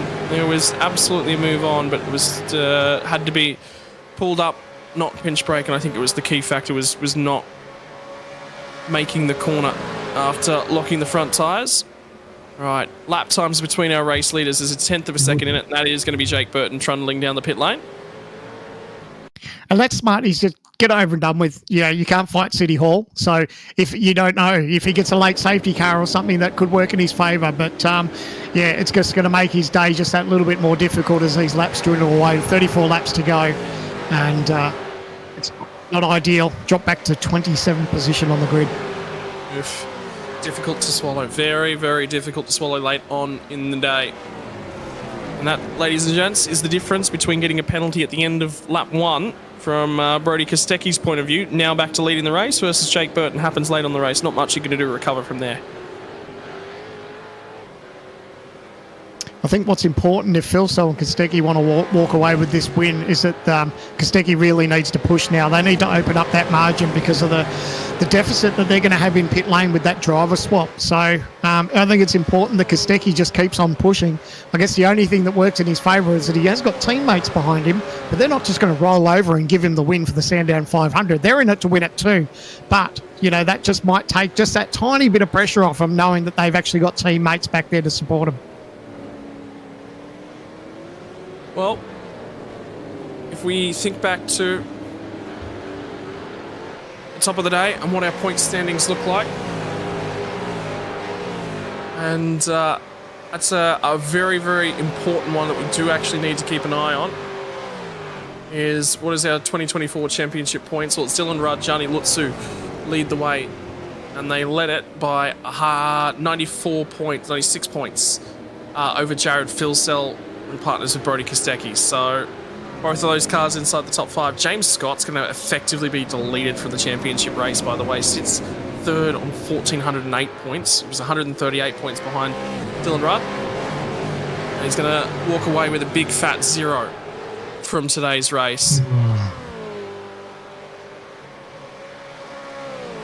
And that's, again, we say that's the story of endurance racing. I mean, that could happen to anyone. You think about lap 1 at Mount Panorama Bathurst. It could happen to a number of teams. So that's just another one of the obstacles, isn't it? And especially it's such a big points-paying day for these endurance races. And when you walk away with 0 points, that stings.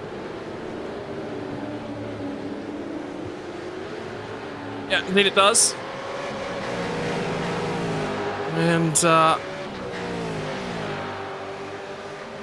we're getting word that it's probably going to be the realm of 3 to 5 seconds that it's going to cost Kostecki at the head of the field for that final driver swap. It's going to be critical that they get in, get out, get that one done.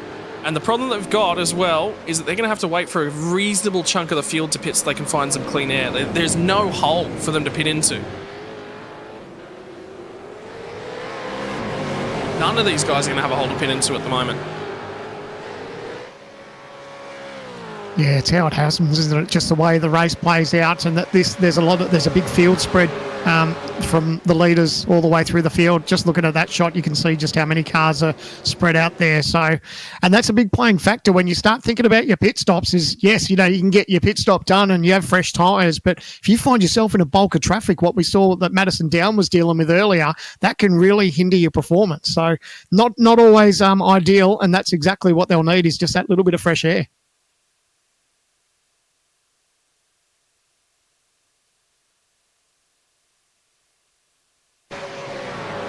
I'm going to take a look on something that's just recently happened as well. So the bottom screen's a replay, not live pictures. And it's going to be Dylan O'Shea down the inside of Matthew Bowler. And what we've been told is that this does carry on for a fair way, so...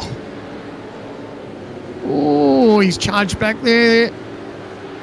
He cut through the grass and then made that position, or he's gotten up side by side. Look at him now. Are they both serving slowdown penalties? Drafting.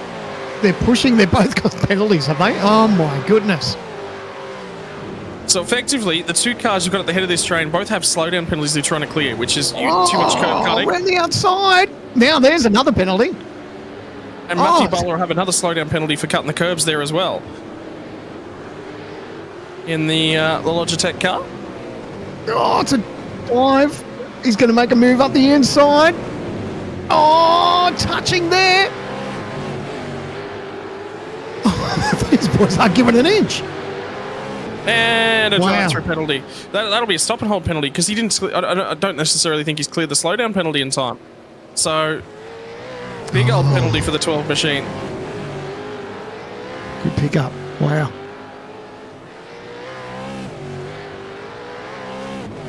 And Jake Burton, in the meantime, after his drive-through penalty, he's now in that train of cars, by the way. He's just overtaken a few of them. He's actually going to go side by side on the run over the crest of the hill. And in fact, he's off the road. So, managed to get away, I think, without scoring himself a slowdown penalty. But it is getting tight. Yeah, they're raising the stakes now because they've got laps on the board that's where the pressure's coming from. So when we're 29 laps to go, this is when everyone knows that they're just running out of time.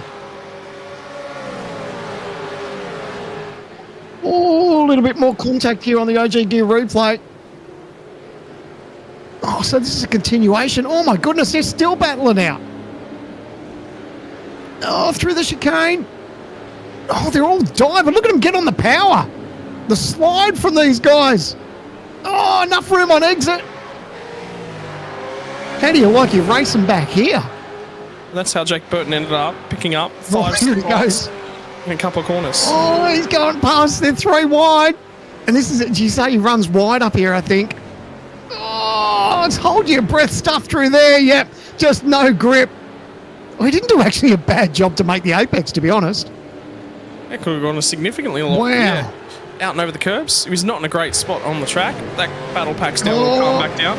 Here's the 22. He's in all sorts now. Now he is getting He's doing harassed. a great job to hold up. I didn't think he'd last as long as he had, but you can see it's just it's a freight train behind him now. And the scary bit is if he gets wide for one spot, there's a chance of maybe losing 2 or 3 or more at the same time. How good's the drive from Robbie Gibbs? won the first race of the season back at Sebring. Now sits inside the top 10 here at Sandown. Could this be the mark of a strong endurance campaign? Could he be inside the top 5 when we head to Bathurst in a few weeks' time? Yeah, never say never. We still can't predict the outcome of this race so far, so anything can and probably will happen before we see the next 27 laps out. Final runs to home. Final pit stops of the night. The margin for the race lead now has crept out a little bit, out over 7 seconds, which we think should be enough to get that final pit stop, even with the driver swap in. And should be a race victory for Brodie Kostecki, Jared Filsell. But endurance racing always has more cards to play. There's lap traffic that's now going to come into this one. Because we're in the middle of final pit stops, there's a few drivers who've been in for that final stop that they're going to have to pick off. Well, don't forget, like you said, they've got pit stops to do, and it's not unheard of that one of these drivers may get a speeding in pit lane penalty. So that's another thing that could be just another hurdle that's thrown at these teams. So you've got to be clinical with your action on tracks, but making sure you trundle down pit lane and get on that speed limiter before the line. The last thing you need is a late race penalty for that. Righto, so lap 107 these guys pit. They're due in at the end of lap 151 is what we're looking at for a few of these guys. So there'll be a couple guys, there'll be a couple laps sooner. Nose to tail run down to the final chicane. That's pushed the 201 wide. Well, that's allowed a free spot through for Madison Down as well. So Gilliam, race winner last time out at Interlagos. And is this all because of Brady Myers still having issues with the damage in front of these guys? Might just be. Oh, dive up the inside. Managed to get away with it. It's a cheeky dive. Just covering the line there.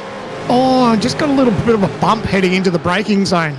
So the 29 wasn't too impressed with that and just looked like a little bit of nose to tail contact. So just gave him a bit of a bump and run. Just tried to have a go at him now as well. Time's starting to run out. Yeah. Geez, I don't want to be in the 22. As much as I love that paint scheme, I don't think I want to be in it right now. He's really in the pressure cooker at the moment and doing his absolute best the way that car is at this stage. But, geez, it'll be exhausting, though. Think about how long we've been running for. 2.5 hours with the racing action. Then you've got to add in the practice. Then you've got to add in the qualifying session, which was another 35 minutes as well. It's been over 3 hours that these guys have been in the sim. They're starting to feel those little bits of fatigue. If there's anything left in the tank, first off, make sure that it's enough. Get yourself through. Make sure you hit your marks on your final pit stop. But this is where races are won. It's get yourself to this end of the race, then it's win it. Yeah, it's the old adage that everyone is going to get sick of me saying at Mount Panorama, but it's buying a ticket to the end. And that's what these guys are doing. They're trying to put themselves in that best position they can. But we're seeing the cork in the bottle with the 22 still trying to do an absolute bang-up job to hold off these cars behind him. But geez, you just feel like a sitting duck here, don't you? And we're well and truly underway with the final pit stops. I've seen Sean McNamara, I think, in the pit lane at this point in time. So his final stop's now checked off. There'll be a few drivers up and down the field. We are still about... Here he goes. 13 to go, and finally gets the run, gets down to the inside, and gets the job done.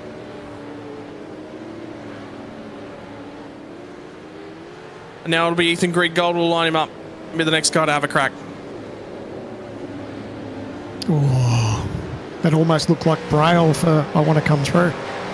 A little bit of nose to tail there. If you're in Brady Myers' shoes, do you just pit? You're not going anywhere as it currently stands. You may as well just jump in. Get out of this queue. Yeah, look, it's catch-22, isn't it? If he comes out and he finds himself in a heap of traffic, then he's in a worse position, isn't he? So at least I guess he's holding up these guys a little bit. He's not doing it intentionally, but his race pace isn't that great compared to everyone else. So, in a way, he's legally holding them up enough where it could still probably benefit his favour, you know, when it comes time to pit stops. You know, these guys behind him might make a silly dive or make a little mistake as they try and get past him and run wide, and that'll buy him a couple more seconds, as we see Bo Albert has decided to hit the lane as well. I don't hate it. So this run now has been going on for about 30-ish laps when you count the safety car laps. We've only got 23 to run to the end of the flag, so we're in the second half of this stint. The tyres are beyond their best, and compared to fastest laps of the race, last time by 107.559, it's fallen off 1.4 seconds, but that was with an overtake on that lap. Compared to race leaders, only fallen off half a second. So there is a gain. It's not a huge gain, but there is a gain.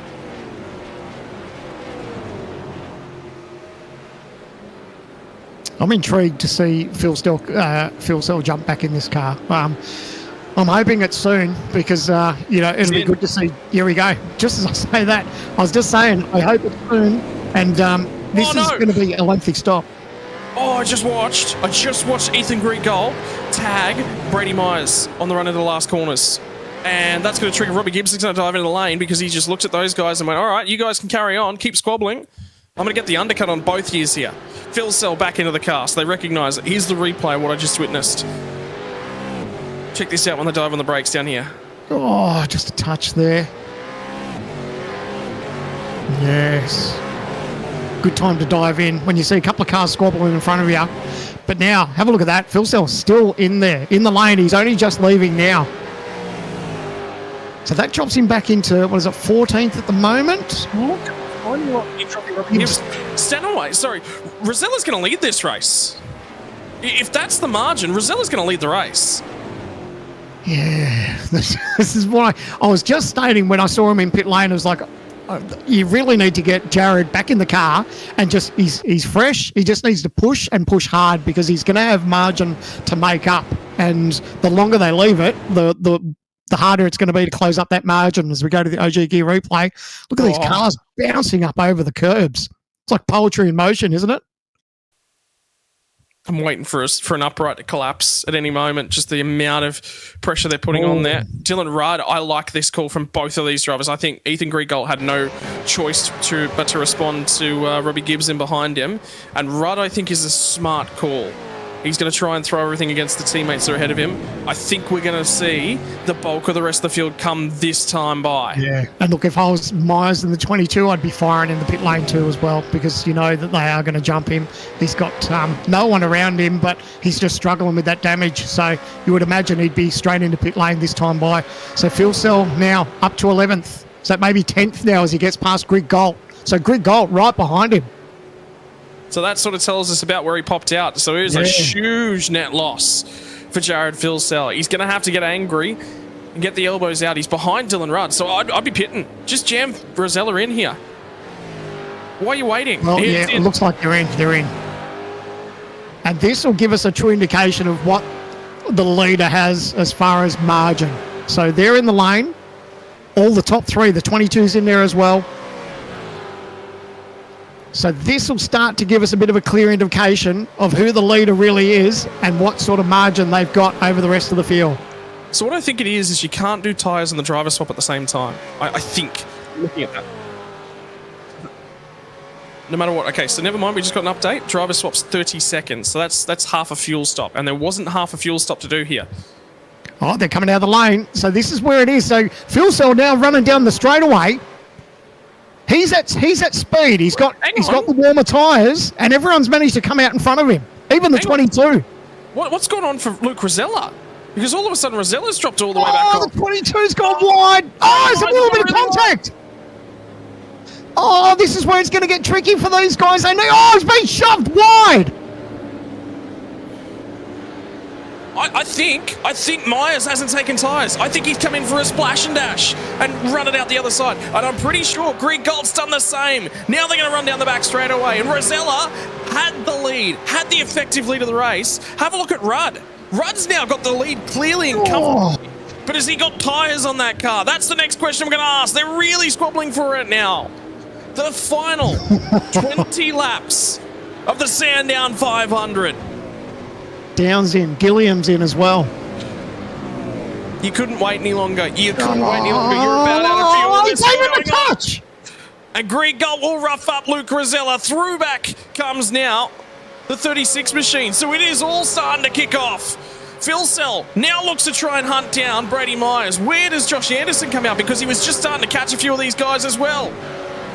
Oh, look at them all diving into turn one. Oh, it's getting interesting now. 19 laps to go in the Sandown 500, and we are no clearer yet to decide who will win this one. This is going to go down to a remarkable finish.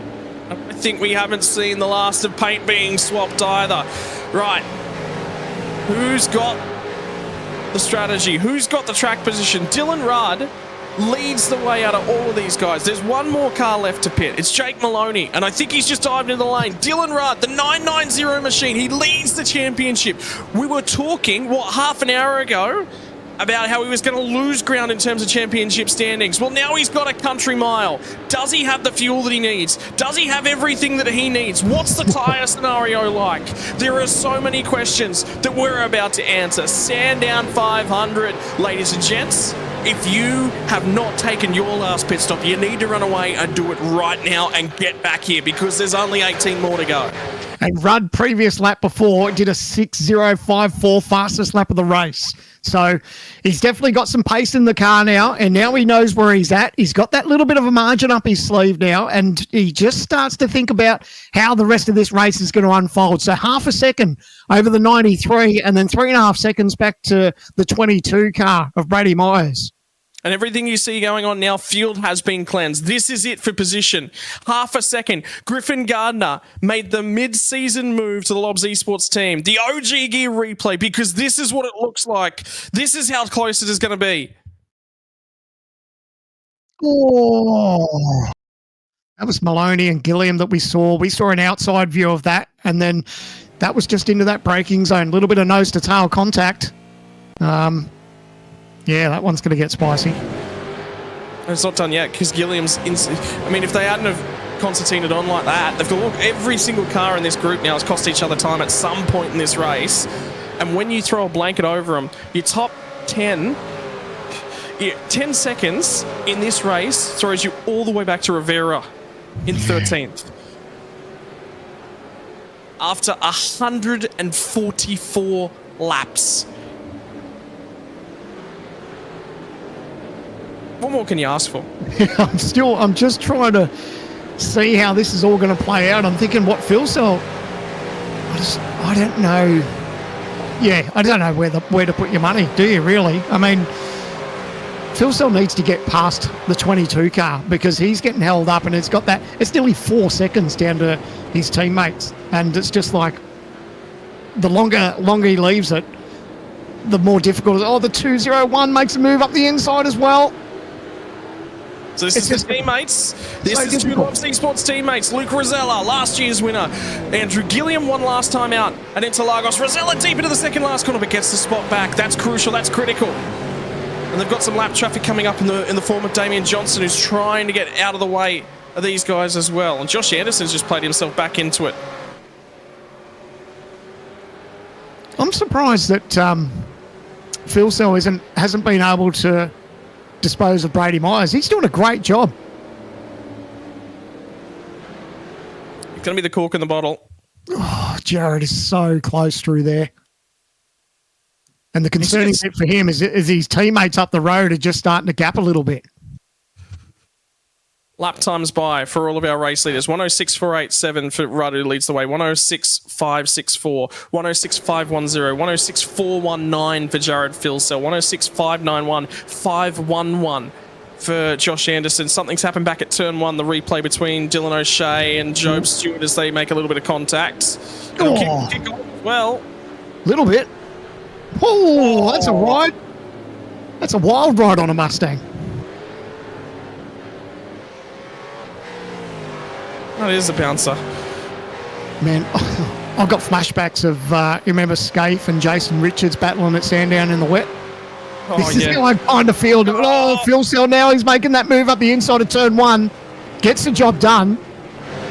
But now he's got 4 seconds, just over 4 seconds of margin to chase down if he wants to get this win. And the thing is, there'll be no team orders here because this is actually for a championship. Absolutely. at the back end. Griffin Gardner might get out of the way. That might be the only one where he'll get out of the way. And for that contact that we just saw, it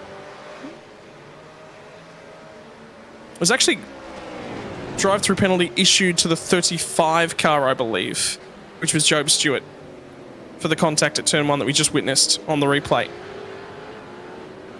So they've clearly got him there for turning in, potentially. Oh, yeah, for forcing Dylan O'Shea offline at turn 2. Well, now a mistake from Dylan Rudd. That's going to allow Griffin Gardner to close up. And Griffin Gardner's sitting here going, I've not had a great year. I'm not where I want to be in terms of points. But boy, wouldn't a win... Oh, you know what? Dylan Rudd's going to get out of the way. Here he goes. Moved over and let him through. Wouldn't a Sandown 500 win just change that story? Absolutely. You know, if you have not a great season, if you can walk away with a big race win, whether it be Sandown or Bathurst, you know, that really puts a smile on your dial for your season. So not everyone can win the championship, but, if you can put your best foot forward and come away with some big race wins, you know, that always makes you feel a bit better about coming back for the next season. Is that Dylan Rudd just going, look, I haven't got the outright pace, but you're a touch quicker than me. I think I can lock down second spot. I can't lock down a race win. I can't put points over. Is this just points racing from Dylan Rudd? Yeah, possibly. I mean, look, you're going to feel probably that tiny little bit protected being that it's a teammate too, as far as, you know, there's not going to be a silly lunge or a late dive or, you know, possible contact.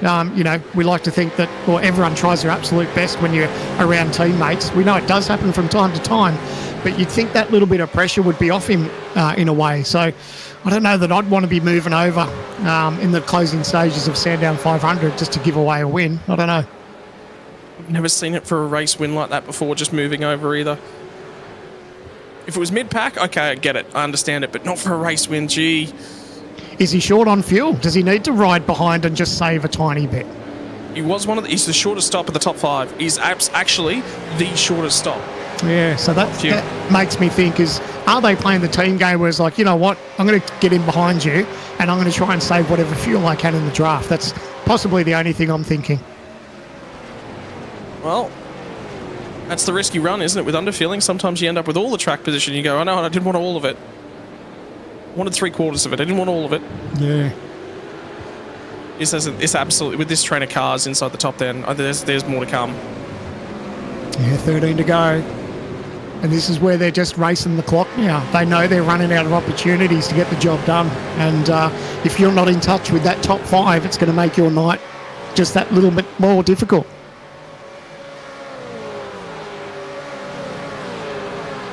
Late on in the race, don't want to pick yourself up a penalty. Don't want to put yourself out of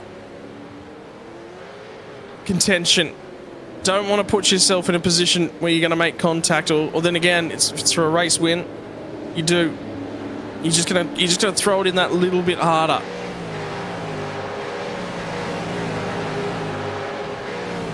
Good to see the second of the HRT cars up there out of the TTR stable too. So to have both those paint schemes inside the top 6, that's pretty cool. It's a shame they've got a little bit of damage and they're probably struggling a little bit more than they'd like, but really cool. Love seeing those cars on track, and a good effort there from TTR to bring those paint schemes to life.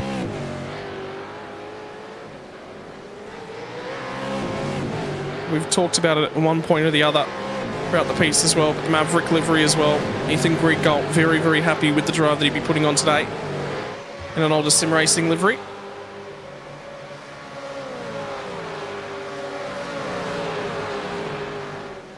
Final moments of the Sandown 500.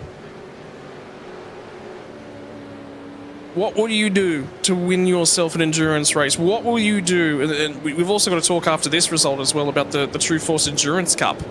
We've had one race. Gilliam won that one. So he's inside the top 10. He's going to bank a fair few more points. But who's going to win the inaugural Enduro Cup? Expanded to a 3-race card this year with the expansion out to a 12-race calendar. Oh, dive. I was waiting for it. Here we go. Down the inside, Luke Rosella runs Josh Anderson just a little bit wide, and Andrew Gilliam's going to pick up the pieces as well. So Luke Rosella. 2 spots. Wow. Now moves up to 6th spot. Anderson slips back 2. And a podium's not off the card for Luke Rosella at the tail end of this race. He could still earn himself a podium. He'll have some work to do. And the margin back to Jared Filsell now with 10 laps left. He runs 2.7 seconds. Yes, Hovering. Go ahead. Poor Greg Galt just looking around saying, oh, there's a few Lobs cars around me. Oh, there's a few TTR cars around me. Like he's feeling a little bit like the lone wolf out there.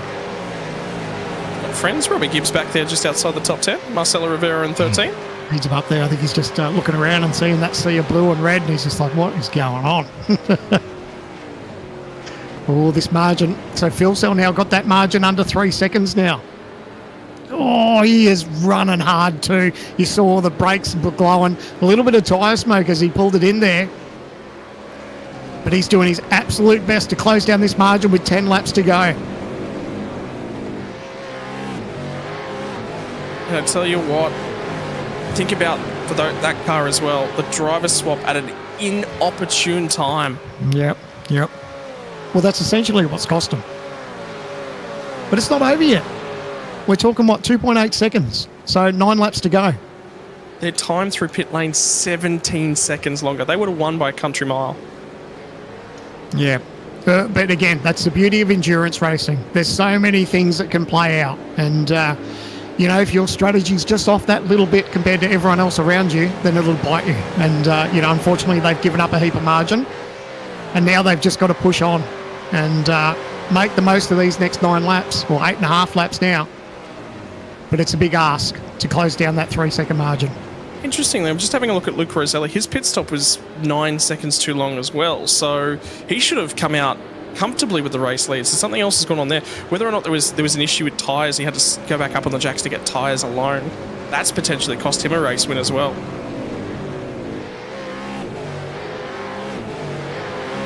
It's so easy to do when you hit your driver into the box. It's easy to miss your marker and have to pull reverse and back up a little bit. That can cost you a few seconds.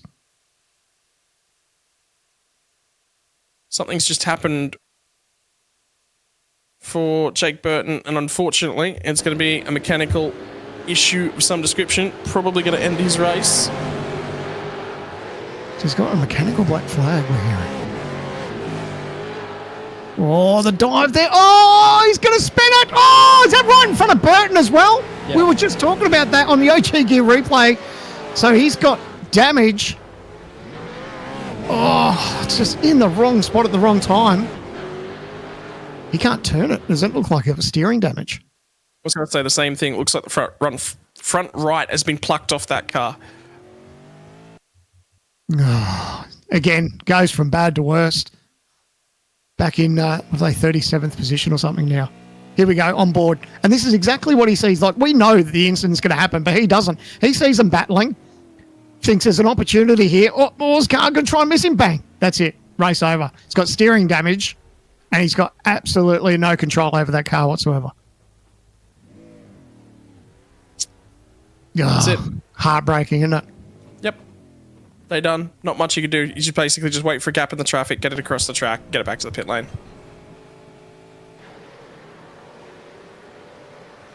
So he's back out trying to earn some points at the tail end of the race. Oh, yeah. And now he's in the fence harder. Yeah, you're going to have to park this. There's just way too much damage. And the problem he's got here is if he carries too much speed in through here, he'll come out into traffic. And I know race control won't look too lightly on that. He's doing the absolute best he can.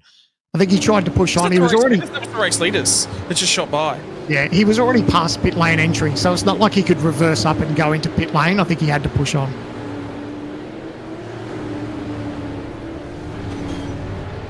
Okay, we're hearing he did make a trip down pit lane. Anyway. Tough work. Yeah, it's going to be an uphill struggle with that much damage, unfortunately. Yeah, at the moment. He's just trying to handle it.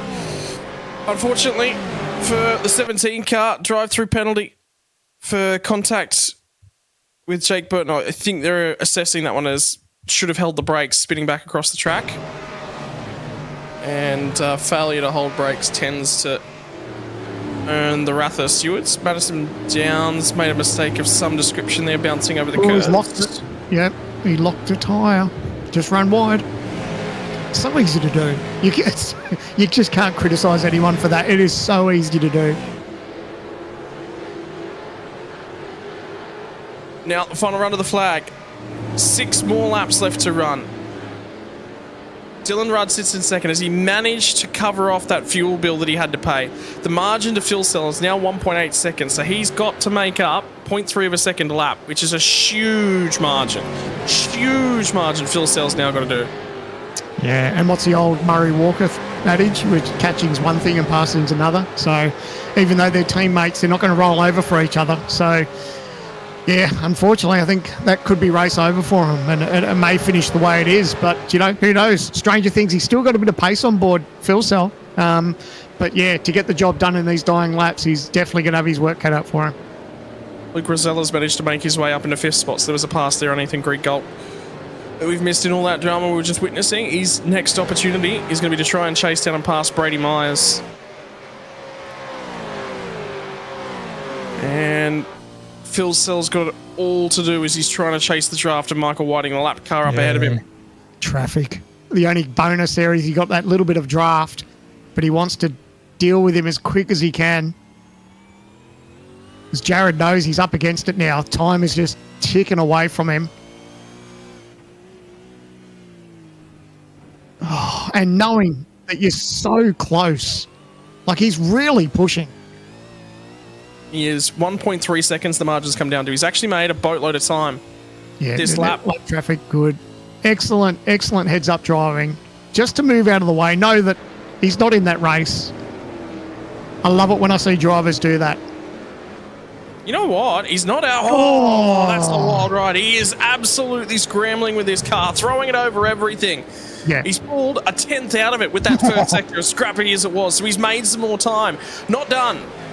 Difficult, but not done. Yeah, look, don't put it past him. We've seen Jared do some good things in the past, and you rate him as a driver. He's got pace on board, but he's up against cars out of his own stable. So we know that these guys have been great.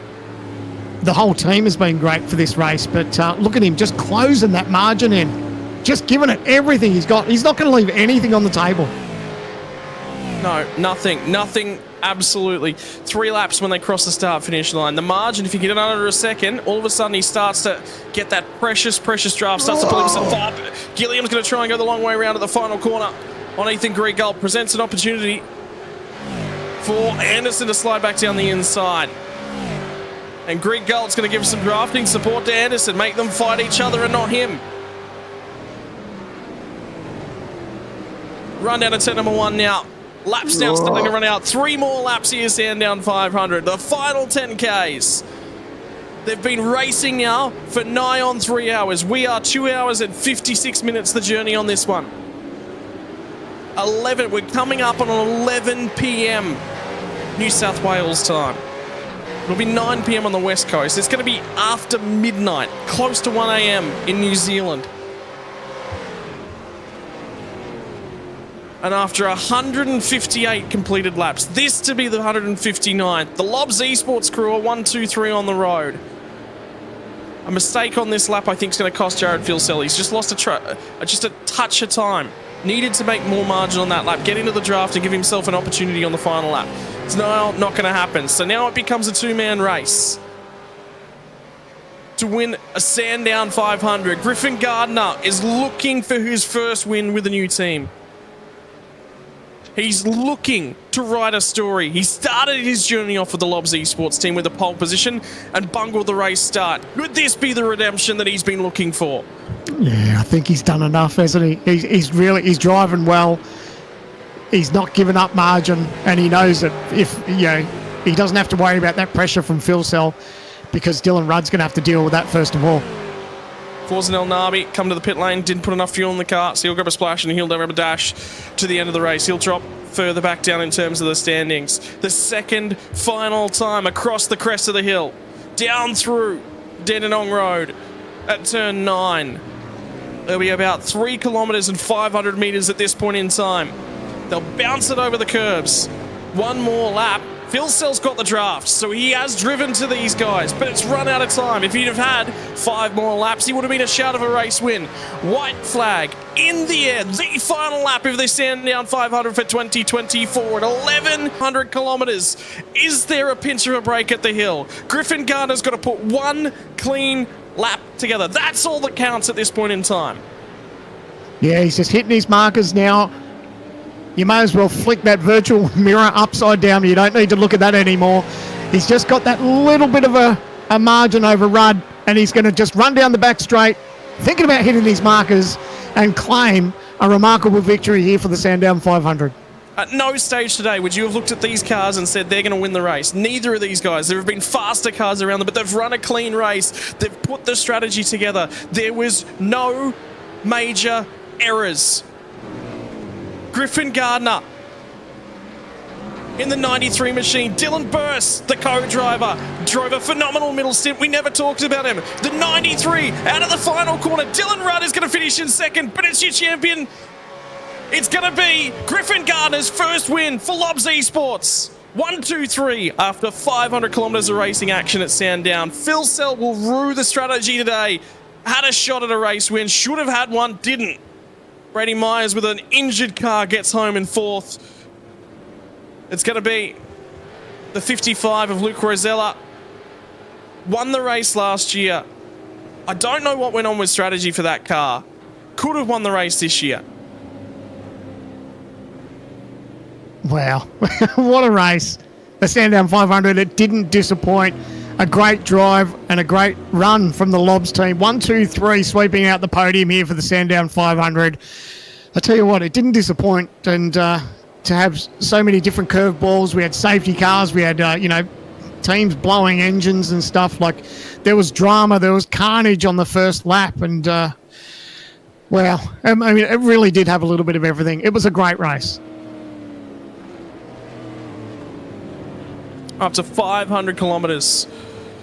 He had an opportunity, stuck it on pole at Road America, has had speed, he's been there, he's been quick, he's been consistent. Somebody said to me earlier in the year, and I reckon it would have been Tom Freer actually when I was talking to him, he said, you used to look at Griffin Gardner and you'd go, you just don't want to be around him on track. He elbows you, he used to drive that way, he was very, very aggressive. He went away, he worked on it, he really worked on it. Won a major championship last year. This year, Sandown 500 winner in the Logitech Pro Invitational Series. He is going to lap this up and enjoy every moment of it. It's always the best part after a victory, no matter where you win, how big it is or how small it is when you do that little celebrate and burn out. You can just sit back, you'll take a big deep breath now, and they'll sit there and think about everything that they've achieved tonight. It's been a great victory, and it sets us up nicely for the Bathurst 1000 in a few weeks' time. 500 kilometres in the books, and really just a testing session for the 1,000. Yeah, exactly. In a couple of weeks' time. But what did they look like when they crossed the start-finish line? And 10 seconds, think about that, covers all the way down to 9th place. Last safety car, round lap 107. So it was a 50-ish lap run to the end of the race under green flags.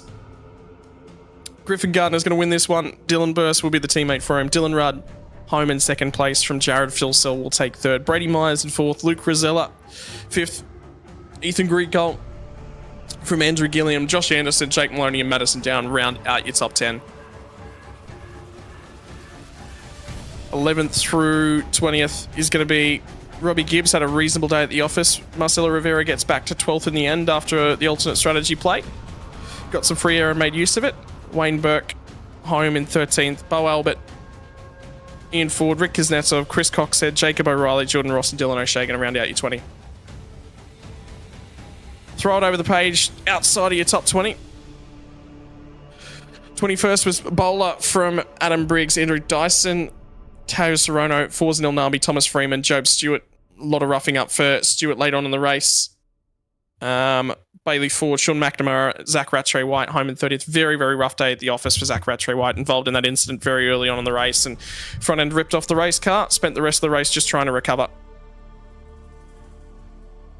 Finally, Up to 40th place is going to be Tyson Broad from Luke Mitchinson. Last 2 cars on the lead lap. And we get into your lap down cars. Michael Whiting, Andre Heimgartner, they were in the wars, unfortunately, today. Damien Johnson, Blake Warboys, after that spin from Dengate, got them out of sequence, trapped them a lap down under that last safety car. Tom Freer, 2 laps down with damage in that incident into the wall. Jake Burton, 7 laps down. Kurt Stenberg, home in 29 laps down. I believe they will finish the race and score points. And Tom Di Pasquale in the 088 machine with James Scott. No points, unfortunately, for them today. I don't believe they made minimum race distance. 41st through 44th, the final 4 cars on the grid, was Lee Ellis from Brady Baldwin, Hayden Veld and Michael Taliancic retirements from the start end of the race. Ladies and gents, that was the results from the Logitech Pro Invitational Sandown 500. We're going to get an opportunity to chat to the drivers. In 3rd place here tonight, Jared Filsell, Brody Kostecki. Good evening, boys. Tough old race. Had to tick off minimum laps for both drivers in the end of the day. That was the one ticket that the one box that needed to be ticked probably a little bit earlier, you think? Yeah, potato strategy, but we somehow clawed our way back out of it. Yeah, probably just went the wrong way at the start of the race there when everyone swapped, and we probably should have followed suit, but nah, it is what it is. Had to make it interesting. 500 kilometers this place, Brody. I mean, you've done it now a few times. Interesting strategy. We just talked about that, but obviously you guys are very, very happy with the race pace. The amount of work, I mean, all the Lobs guys are always talking about how much work you put into the cars behind the scenes. It's been good to see you out in the series and getting to show the proof behind the pudding as well. In terms of a driver pairing, you guys are on pace and looking good come the Bathurst 1000. Is that the box that you guys, you go, okay, look, we'll let a Sandown 500 go, but we're going to win that 1000? Yeah, I think yeah, the cars have been really good. I've been a bit busy this week, so I haven't had too much time to work on the car. But no, it was great to get Lobs, with the lockout podium, and the car was awesome in the race, and probably put us on the back foot at the start there, but almost grip rolled off the turn 4 curb into a ERT car, which was a bit unfortunate. But yeah, just we didn't quite have the strategy. We tried to get back up to the front after the drive-through, and yeah, sort of caught us out there at the end with the safety car. But yeah, the car will be good at Bathurst. It's been good every year there, so yeah, happy days. Mate, in terms of things, eyes on the championship, it's a very, very difficult way to play things. And I'm going to pose 2 halves of this question, one each to you. For Jared, you've been in this situation before in the sim racing world as well. Managing an enduro alongside a championship campaign is not an easy thing to do, and touch of ground lost to Dylan today, but that target is still the number 1 on the car at the end of the season, I imagine. Yeah, of course. Yeah, obviously we try and go out and win as much races as we can, and then it will try and sort itself out come the end, barring you don't have any bad luck or 0-point finishes, which unfortunately we have, and a few other competitors have as well. So no, we're just aiming to finish the race in front of the competitor that we need to, and if we win the race, that's just a bonus, I guess. And Brody, the second half of that question that I'll pass to you, I mean, the shoe's been on the other foot, right? You have other people jumping into your car with a championship on the line. You've now got to jump in and do the job now for Jared as well. How do you manage the pressure? Obviously, I think you've got the backing and the grounding and those sorts of things. Is there any adjustments that you deal with a little bit differently in the sim? Not really, to be honest. I know the job that I've got to do, and yeah, it's just you want to minimise your mistakes, and I unfortunately made one today with the lap 1 incident, but yeah, we knew we had the pace, and it's such a long race to get back up to the front, which we did, but just got caught off with a bit of strategy there at the end, so just need to do a better job of that. But yeah, I know the job I've got to do, and we've been really fast last 2 rounds, but just haven't been able to execute the races properly. So yeah, Gerald will go off and go do his homework like a good little boy for next round, and we'll be fine. Finally, boys, I'll leave the floor all to yours. Obviously, it's going to be Lobs Esports on the podium for all 3 steps. Is there any personal thank yous that I think both of you would like to share at this point? Yeah, I'd like to thank Bush. He did a little bit of setup work this week. Obviously, we were a little bit hamstrung with some guys not being able to do as much practice as they would have ideally liked, but definitely helps with Bush coming in with his quirky ideas, and yeah, it really gets us off on the right path. Obviously, we can get we can lead ourselves down the wrong path sometimes, which is good and bad. But it's good having him on board. And as well as our sponsors, we can't do it without them. Doing okay, obviously with Jack's announcement recently. That's great. So happy for him. Great to have him on the car as well as Ryco Performance, hybrid racing simulations as well. And thanks for you guys for the broadcast as well. And Brody, the floor's same to you. Is there anyone personally that you just got an opportunity this week to just say, hey, it's been rough, it's been a year. I'd just really like to say thank you to one person in particular? Or? Yeah, just Shane for role playing, being the team manager. He's been great and keeps us all in line. So thanks, Shane. All right, thank you very much to both of you guys. Jared, Phil, Sil, Brody, Kostecki, ladies and gentlemen, taking home P3 tonight in the Sandown 500. Thanks, boys. Thanks. We'll take one step further forward, and Mr. Sandman sitting alongside second place from tonight, Johnny Lotsu and Dylan Rudd. Yeah, boys. Start off with you, Dylan. Congratulations, guys. Second in the Sandown 500. A great result for the team. Obviously, a 1-2-3 sweep. Tell us a bit about your night. It's a great result when you walk away with what you've been able to achieve tonight for the 500. Yes. So just pretty much stayed out of trouble the whole race and tried to. Strategy played into our hand at the end for the last stop there, which put us in the effective race lead once everyone had stopped. And yeah, I didn't quite have the pace out of the pits there, so I just let Griffin by to follow him through, and yeah, I didn't really have the pace to get back past anyway, so just conceded for P2. Towards the end of the race, did you think, when did you think you were a real red hot go as far as obviously a decent podium, but possibly a chance at a win? Yeah, coming close to the last stops, we kind of knew everyone's situation, and yeah, knew it would be close with Griffin for the effective race lead there just before a couple laps before we boxed. So yeah. And a great drive by your teammate Gianni. We'll speak with you now. Obviously, it takes two to tango for these endurance races, and you did a terrific job, mate. And you must be pretty stoked with tonight's result. Yeah, thank you so much, mate. I appreciate that. Yeah, I mean, obviously, like you said, it definitely takes two to make the dream work in these events. I think both of the drivers need to be up to a certain standard to obviously make the whole package work together, and obviously to put the car in a good position in certain part of the races to obviously, yeah, make, I guess, end of races happen like Dylan was obviously make to do. So, yeah, I think for me it was very much just about, yeah, keeping the nose clean and just trying to really put the car in the best position I kind of could.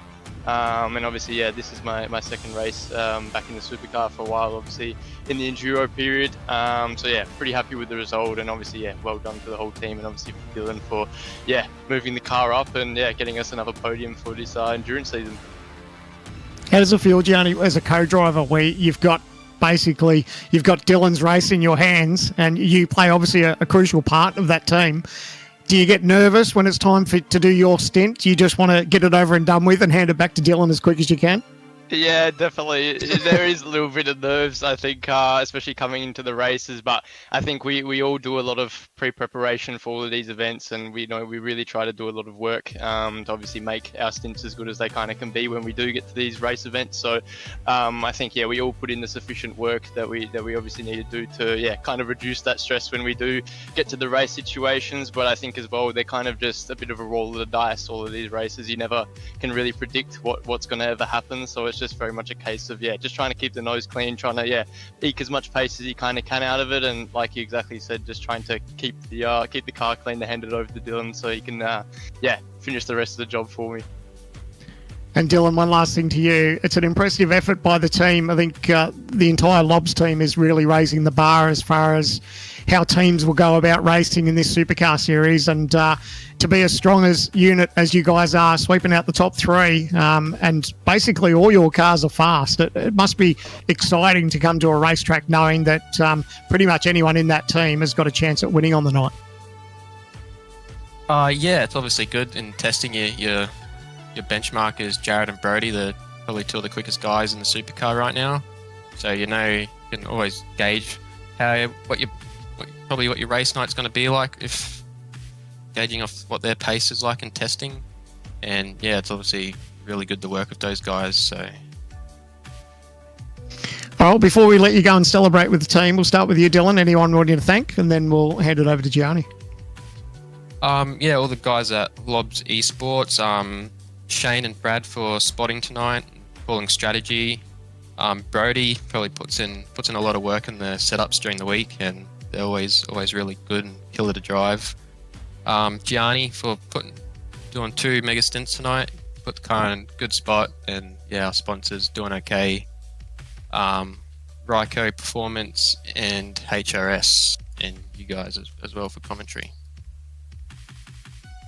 And Gianni? Yeah, obviously, along with what Dylan said, big thank you to all the Lobs Esports guys. Obviously, I think I mentioned before, we wouldn't be able to do what we do without all the support of each other. And I think, being involved for the past, I guess, month or so in this endurance period really sort of, noticed how much work these guys put in. And I guess it obviously really shows out on track on nights like this. So big thank you to them. Big thank you to, like Dylan said, obviously, Brad and Shane for helping with the spotting tonight. Obviously, big thank you to you guys for putting on the whole event. Obviously as well, doing okay. Obviously coming on board for the team for this season. Obviously, they've been a really big support. And on top of that, obviously Ryko Performance and HRS Simulations. And looking forward to the next one. It was a really good result again. Well, go and enjoy this one, boys. Well done tonight, and get ready for the big one, the Bathurst 1000. And fingers crossed we're talking to you at the end of the night there, and you get yourself a win at the mountain. But until then, all the best for your preparation leading up to that, and go and enjoy this one, hey? Thank you, awesome. guys. Thanks, guys. There you have it. Scotty, we'll hand it over to you with our race winners. Ladies and gentlemen, it is my pleasure to introduce the Logitech Pro Invitational Sandown 500 winners for 2024. Griffin Gardner, we spoke a few weeks ago back at Road America. You said I was just happy. I just wanted to be on board with the new team. Really, really good start out, and then that night fell away. I'm kind of glad we didn't interview you tonight, because I think it might have gone the same. Mate, how are you feeling? Obviously happy to finally get off the start, but it's a great result. Obviously, get my first win in the Pro Series, and especially with this team. It's obviously it's been a really good move, and tonight went really well for us. So really happy.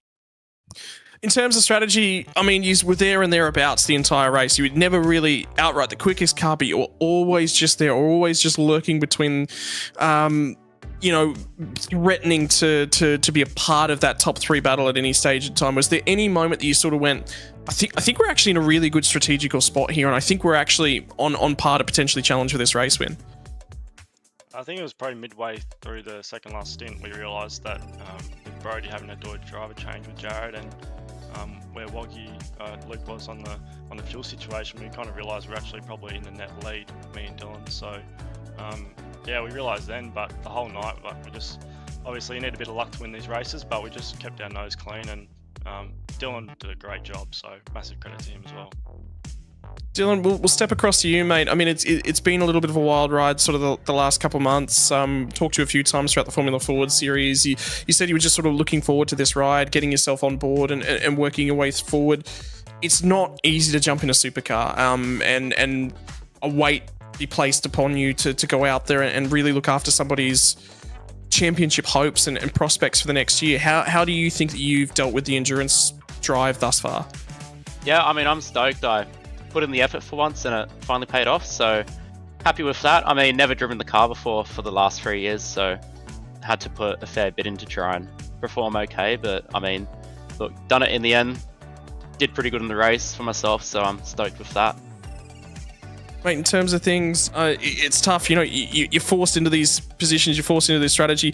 What was your mindset going like throughout that sort of last 45, 50 laps or so? Because Griffin, like you said, at some point, somebody's got to realise, hang on, we're in the lead of this thing. What was the communication level between you guys in the chat?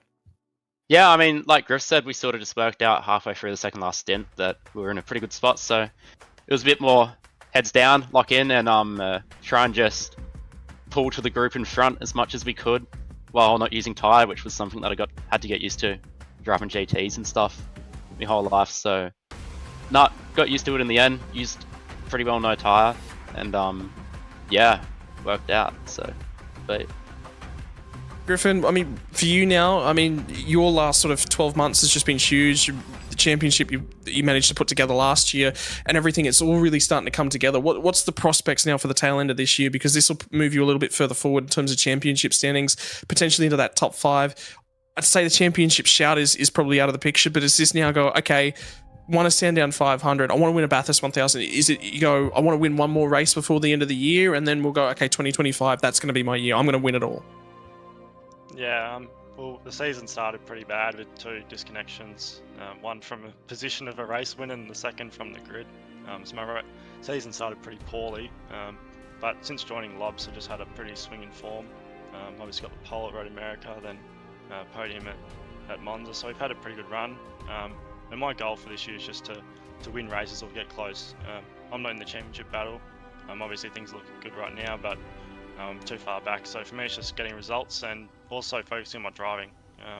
Just getting ready for next year, and then hopefully next year will be in the fight, because I think I've learned in the last couple of months that my pace isn't actually that bad. So we'll just keep trying to push forward and look toward next year. I'd like to give you an opportunity. I've spoken, and I've mentioned this actually on the broadcast a couple of times. I had a discussion with Tom Freer. I wanted to catch sort of his sort of thoughts on a whole bunch of different drivers. He actually picked you out and mentioned you in particular. There was a little bit of a stigma over the last couple of years with your driving. You got known a little bit for an aggressive driver, and that's not a bad thing, but at the same time, sometimes you come to blows. How do you think as a driver you've progressed over those last sort of 24 months? Is that critical to your journey into the future? You go from being young, hotshot, wild card, just a little bit argy-bargy. You've really cleaned that up and made just such a class. He said class act was his words. How would you like to respond to that? Yeah, it's obviously very kind words from Tom. I'm used to race with him at Pursuit, so always good to hear from him. But yeah, when I started on the sim, I'm a bit younger, a bit more aggressive, a bit loose. But the last few years, even I think probably since I did a bit of racing in Europe a few years ago, I kind of changed a fair bit. And honestly, don't think I've got a penalty at all in like probably 2 years in anything really. I've stayed out of the steward's room, and turns out when you do that, you generally get good results. So last year the championship in Scops, just keeping my head down and getting consistent results. And my mindset in all these races is just total race time. Knowing where you are, where your pace is at, and executing the races to maximise your result. And I think that's the way everyone should go about it. But yeah, that's really worked for me the last probably year or 2. Mate, finally, look, I'm going to give the floor to you, because like you said, there's the big championship last year. Now it's a Sandown 500 victory. What does 2025 hold for Griffin Gardner? Ladies and gentlemen, your Sandown 500 winner, Griffin Gardner. Who would you like to thank? Firstly, just a big thanks to Fane and the whole team for first bringing me on and being really welcoming. The team's been working great. We've had great results. We're just really working together really well. So big credit to Shane and everyone at Lobs. And also a big thanks to Dylan. I had Damon obviously into Lagos, and Damon did a fantastic job. And Dylan was the same. Obviously limited time in the supercar, but just did an amazing job, super consistent and really fast, which is what I know Dylan to be. So big credit to him. And also a big thanks to our sponsors, obviously Jack and the team at Doing OK for coming on board, Ryco Performance, and Brett and the team at HRS as well. Big thanks to them. And finally, Dylan Burst, Sandown 500 winner. Stick it in the book. Who would you like to thank? Yeah, big thanks to Griff, obviously, for wanting to get me in after Damo couldn't do it anymore. So stoked with that. Big thanks to Lobs for letting me come in as well. That's awesome. Thanks to you guys, broadcast, series organisers, making it happen. And yeah, Griff said the sponsors. I'm not too sure on it because I don't drive for them. But yeah, big thanks to everyone pretty much. And finally, to the pair of you, is there any big yoo-hoos, big celebrations? If you want to let a whole emotion out at this point in time, but now's your chance. Get it out. I'm going to bed. Yeah, I got work in getting up work in 7 hours, so I'll be going to bed pretty shortly. But yeah, hopefully celebrate a bit this weekend maybe. Congratulations, boys. Ladies and gentlemen, 2024 Sandown 500 winners, driving for Lobs Esports. The drivers are the number 93, Griffin Gardner and Dylan Burst. Thank you very much. Sure. Thanks, guys. Well, 2 rounds into the Logitech True Force Endurance Cup and 9 rounds complete out of 12. That means it's time for the one everyone wants to win, the Bathurst 1000. Qualifications and the top 10 shootout on your Saturday, race day, Sunday, 22nd of September. We've gone through the Sandown 500. We've done the testing. We've done the miles. This is the big one. This is the one everyone wants to win. And last year, it went down to the final lap, Sandman. Yeah, Bathurst never disappoints. It's one race that I look forward to each and every year. Doesn't matter if it's in the virtual world or the real world. Can't wait to head back to the mountain. It's going to be an absolute cracker. 1,000 kilometres of concrete walls right there, willing to jump out at any time. 1,000 kilometres of a mistake can put you out of the race. Where will you be on the 21st and 22nd of September? I'll be right here bringing you all the coverage for the next round of the Logitech Pro Invitational. On behalf of my co-commentator, Sandman, on behalf of everyone that's tuned in here tonight, on behalf of the stewards, on behalf of the series, on behalf of the broadcast team and the sponsors, ladies and gentlemen, this has been all your coverage from the Logitech Pro Invitational Sandown 500. That's on screen as your race winner for 2024. We'll see you all guys all again soon to go racing with the next Bathurst 1000. Weekend in, weekend out, Motorsport Australia officials are making waves. From waving flags, waving cars through pit lane, or responding to a wave for help. Wave hello to new lifelong friends. Who knows, you might just make waves around the world. Ride the first wave. Search Motorsport Australia officials today.